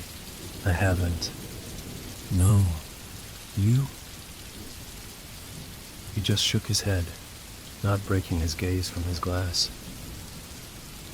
She just charged right at me, Gopher. I could even remotely think of anything to say to that. I thought it best to allow him the spotlight on this one. Her legs. He idly rubbed at the stump of his left leg with the scarred, three-fingered hand. There was nothing holding them together. It didn't even make sense that she... A single tear blinked from his only organic eye. First, she rammed her shoulder into the door. Blood sprayed up from where the bones broke through the skin. He began to tremble, inspiring my body to follow suit. I felt the wheels lift on that side when she hit. Just a little.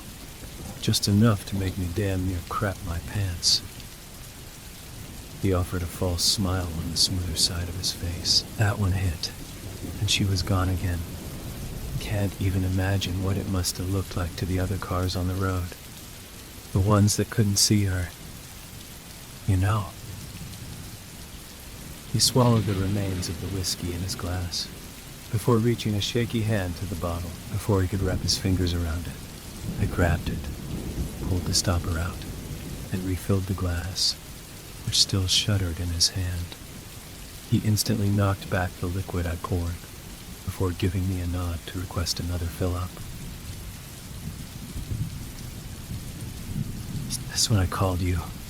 The second time anyway. The one before.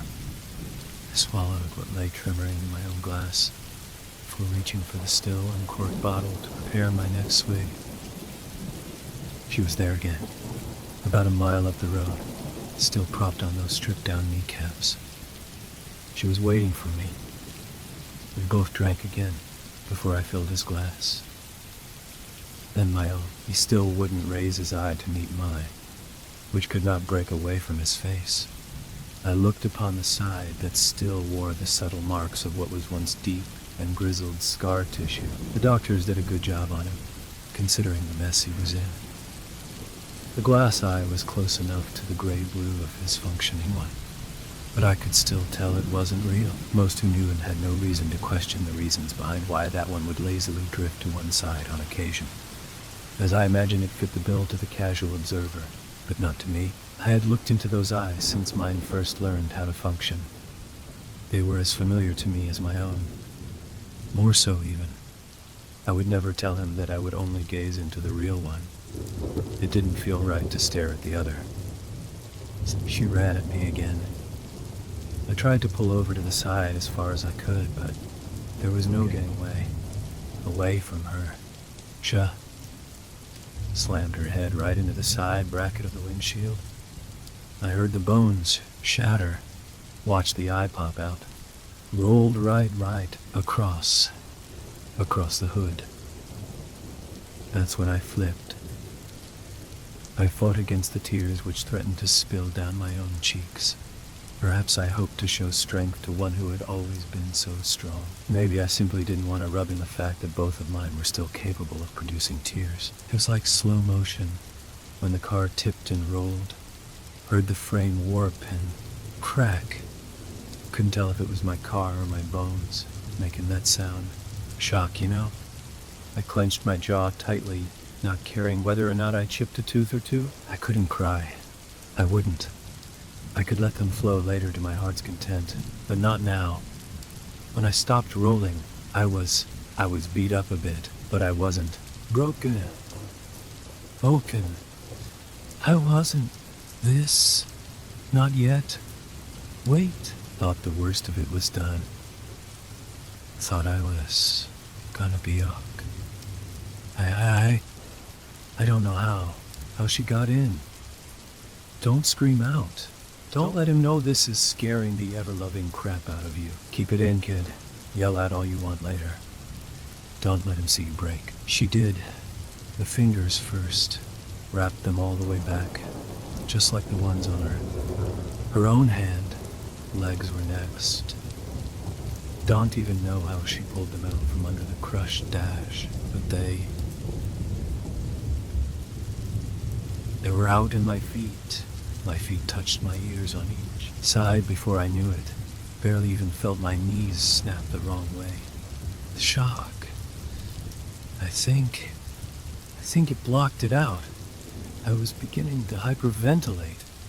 I could barely control my breathing, let alone convince it to settle down.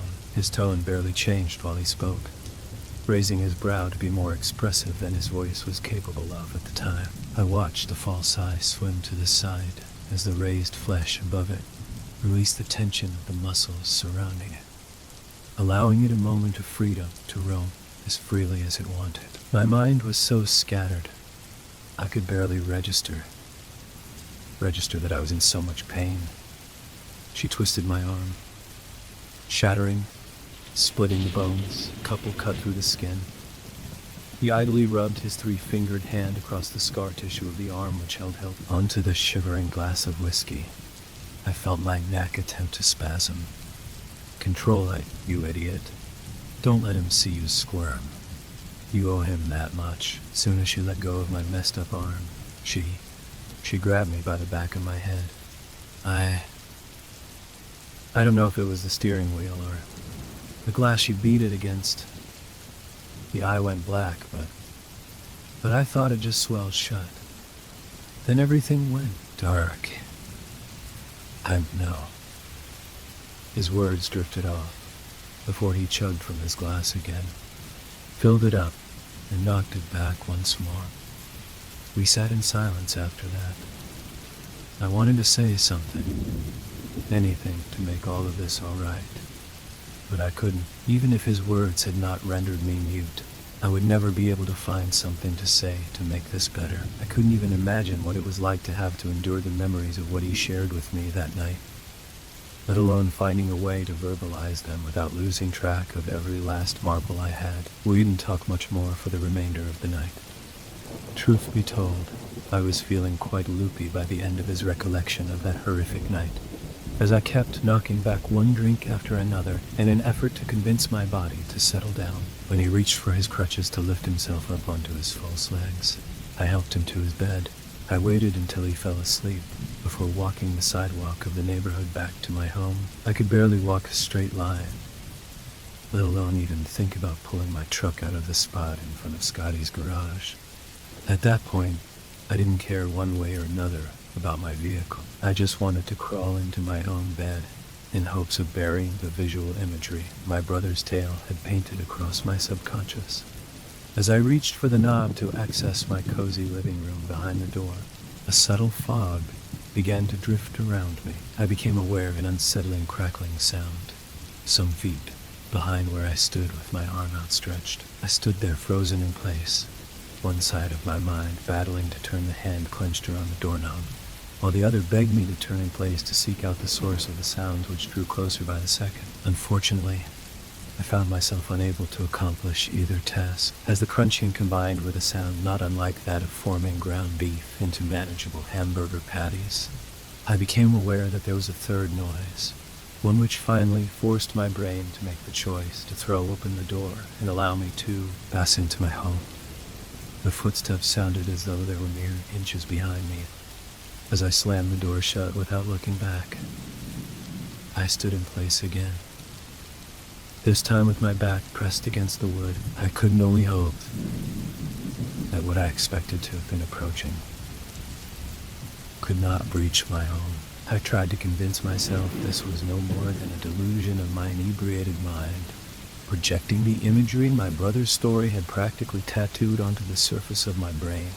But those other nagging thoughts would not hear it. After a while, I slid my back down the door to plant myself into a sitting position, before the exhaustion combined with the intoxication, leaving me passed out on the hardwood floor of my living room. I woke again sometime in the middle of the night.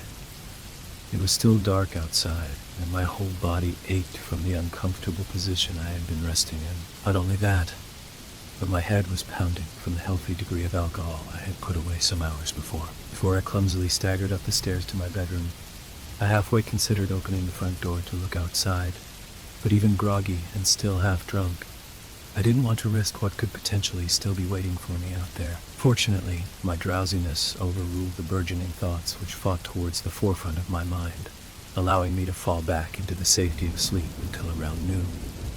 The following day, as I lay in my bed, glaring up at the steadily rotating ceiling fan, I had only one thing on my mind. Clearly, Janet Klein was not finished with me just yet. Would I be forced to bear the burden of similar injuries to those she, and now my brother, were? I still hadn't the slightest clue who this girl was. What reasoning did her seemingly vengeful spirit have for tormenting us this way? I puzzled over these questions for hours. While I showered, my mind was preoccupied with these erratic thoughts. Even as I half-heartedly threw together my best attempt at a mediocre breakfast, the image of the girl still lingered. I needed answers, and I needed them soon. I hated the idea of forcing my brother to relive that accident again. But he seemed to know who she was. I would ask him my questions, then allow him to bury the thoughts for good. But I needed to know what he knew.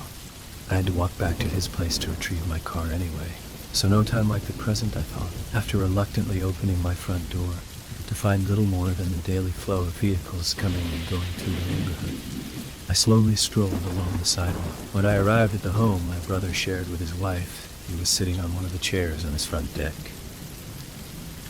I gave him a compulsory wave, to which he returned a single nod, before I even had the chance to recite the questions I had mentally rehearsed on my way there. He began to speak. Nobody knew much about her when she first moved to town. I don't know if it was that strange connection that siblings share, but it would seem he already knew what was on my mind.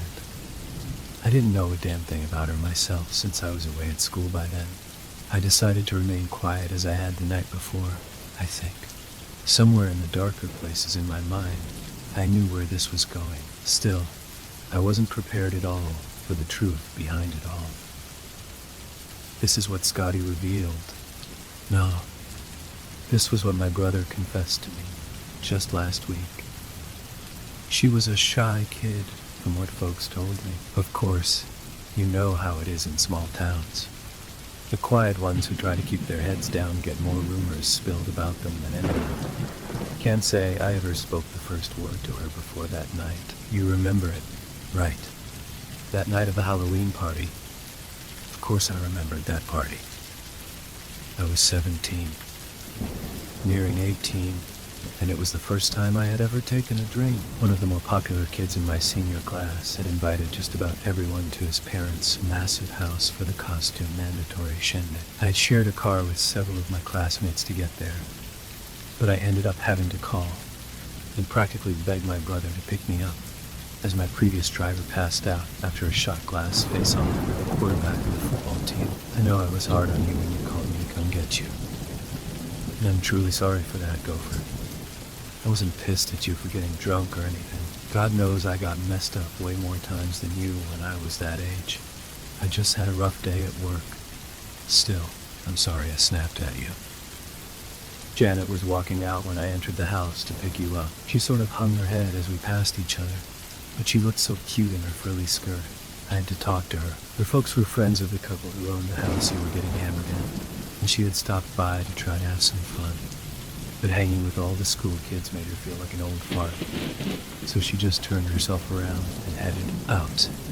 Sure, I was at least a good half a decade older than her, but she was a really sweet girl, shy and soft-spoken, and obviously completely unaware of how pretty she was. I could still see you knocking one back after the other while we talked, and I just sat and watched you enjoy yourself for a little while.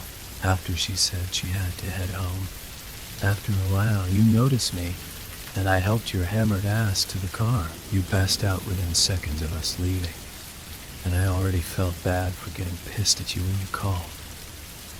Maybe a few miles up the road, you woke up for a minute and puked all over the dash. I swerved this way and that, while I tried to pull you back up right before you passed out again, and practically smashed your face into your own vomit. I was screaming at you to wake up, but you were out of it as soon as you got done barfing out a good gallon of booze. I told you we hit a deer that night, and that's why the front end was beat to a pulp, and the windshield was busted. I told you it was busted. That's why I got so angry the next day. I didn't even see her at first. I lost control of the car and skidded towards a tree. She didn't have a chance to get out of the way. Smashed her poor body right up against the thick trunk of that tree. I backed the car up and ran out to her. She was gone, Gopher. Her legs. There wasn't nothing holding them together. I guess she'd reached out when she saw me coming at her. Her one hand was all twisted back, and the other arm was in bad shape. Her head must have smacked up against the tree. One side was all messed up, and her neck was all bent with the bone sticking out. She was a mess. I just stared at him, completely lost for words. It all made sense now, well, as much as a ghost hell-bent on revenge can make sense anyway. I dragged her deeper into the woods. They didn't even find her body for a few days. By that time, I'd already fixed up the car. As much as I could, anyway. She'd apparently been nibbled on by some of the forest critters and such, so that accounted for some of the damage I'd done. As soon as I read about it in the paper, I just knew I was finished. They'd take me away from you, and you'd be all alone again. They never did, though. They never tracked down the hit and run driver that crushed that poor girl against the tree. Soon after, I moved us out this way. Away from what? From what I did. But I didn't. It's my fault. And it was my guilt that drove us apart. I'm so sorry for everything. For walking away. For letting it swallow me. For her showing herself to you from his one good eye. I still just sat in place beside him, stunned and shocked, with no words available to make any of this right. Whether he blamed me or not, it was my fault he was there. My fault that the car swerved. This was my burden to bear as much, if not more than his. He should have told me the truth about that night long ago. We need not have grown so distant. Had he only let me in on the sin we had committed together, we should have turned ourselves in, all those years ago, admitted to the life we took. Perhaps we would have found ourselves behind the walls of one prison or another, but we would have faced it together. Had we paid for our crime back then, we may not be enduring our comeuppance now.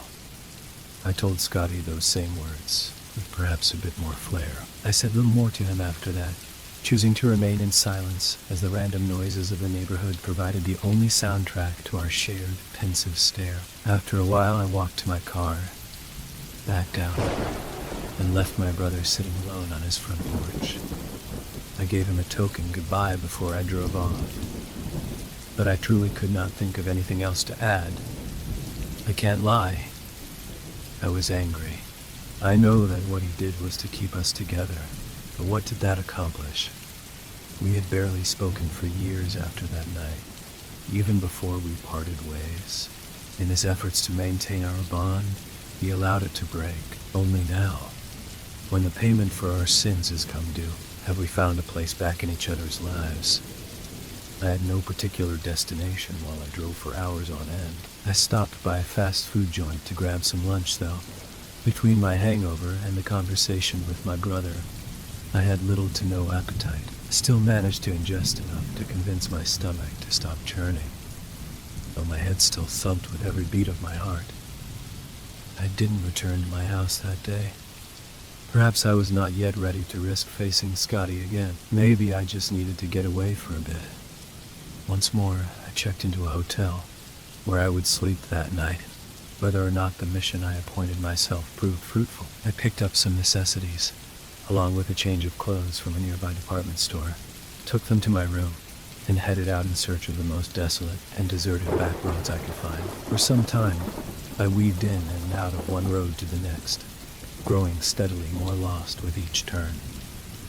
I had punched the address to my hotel into my GPS, as I would doubtlessly need directions to find my way back. But I wouldn't let up on my quest. I had to find her. I had to know what she wanted from me. Were it to leave my body in pieces, as it had my brother, I would bear that burden. I deserved it, to pay for what I had done, though the more argumentative section of my brain attempted to convince me I was not at fault for what happened. That it was not I who pinned the poor girl between the tree and the front end of my brother's car. I wouldn't hear it. Around 1:30 in the morning, I once more saw the girl on the center line of a secluded back road. Somewhere in the middle of nowhere, she still sat in place, with her busted legs splayed out to her side at the knees. Her mangled hand perched upon her thighs, while the other lay on the concrete beside her. The subtle fog worked its way across the pavement, as it had the first time I laid eyes on her hunched frame. I turned the key to my ignition, leaving the headlights beaming across her. I opened the driver's side door to climb out into the brisk night air. My legs shook violently, as my neck began to twitch ever so slightly, as I paced towards where she sat, with her long red hair being gently tossed by the breeze. I took a seat on the cold and rough ground before her, mere inches from where she sat. I crossed my legs, as she had the first time we met. We used to call it Indian style. when it was still acceptable to say such things back then. Back when I was just a kid. Back when life was simpler, and I had little care in the world. I'm so sorry for what we did to you. I said, whatever the cost, whatever you want from me, take it. I owe you that, and so much more. The mist drifted around us, while I sat gazing upon the thick and beautifully wavy red hair. I wouldn't move. I wouldn't flee. I was ready for whatever she had planned for me. I was scared. I won't even try to pretend I wasn't, but I was prepared to face my judgment, whatever it may be. As her head tilted from one side to the next, my heartbeat quickened, but I would show her no reluctance. I fought against my hands as they begged me to allow them to ball into fists, not to strike out, but to brace for what was to come. But I wouldn't show her that. She was the jury I must face, and I would keep my head high as I awaited her verdict, her head raised, accompanied by the bones of her neck audibly snapping back into place. As the wind took hold of her hair once more, I found myself gazing into her gorgeous, bright green eyes. I wanted to return her almost carefree expression, but I didn't. I couldn't. I felt such pain stab into my chest. My heart felt as though it would burst from the burden of the guilt of bringing her life to a premature end. While we stared at one another, her brow became light, and the pale flesh of her freckled cheeks raised as a smile formed across her lips. I wanted to hang my head, not as she had every time I had seen her before this, but in shame. She looked at me, I looked at her. She began to rock her head from one side to the other, slowly at first. It almost made me think of a little kid, bobbing from left to right, like a happy little dance. As the tilting grew quicker, it felt far less joyous. She started jerking her head, left, right, side to side in such quick succession. It barely seemed humanly possible. My fists clenched. I couldn't fight against it anymore. Whatever she had planned, it was happening any second now. My back stiffened. The trembling in my gut escalated to what felt like a volcano was about to erupt through my midsection. I bit down. I was breathing heavily. I wanted to look away, or close my eyes, but I couldn't. I wouldn't. I deserve this. I kept repeating over and over in my mind. Just do it, my brain cried out. Just finish it. A sudden and hauntingly loud snap ended her flailing. The bones burst through the flesh of her neck, spraying warm and sticky blood across my face and chest. My whole body shuddered as I watched her eyes glaze over, her brow and upturned cheeks sink, and her lifeless body fall flat across the concrete ground. For several minutes, I sat in place, still shivering from head to toe, when the beaming headlights blinked and went dark, concealing the shadow my body cast across the deceased Janet Klein.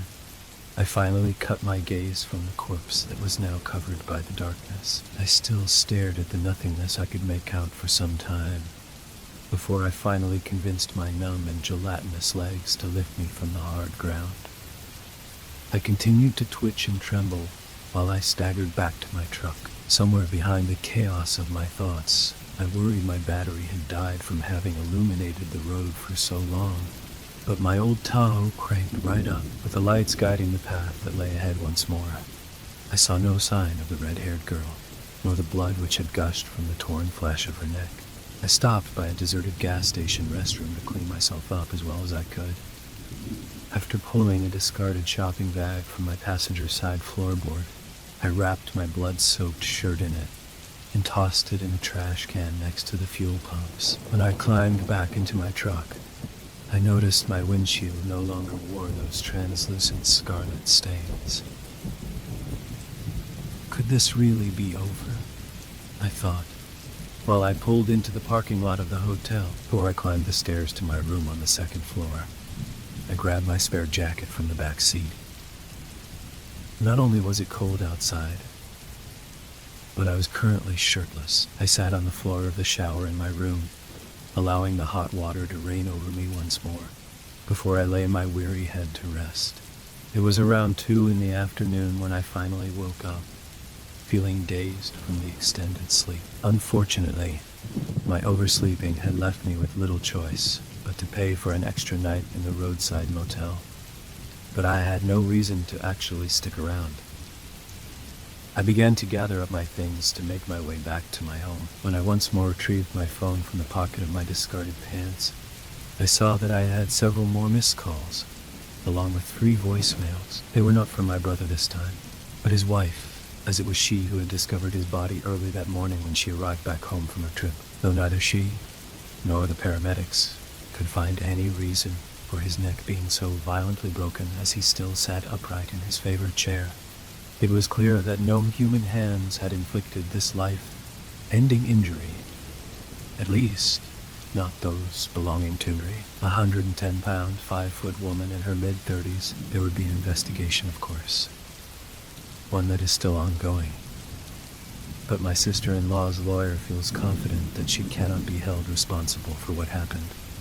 As she had only just arrived back home, she placed the 911 call. There were plenty of witnesses who would attest that she had only left their company some hours earlier, and her drive back to the house she shared with her husband would have taken a while. I'm not a suspect either, as I had found myself some 80 miles from our neighborhood after my hours of driving the previous day, and the security camera footage from the hotel shows me entering my room only 40 minutes after his presumed time of death. I ache for the loss of my beloved brother, as well as for the life we took so many years before. I will return to my old hometown back east soon to tell the truth of what really happened to Janet Klein. I can't say for sure where this confession will leave me, but it doesn't matter anymore.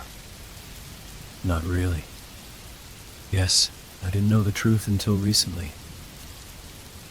But can I prove that? Will I be held responsible? Even if I was just a passenger that night? Perhaps, perhaps not.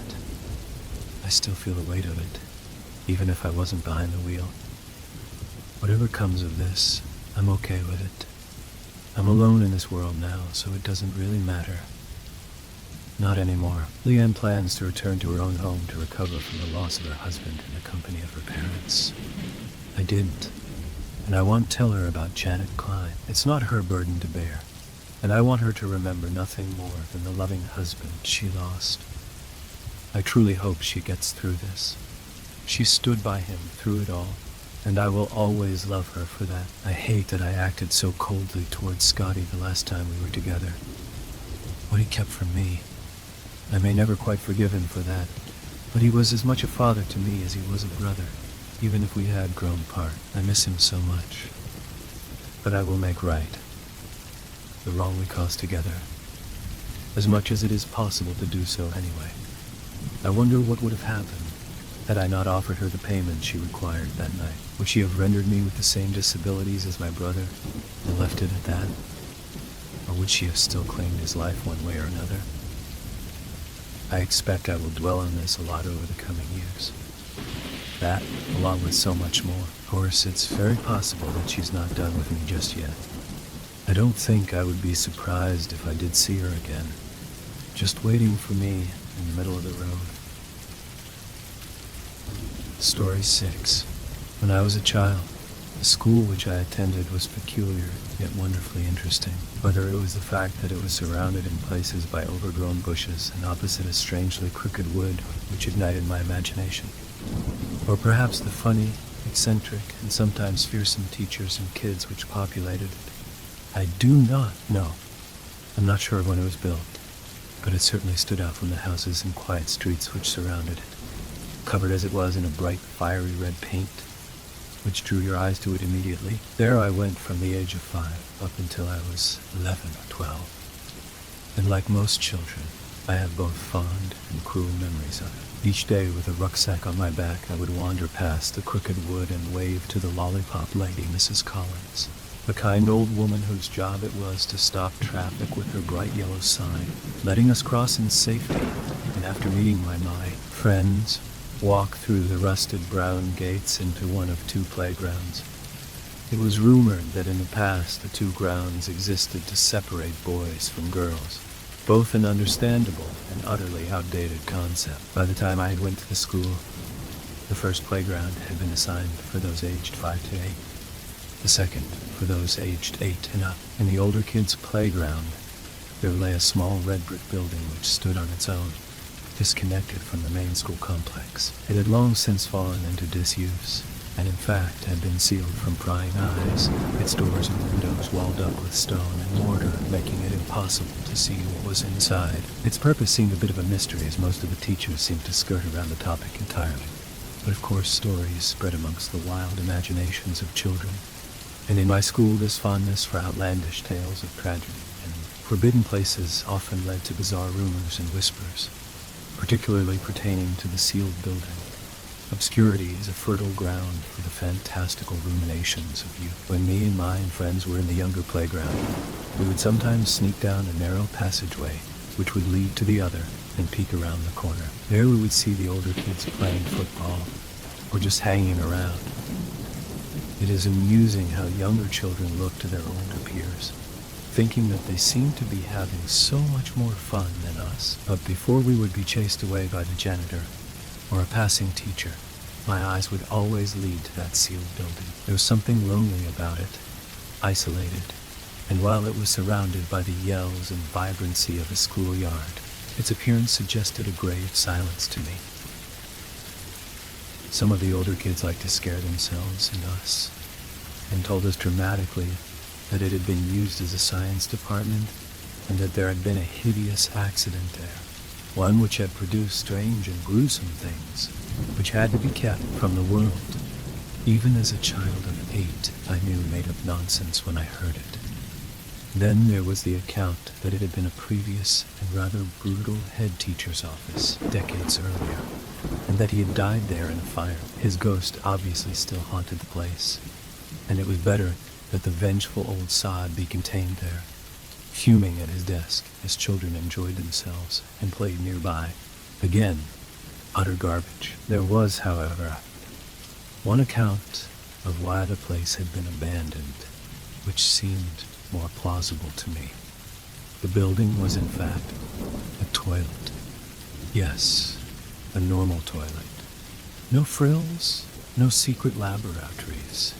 No dead spirits of an overbearing head teacher. Had simply been sealed up when new facilities were installed in the school to stop the children from climbing inside and getting up to mischief. But yet, despite this mundane explanation, there were still in fact tales to be told about the red-bricked, disconnected building in the older kids' playground. Although I had heard the stories, it wasn't until I was in my 4th year at the school that I became intimately, and at the time, uncomfortably involved with it. The older kids' playground was flanked on 3 sides by a rectangular section of the school itself, with the 4th side separated from neighboring houses by a moldy and dark red wall. It was isolated from the other playground, other than the aforementioned passageway, and, to further the feeling of imprisonment, was characterized by tall metal fencing, which rose up in places where a brave classmate might have attempted their great escape. Yet, there was one old gate which did allow access of sorts. But like prison guards, the teachers tended to check on it regularly. There, in the corner of the grounds, lay the old building. Its windows were indeed enclosed in brick, as were its 2 doors. But the roof seemed unusual to me, being flat in places and surely gathering puddles of rainwater during the wetter seasons. I was, at that age, and embarrassingly still to this day, terrified by heights, and it was much to my horror when I discovered that climbing up onto the roof of the old toilets was seen as a rites of passage of some sort. Don't misunderstand me. We weren't forced to go up there, but children can be cruel, and when someone new to that playground showed weakness or fear, this would often result in them being picked on. Over the coming weeks, I watched as each of my friends climbed up onto the roof when the opportunity presented itself, dangling their legs over the sides nonchalantly once up there, one by one claiming their right to be in the older playground, while I succumbed to ever-increasing taunts about my fear and cowardice. Don't disbelieve me when I say I did try. Several times a ball would be kicked accidentally onto the roof, and my classmates would turn to me to retrieve it. I even made it up the side of an old drain pipe on a few occasions, far enough to reach my hand up and over to touch the roof surface. Yet, each time I would fail. Fear would grip me, and with each admission of defeat, the name-calling and embarrassment intensified. I can trace back a curious, and probably detrimental, aspect of my personality to that time. You see, failure in front of strangers to this day does not bother me. But friends, family, even acquaintances, the very idea makes me break out in a cold sweat. Later in life, I followed the stereotypical path of chasing fame as a teenager, and I would have no problem playing in bands in front of those I did not know. But put a familiar face in the audience, and my nerves would take hold. The stakes of failure would be raised that much higher, in my mind at least. For this reason, I chose an odd time to truly face my fear.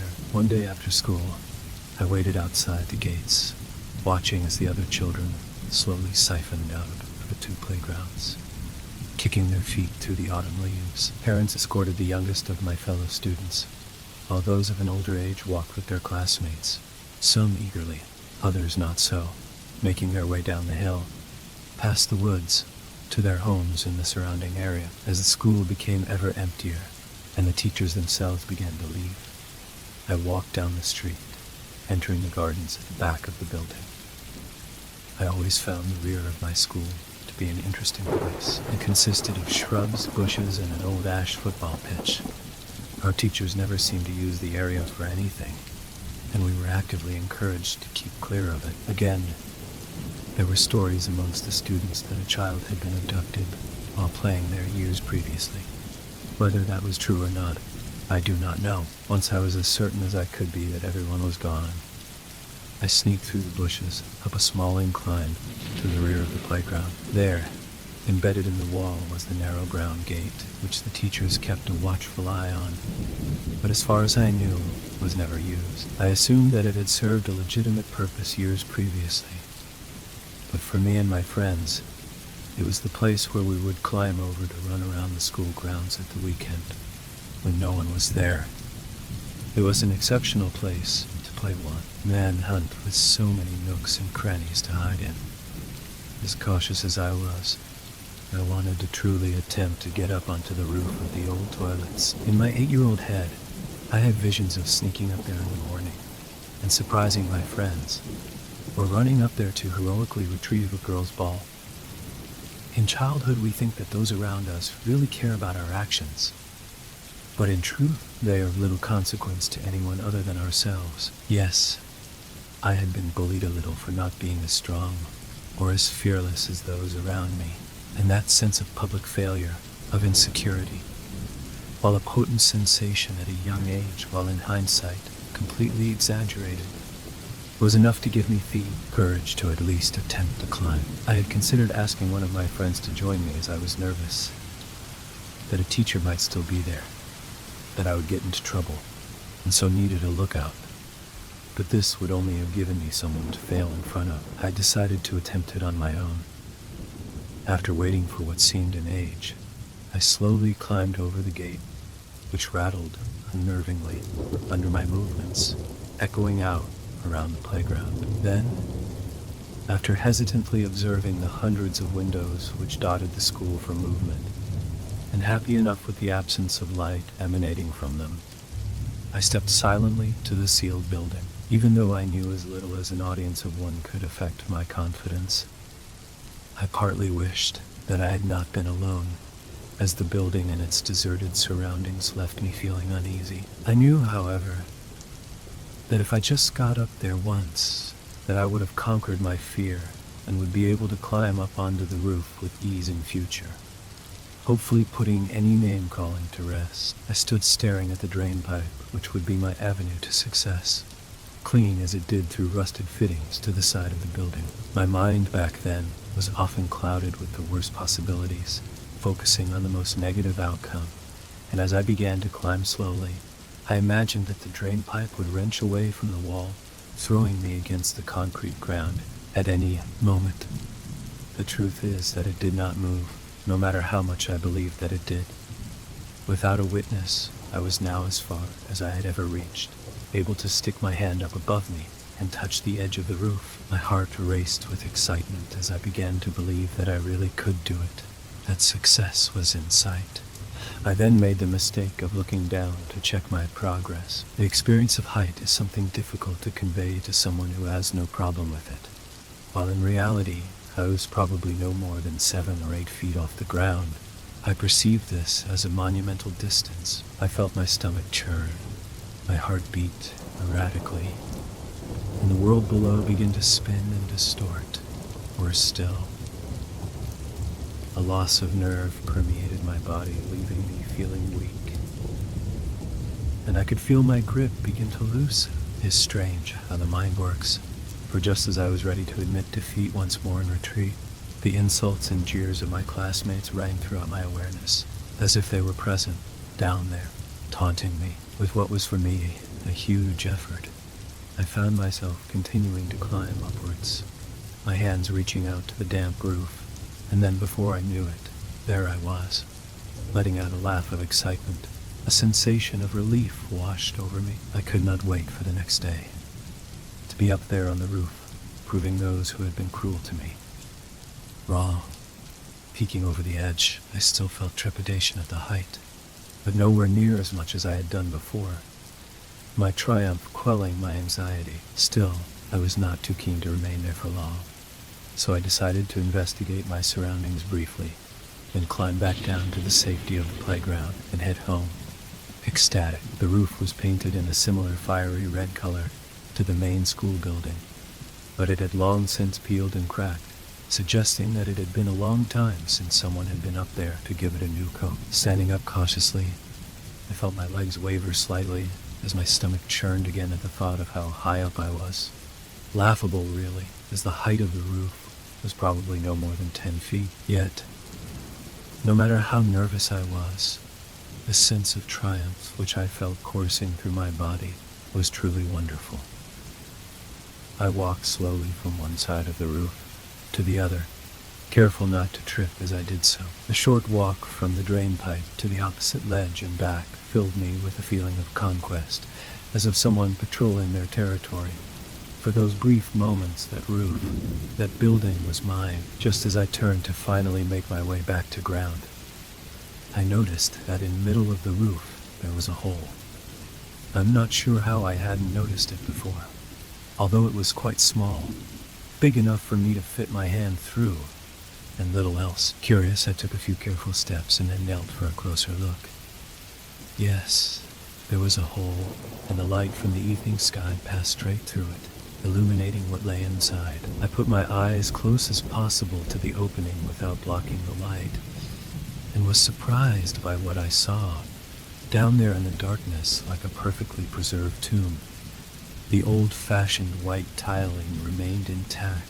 I could see the sinks where students years ago once washed their hands, or flicked water at one another for amusement, and 3 stalls. Cubicles with strong dark brown doors, lying there as if still used. The air inside was tinged with dust and age. Yet if someone had told me that the building had been sealed only the day before, I would have believed them. All but for one thing, a layer of stagnant water which covered the floor, no doubt accumulating there from rain dripping in through the opening in the roof. Then I became aware of a strong smell, one which left my eyes stinging slightly and my mood apprehensive. Yes, there was no doubting it. Someone was smoking a cigarette nearby. My heart sank as I lay there motionless, cursing myself for taking too much time on the roof to celebrate my victory. A teacher, or perhaps the janitor, must have stayed behind to work late and was probably standing in the playground below. I thought that they must have been close, as the smoke smelled thick and oppressive. I lay curled up on the cold, wet concrete, waiting for whoever was there to leave. The now almost caustic smoke seemed to be increasing in strength, and several times I had to hold my breath, frightened that I would cough. and be caught. I do not believe I exaggerate when I say that I lay motionless for half an hour. Yet it took me all that time to make a simple, yet unsettling observation, while I could smell the smoke. Indeed, feeling as if I was inhaling just as much as the unseen smoker themselves.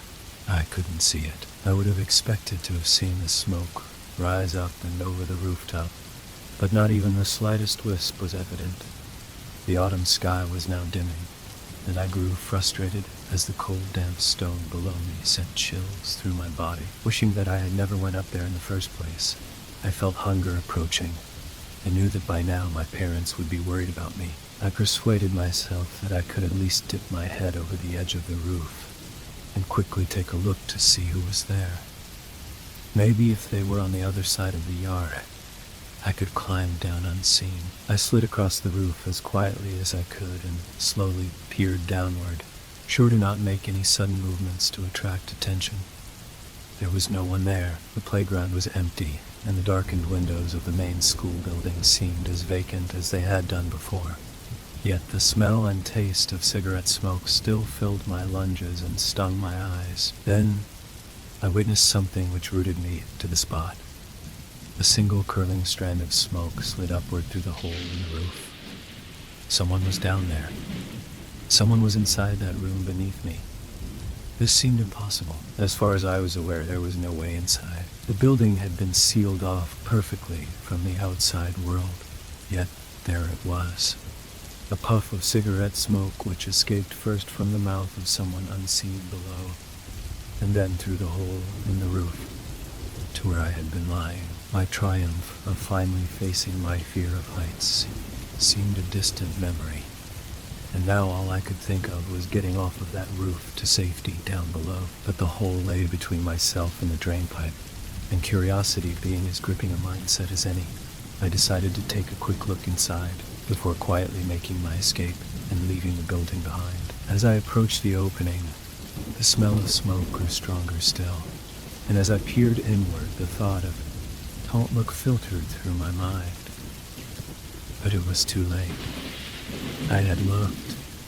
At first, there was nothing. The room below seemed darker than it had done before, but this could be explained by the dimming sky and my eyes adapting to the change. What could not be explained was the noise I heard coming from inside. It seemed distant at first, indistinct and uncertain. Then it gradually took form, to me sounding like someone choking. I smiled to myself, thinking that it was probably the cigarette smoke, and that maybe some local kids had a den down there. But then, suddenly, in the gloom, my eyes were drawn to one of the cubicles. Its door was closed, and yet I was not convinced that it had been before. I tilted my head closer to the hole, but my angle of view shrouded the inside from inspection. As the choking sound increased in volume, so too did the smell of smoke. Then sound and smell were joined by something which chilled my very soul. I panicked and let out a cry as the door quivered with impact, as if someone violently kicking it from the other side. Smoke now filled my lungs, and as my eyes watered, I could barely see anything both inside the building and out. Then it stopped. The choking sound had disappeared, and the smell of smoke had simply vanished. For a moment I started to think that I had imagined it all. I gasped for air, drawing deep into my lungs, only for terror to take me once more. In the dark silence, in the cold, damp, and forgotten room below, the sound of footsteps in water filled the air. Then, the cubicle door slowly began to creak open. I can't say entirely what took place after that. I believe I've blocked much of it from my memory. Apparently, the headmaster, an intimidating yet kind man by the name of Mr. McKay, had been in his office working late on the other side of the building. When he was disturbed by the sound of my screams, he rushed outside and found me on the roof curled up into a ball, paralyzed with fear, sobbing. After some reassuring words, he held me down and took me to his office, where he once again guaranteed that I was safe, and then phoned for my parents to come and pick me up. I trusted Mr. McKay implicitly, and as I fought the tears back, I described everything which had happened. The roof, the smoke, the cubicle, as I told him my story. The blood drained from my head master's face. I have long thought about what he told me in that office, after hearing my account. Perhaps he wished to frighten me so that I and others would never venture up there again. And looking back, it does seem to be a strange thing to share with an already frightened child otherwise, but he seemed genuinely disturbed by the events I had conveyed to him. He told me that years before I had went to the school, there had been a tragedy there involving a 12-year-old girl. One who he refused to name. She had a reputation for being difficult. The teachers tried their best, sympathizing with her as she came from an abusive background, but they found her almost impossible to control, as she often threatened violence and had been suspended several times for fighting with other students. One day she decided to skip a class and had managed to persuade 2 other girls to join her by promising them a cigarette each. So, as the story went, the girls sneaked away when the bell for class rang, and hid in the toilets. The details of what occurred afterwards were less than forthcoming, but what was clear was that the poor girl had a seizure of some kind, and died there and then. The other girls claimed that they had already left before this happened, but there were rumors and accusations of which most only whispered, but many believed. It was suggested that the girl had been with her friends when the seizure took place, and out of fear of getting caught smoking and skipping class, they lifted their friend into the stall, closed the door over her, and then left her there. Whether they believed that she would perhaps recover or not was the subject of much speculation. The scratches and bashes on the inside of the cubicle suggested most definitely that she had continued to convulse while there, perhaps even in an uncoordinated attempt to escape and call out for help. In the aftermath, the building was closed off, and the school and community attempted, as best they could, to put the tragedy behind them. Perhaps Mr. McKay made the whole thing up just to terrify me, taking what I had thought I'd experienced and using it to concoct a story designed to scare me away from ever going back to that place. Unfortunately, a few unwelcome things transpired after that. I did indeed avoid the roof of that sealed building at all costs. My fear of heights was nothing compared to the dread which that building then held for me. My schoolmates, of course, did not believe my version of things, accusing me of lying about the entire story just to avoid being made fun of. As far as they were concerned, I never got up there. Lastly, I did have a recurring dream throughout my childhood, one which I would wake from in a cold sweat, curled up in my bed screaming. I know that in it I would be lying on that roof, peering down through the hole into that abandoned place. But the memory always seems vague somehow. All that is left is an impression of a cubicle door creaking open, and something staring up at me from within. Story 7. I have little memory from before the accident. I know some friends and I, who are amateur ghost hunters, were looking into a supposedly haunted hotel in the city. They had opted not to pursue this particular case, but I took it upon myself to go rogue. I only know this because that's what I was told.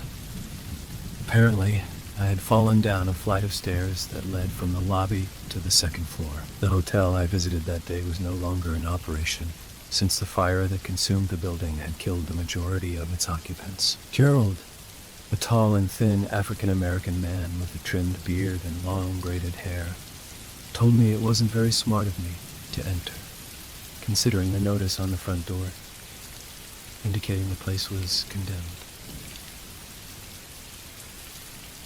He seemed a friendly sort, though I had no recollection of the apparent decade we had been friends. Nathan, the short and stocky, shaggy brown-haired Caucasian who was with him, mentioned that they had recommended against entering the building, but I had ignored their warnings. He appeared irritated by my apparent actions, and essentially told me it was my own fault I found myself laying in a hospital bed. It would seem we had discussed this case for some time, ultimately deciding it was far too dangerous to enter. From what Nathan said, I had been particularly stubborn about this one, and went ahead without them by my side. When they realized what I had done, they rushed to the dilapidated building to find me at the foot of the stairs, bleeding and broken, Upon visiting the restroom to wash my face, I stared blankly at my reflection. I did not recognize my own face. The man who stared back at me appeared to be in his mid to late 20s. He had curly dark hair, which hung down to his shoulders, a dark complexion, and appeared to have an athletic build. I raised my eyebrows, and he raised his to match. I opened my mouth wide, which he also copied. I turned my head to the right, while he turned his to the left, just as a reflection should. Still, I did not know this man who mimicked my movements, though there was something familiar about him. I think I had seen him before, but not like this. "You all right in there?" Gerald called out from the other side of the door, snapping my attention away from the stranger in the bathroom. "Yes. Okay," I replied in a voice that was as foreign to me as the face in the mirror. I was released from the hospital later the following day, with my left leg in a cast, as I had broken my shin in 3 places. The crutches made walking easy enough, but my lower back had significant swelling, which caused even more pain due to my tightly wrapped cracked ribs. My left elbow was also bruised a good bit, but it didn't bring me nearly as much pain as my ribs and back. Still, the doctor prescribed me some pretty powerful and truly delightfully feeling pain medication, which at least helped distract me from my misery a little. I was recommended to look into a psychiatrist to aid in my memory loss, as my head had not received considerable enough damage to have logically caused it. Whether it was something psychosomatic or representative of some other underlying mental issue was beyond the emergency room doctor's knowledge. He did refer me to a neurologist in addition to urging me to consider psychiatric assistance. I had also developed quite the aggravating cough, likely due to the swelling caused by the injuries to my rib cage. It didn't feel like a sick type of cough. It wasn't particularly phlegmy or moist, but neither was it dry. It was unlike any type of cough I had ever experienced, though my lack of memory could not prove otherwise. It still felt unfamiliar, if that makes any sense. Still, it did cause me to buckle in pain every time I began to wheeze and splutter. Whether under the influence of my medication or not, I was in a constant degree of pain, and my cough only made that worse. "It's not the cough that carries you off," a familiar voice called out in the back of my head. Though I could not locate the memory of who spoke the words, Gerald suggested that I invite some alcohol to my pill party, which struck me as strange at first. For some reason, I did not see myself as old enough to purchase such beverages, though the information next to the unfamiliar face on my driver's license showed that I was 27 years of age. Though I had no recollection of Gerald and Nathan, I found myself growing quite fond of them the more time I spent in their company. Nathan had quite the dry sense of humor, and often wore quite the serious expression on his face, but he was a friendly sort otherwise. Gerald was an energetic and outgoing individual who would go to great lengths to make us laugh, which unfortunately caused me to buckle and hack more. On occasion, they would reference times gone by that I could not recall. I found it mildly upsetting after another month passed by since my visit to the emergency room, and I still had not regained even a hint of my memory. But my friends insisted on bringing up past events to aid in the recollection of my history. Nathan suggested that I was different, somehow, to which I replied I had no basis for comparison. He chuckled and told me I would never talk like that, but I had no answers to give. I was as confused by my mental state as they were, regardless of the troubling aspects in my day-to-day lives. I took things in stride as much as I was able to. I agreed to assist my friends in their endeavors, and I even began to enjoy the process of researching the many claimed hauntings of the world around us. It wasn't until around 6 months since my spill from the stairs of the condemned building that I began to experience my own strange occurrences. The doorman stood just outside the apartment building in which I lived. I had gone in and out of the front door many times over the months after my accident. I had never seen him before. He was a very tall and slender man, with a gaunt face and incredibly pale skin. The outfit he wore appeared more akin to something from another time. It was a red velvet, double-breasted suit, with gold trim and buttons. The jacket was short, only coming down to his waistline, and the hat he wore resembled a flat bowler hat without a brim. Though the clothes he wore looked as though they had been precisely tailored to fit, they were also quite tattered and worn. There were small tears in a variety of places, along with scorch marks across the chest, arms, and legs. They were clean, all things considered, but still somewhat dirty. It was as though they had been tossed into a sooty fireplace immediately after being dry cleaned.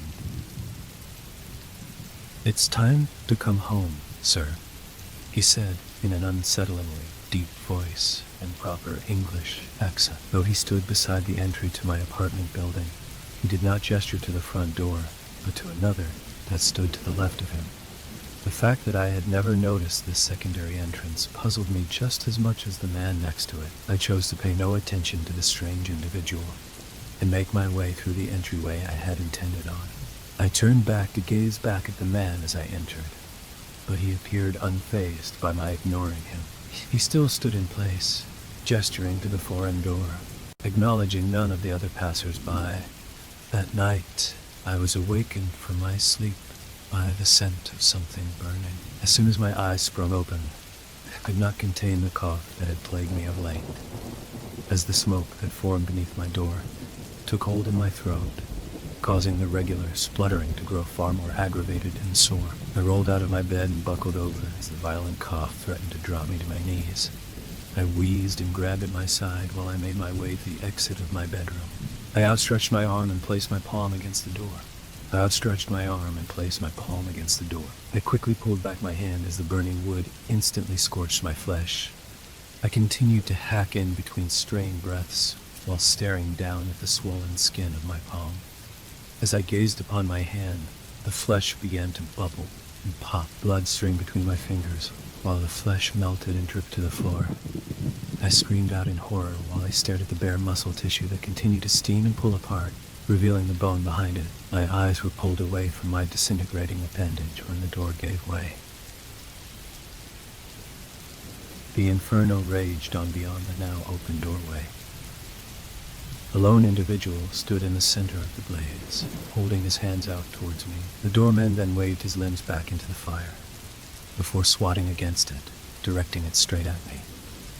The flames reached out at me, and I felt the sharpened talons of the blistering fire wrap its tendrils around my arms and legs. As I felt my flesh fall away from my bones, my eyes flew open, awakening me from the vivid nightmare that left me spluttering and retching onto the floor beside my bed. I made a rudimentary inspection of the apartment that still felt very foreign to me, to find nothing out of place that I could tell.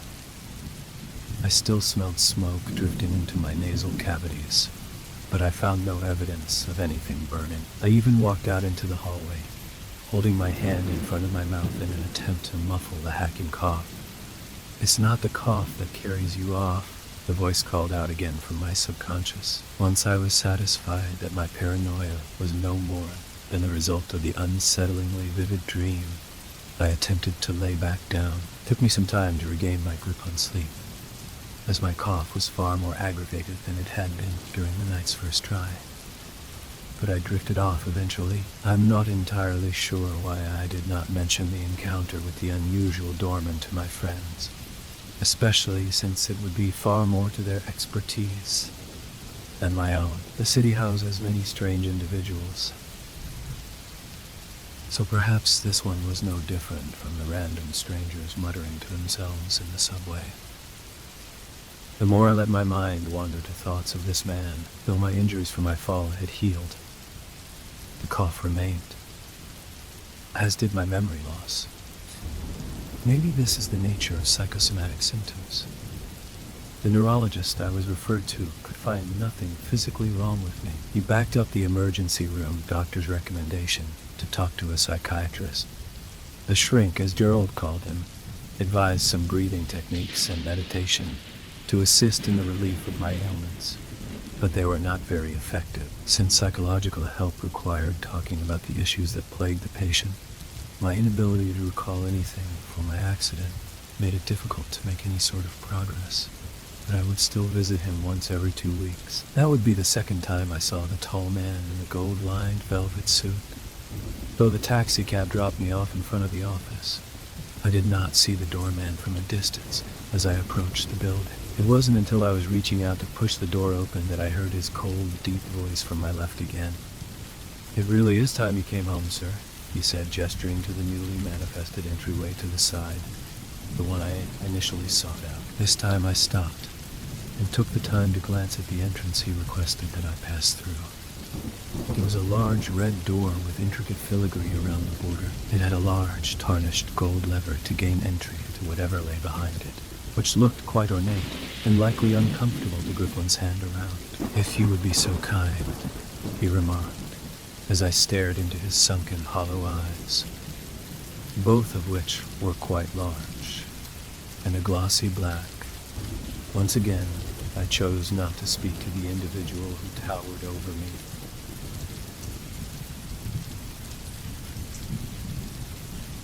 As though I were a child, I simply reached out to push through the door to the office of my psychiatrist, whom I planned to confide in about my recent hallucinations in between my hacking coughs. By the time the doctor called me back into his office, I had dramatically shifted my outlook on sharing anything about the doorman. Perhaps I was concerned about my hallucinations inspiring my doctor to have me committed. Maybe I simply couldn't force myself to speak the words out loud. Either way, I chose to remain silent on the topic.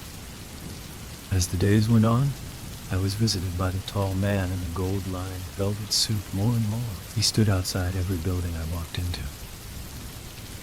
Wherever there was a door I intended to enter, he stood beside it, with the other door next to it.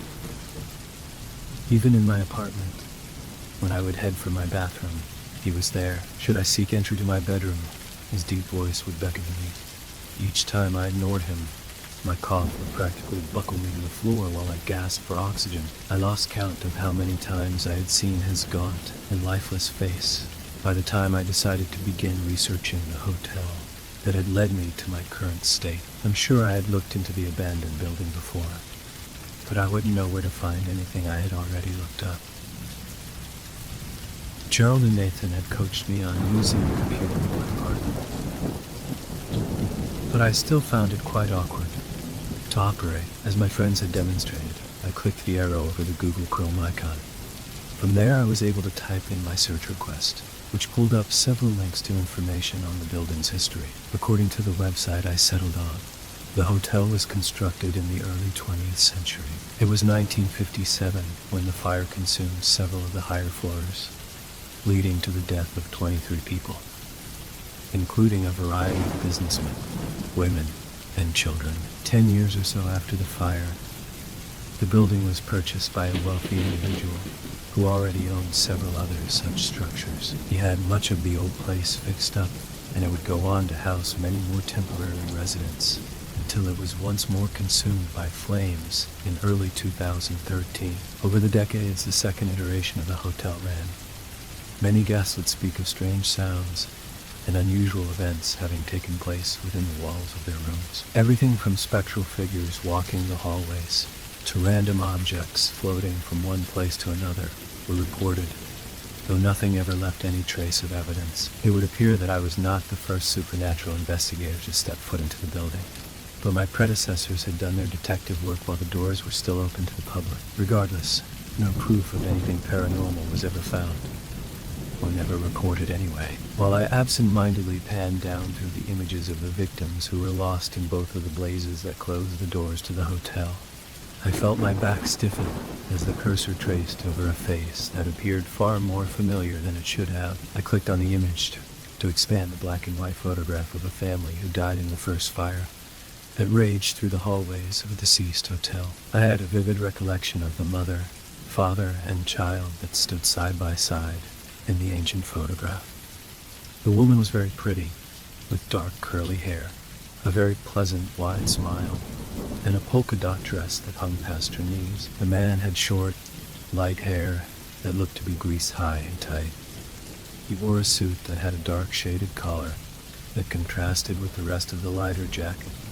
The boy looked to be maybe 12 or so. He wore dark jeans and a white t-shirt with the sleeves rolled up.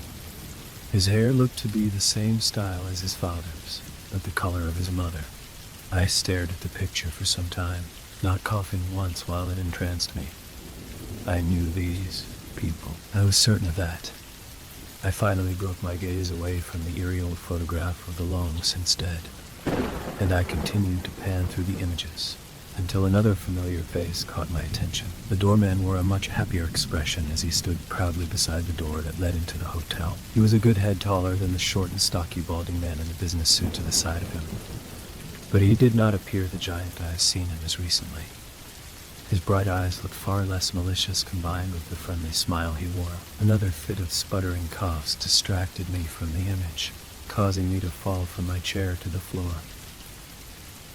I gripped one hand around my burning and scratchy throat, while the other assisted my knees in preventing me from planting my face to the carpet. It's not the cough that carries you off.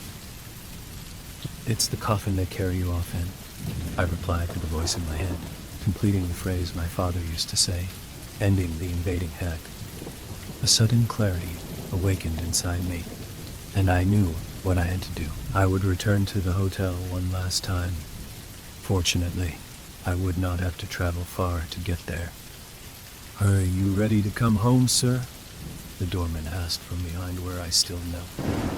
I got to my feet and turned to face him. He stood to the right of the red door that was now erected in the center of the living room. The smile on his face combined with the compassion in his darkened eyes, as his outstretched arm gestured to the entrance, back to where I belonged. "I'm ready," I replied, stepping out from inside the body I had taken possession of so many months before. "I hadn't meant you any harm. I honestly didn't even know I was capable of such a thing. When you tumbled down the staircase after seeing me standing there, I didn't know what to do. It was not my intention to frighten you, but it had been so long since I saw anyone outside of the others who still dwelled behind those charred walls. I glided down to where you lay and reached out my spectral arms in an attempt to help. Somehow, I found myself staring up through your eyes as my memories faded into the black. Had I known what I had done, I may have been able to escape sooner, but I was so lost. Our now shared eyelids closed, and I fell into the darkness. I was only a boy when the fire raged through the third-floor room I stayed on with my parents. We were all so excited about visiting the city for the very first time. We had never seen such wonders in the little town I was born into. My father took me to see my first real-life ball game the day before the smoke choked the life from us in our sleep. Was it that smoke that caused me to cough so violently? Perhaps I had simply dwelt too long in a body that was not made for me. I suppose it doesn't matter anymore. As the doorman pulled the door open to reveal my loving parents' smiling faces staring back at me, I asked for just a few more moments before I returned. I had hijacked your life. It's only fair that I leave a message to explain. Though it scared me to climb into your skin once more, I hoped that my newfound awareness would grant me the ability to hold on to myself. This time, I was unsure how it happened the first time, so I just lay down within your body as it lay unconscious on the floor next to the desk. I held on to myself much stronger than I had the last time, as I guided the borrowed fingers across the keyboard that still felt strange to use. The doorman waited patiently while I typed out these words, as he knew I would come with him this time. "Please forgive me for this. I truly meant you no harm, nor was I aware this was even possible. If you could say goodbye to Gerald and Nathan for me, I would very much appreciate that. They truly are wonderful people. I suspect I shall miss them. Please continue your research into the paranormal. I think it's safe to say that you're on the right track. I will be going now. My family is awaiting my return. Farewell, my friend." When I woke up, sitting at my desk, it took me a moment to notice the text on my computer screen. I couldn't remember a damn thing since going into the old building. It took me a while to get my bearings. It seems like I have a lot to catch up on, but I'm really curious to see what my friends think about all this. I'm not entirely sure what to even say to them, but it looks like I've been out of it for quite a while. Take from this what you will. But I have no other answer for why the last God knows how many months are a complete blank. I was always the skeptic of my trio of paranormal investigators, but there was just something about that old hotel that got under my skin. Quite literally, it seems. I ain't gonna lie. I'm very tempted to drag my ass back to the dilapidated building, but it feels like that was some piss-poor decision making the last time. I wonder if the guys would be interested in looking into it more, knowing what I know now. I'll tell you one thing though. If I do go back, I sure as heck ain't climbing the stairs. Story 8, 12:09 a.m. There's got to be something wrong with me. Seriously. I'm 22 years old and still afraid of the dark. I'm not a little kid anymore, but I can't work up the courage to just turn off the lights and go to sleep. Okay, let me explain how I came to this. One minute I was enjoying myself, writing a paper on Paleolithic cave paintings for my art history class. And then, without warning, I imagined that there was something spooky waiting for me in the hallway of my apartment, effectively trapping myself in my own bedroom. You see, I did more than just creep myself out, because with me, fear has a tendency to spiral out of control into levels of mind-boggling stupidity. First, I just ignored it, going on with my work in the hopes that the feeling of being stalked would go away on its own. And I was starting to worry that some shrieking terror was about to burst through the door, so I had to double-check to make sure that it was securely locked. After that, I couldn't concentrate on getting my paper written, as every other minute I'd have to look away from my monitor to see if the door was still closed. "This is getting stupid," I said out loud, to no one in particular. It's just my imagination messing with me, which is honestly the truth here. I know that if I were to open that door and look into the hall, nothing would happen. One single action and poof, sanity becomes restored. The problem, of course, is the actual opening part. That's always when the anxiety reaches its high point. This nonsense started about 30 minutes ago, just before midnight, and it doesn't look like it's about to let up anytime soon. So yeah, I'm stuck in my bedroom for what seems like the 100th time, alone with my computer and thoughts of strange boogeymen. Actually, this whole thing got me wondering where these irrational paranoid delusions first started. That's an interesting story, actually, and it happened long before anyone could call me crazy. There's something in the basement. This story happened in the spring of 1998 in the old house on Eerie Street that my parents were renting. Eerie, as in Lake Erie. But yeah, weird coincidence, right? I was 6 years old at the time, so I was at a point in my life where sleeping with the nightlight was still considered normal. I think that we had only been living there for a few weeks. It's kind of hard to remember for sure exactly, but I do remember the first time my dad took me and my brother to check out the basement. Now, the house itself was well over 100 years old, and in a previous lifetime, it served as a train station. The basement, as it turned out, was used as a temporary jail cell where the town sheriff would keep the criminals he caught trying to catch a ride out to Chicago. And in the time between then and when my family moved in, no one had thought to update it. The basement, basically, it was dungeon. The walls were made out of carved rocks or something, with certain areas bricked over from where groundwater had been leaking through. Also, the whole place was coated in layers of spider webs and dead insects. That's not even the creepiest part. In the way back around a narrow corner was a heavy door labeled Milker Room, whatever that meant. In any case, my dad couldn't get it open, even with a crowbar. The hinges were so rusted and caked in calcium that nothing short of a jackhammer was going to get through it. During the daylight hours, I didn't worry about the basement or the cryptic Milker Room.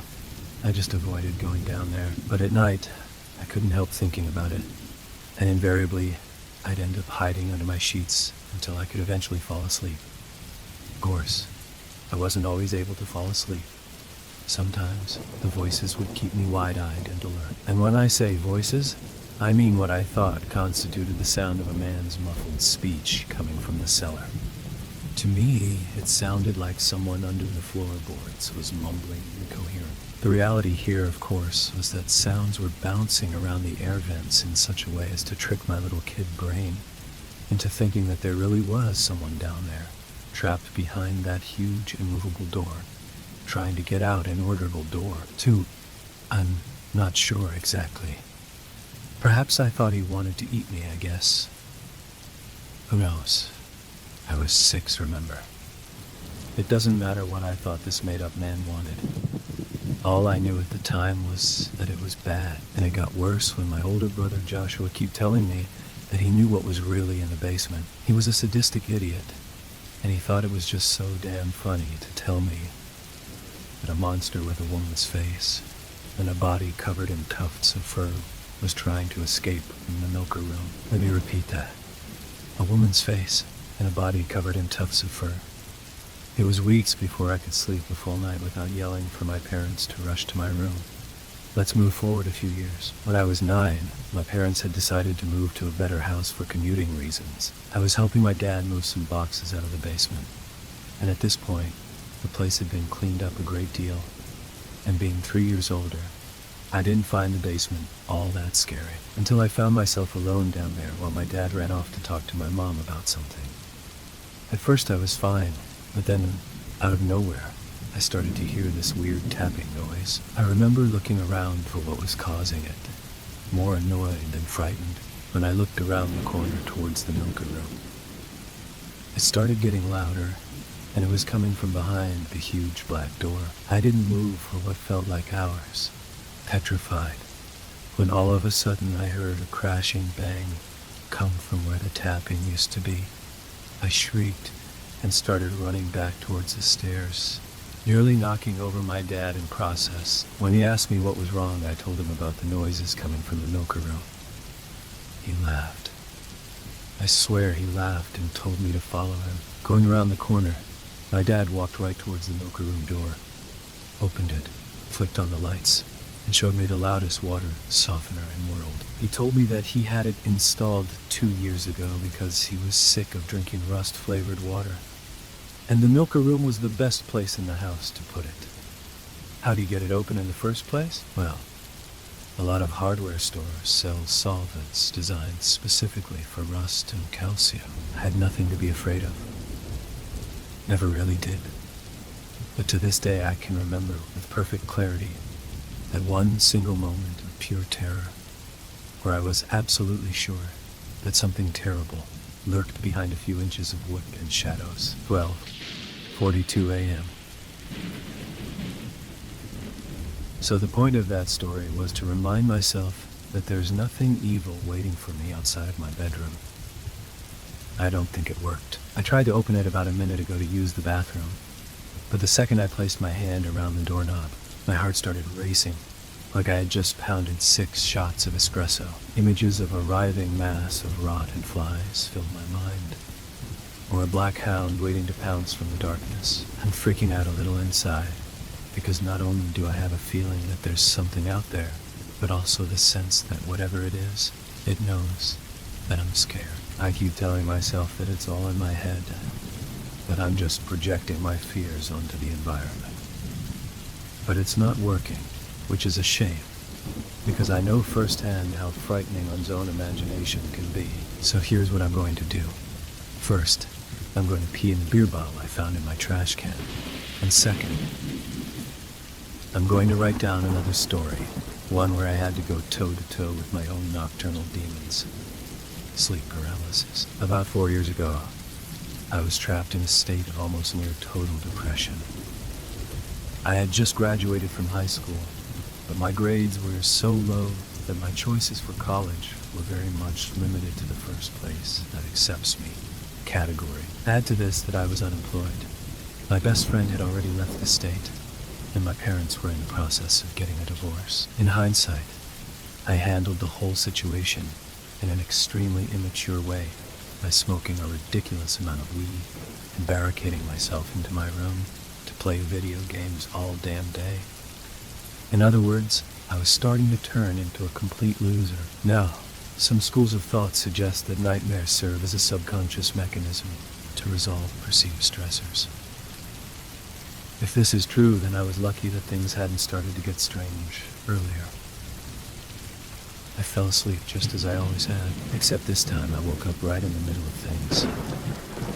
And by that I mean my brain woke up while the rest of me kept right on sleeping. I would later discover that this phenomenon was called sleep paralysis, which occurs when a person wakes up during the middle of the REM cycle and cannot move his or her limbs due to the sympathetic nervous system having shut down muscle control in order to keep the person from hurting themselves while they dream. The experience is known to cause feelings of being choked or a sense of panic. It is often accompanied by hypnagogic hallucinations. Needless to say, I didn't like it one damn bit. I couldn't open my eyes. I couldn't move my arms. And I started to feel a sort of presence enter my room. I wanted to scream, but couldn't.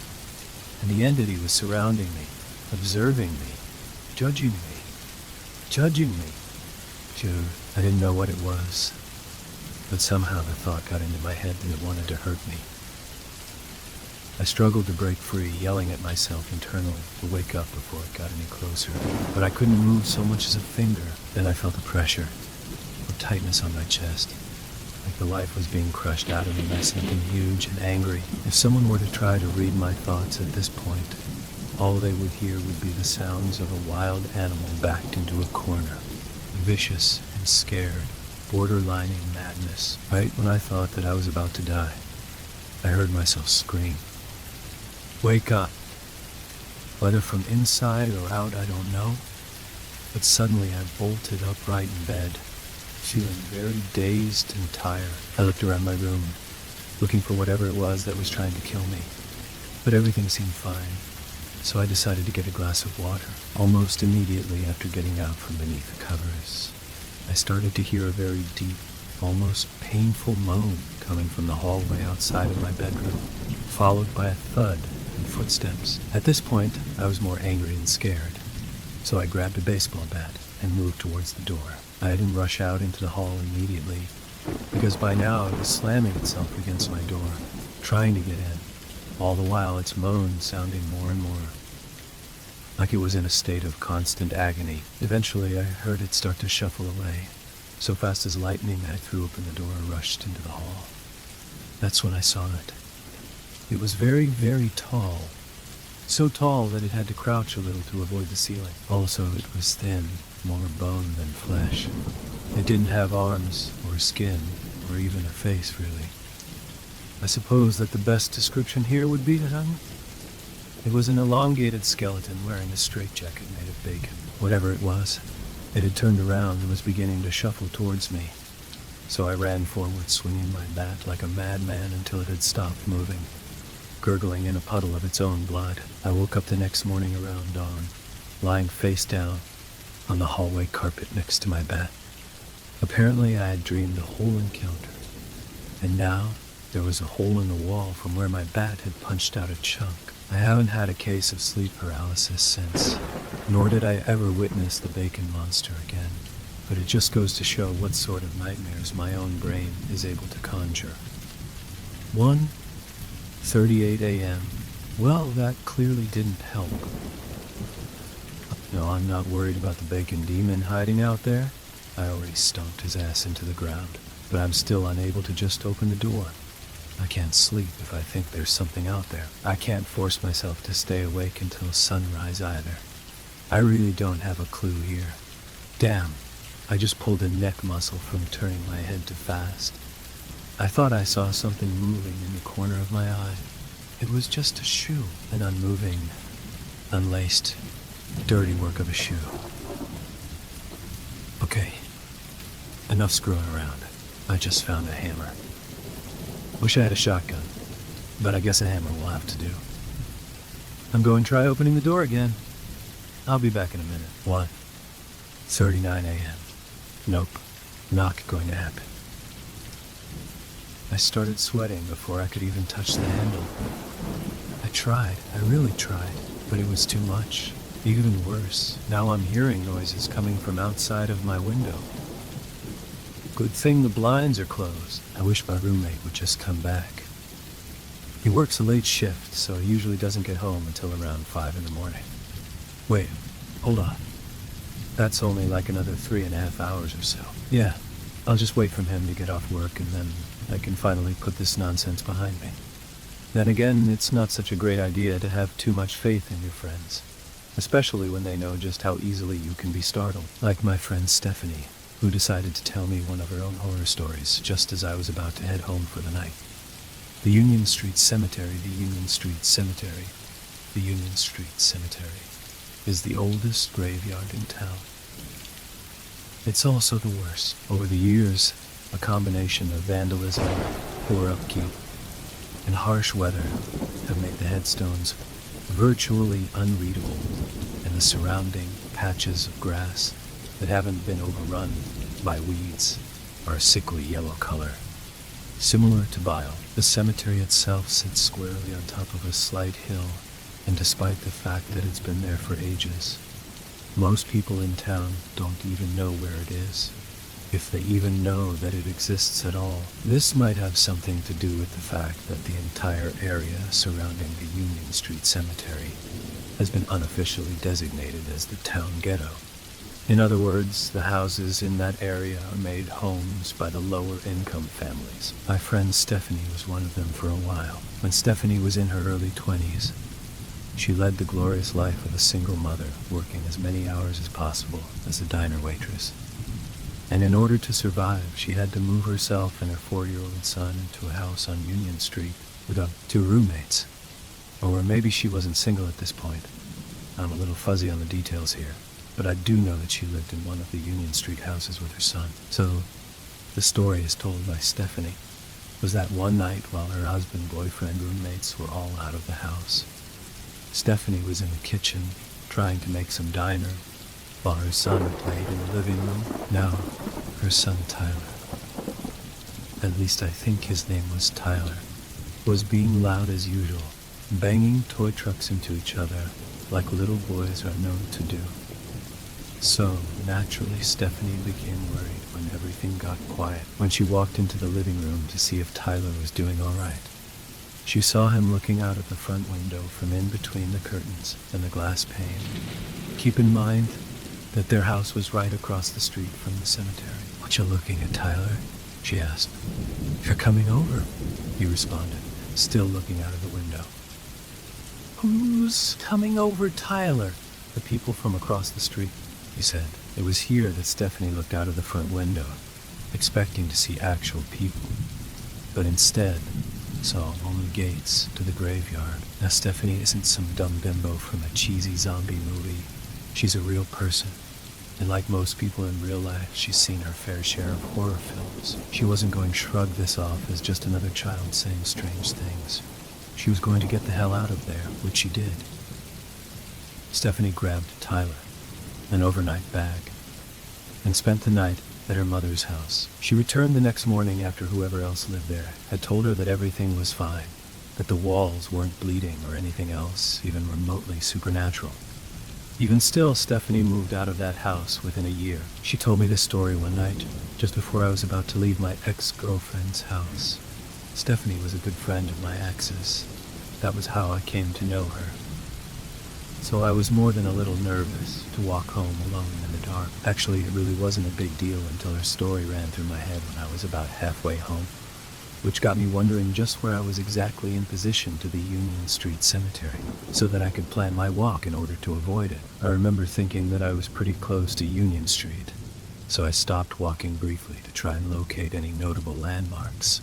I was trying to look over a hill when it happened. At the worst possible moment, the clouds parted enough so that some faint moonlight outlined the silhouettes of several headstones resting on top of the hill. As it would turn out, I was facing the backside of the graveyard, standing so close that I could have thrown a rock over the fence without even trying. Of course, I freaked out. I honestly didn't realize just how close I was to the cemetery. It was just that dark. I turned and ran without looking back. I didn't stop running until I had reached the highway. 2:57 a.m. I'm not going to get out of this room tonight. I just can't do it.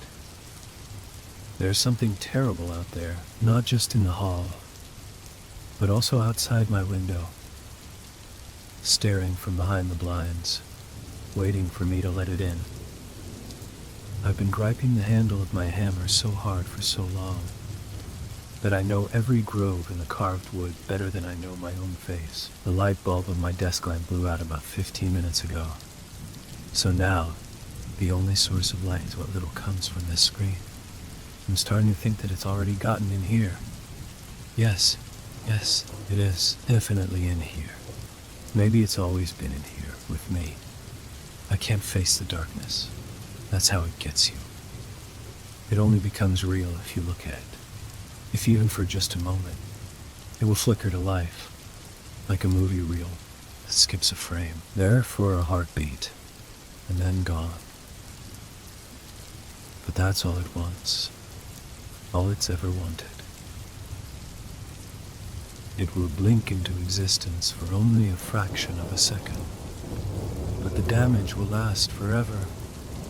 Where do you think these stories come from? They're just the fallout of what I'm trying to forget. Something that doesn't want to be forgotten. I'm not going to let it get to me again. It only becomes real if you look at it. So I won't. I'll just keep my eyes on the screen, and I'll try to ignore the shapes moving around the edges of my vision. I'll be fine as long as I'm looking at the screen, because it only becomes real if you look at it. It's only real when it looks back.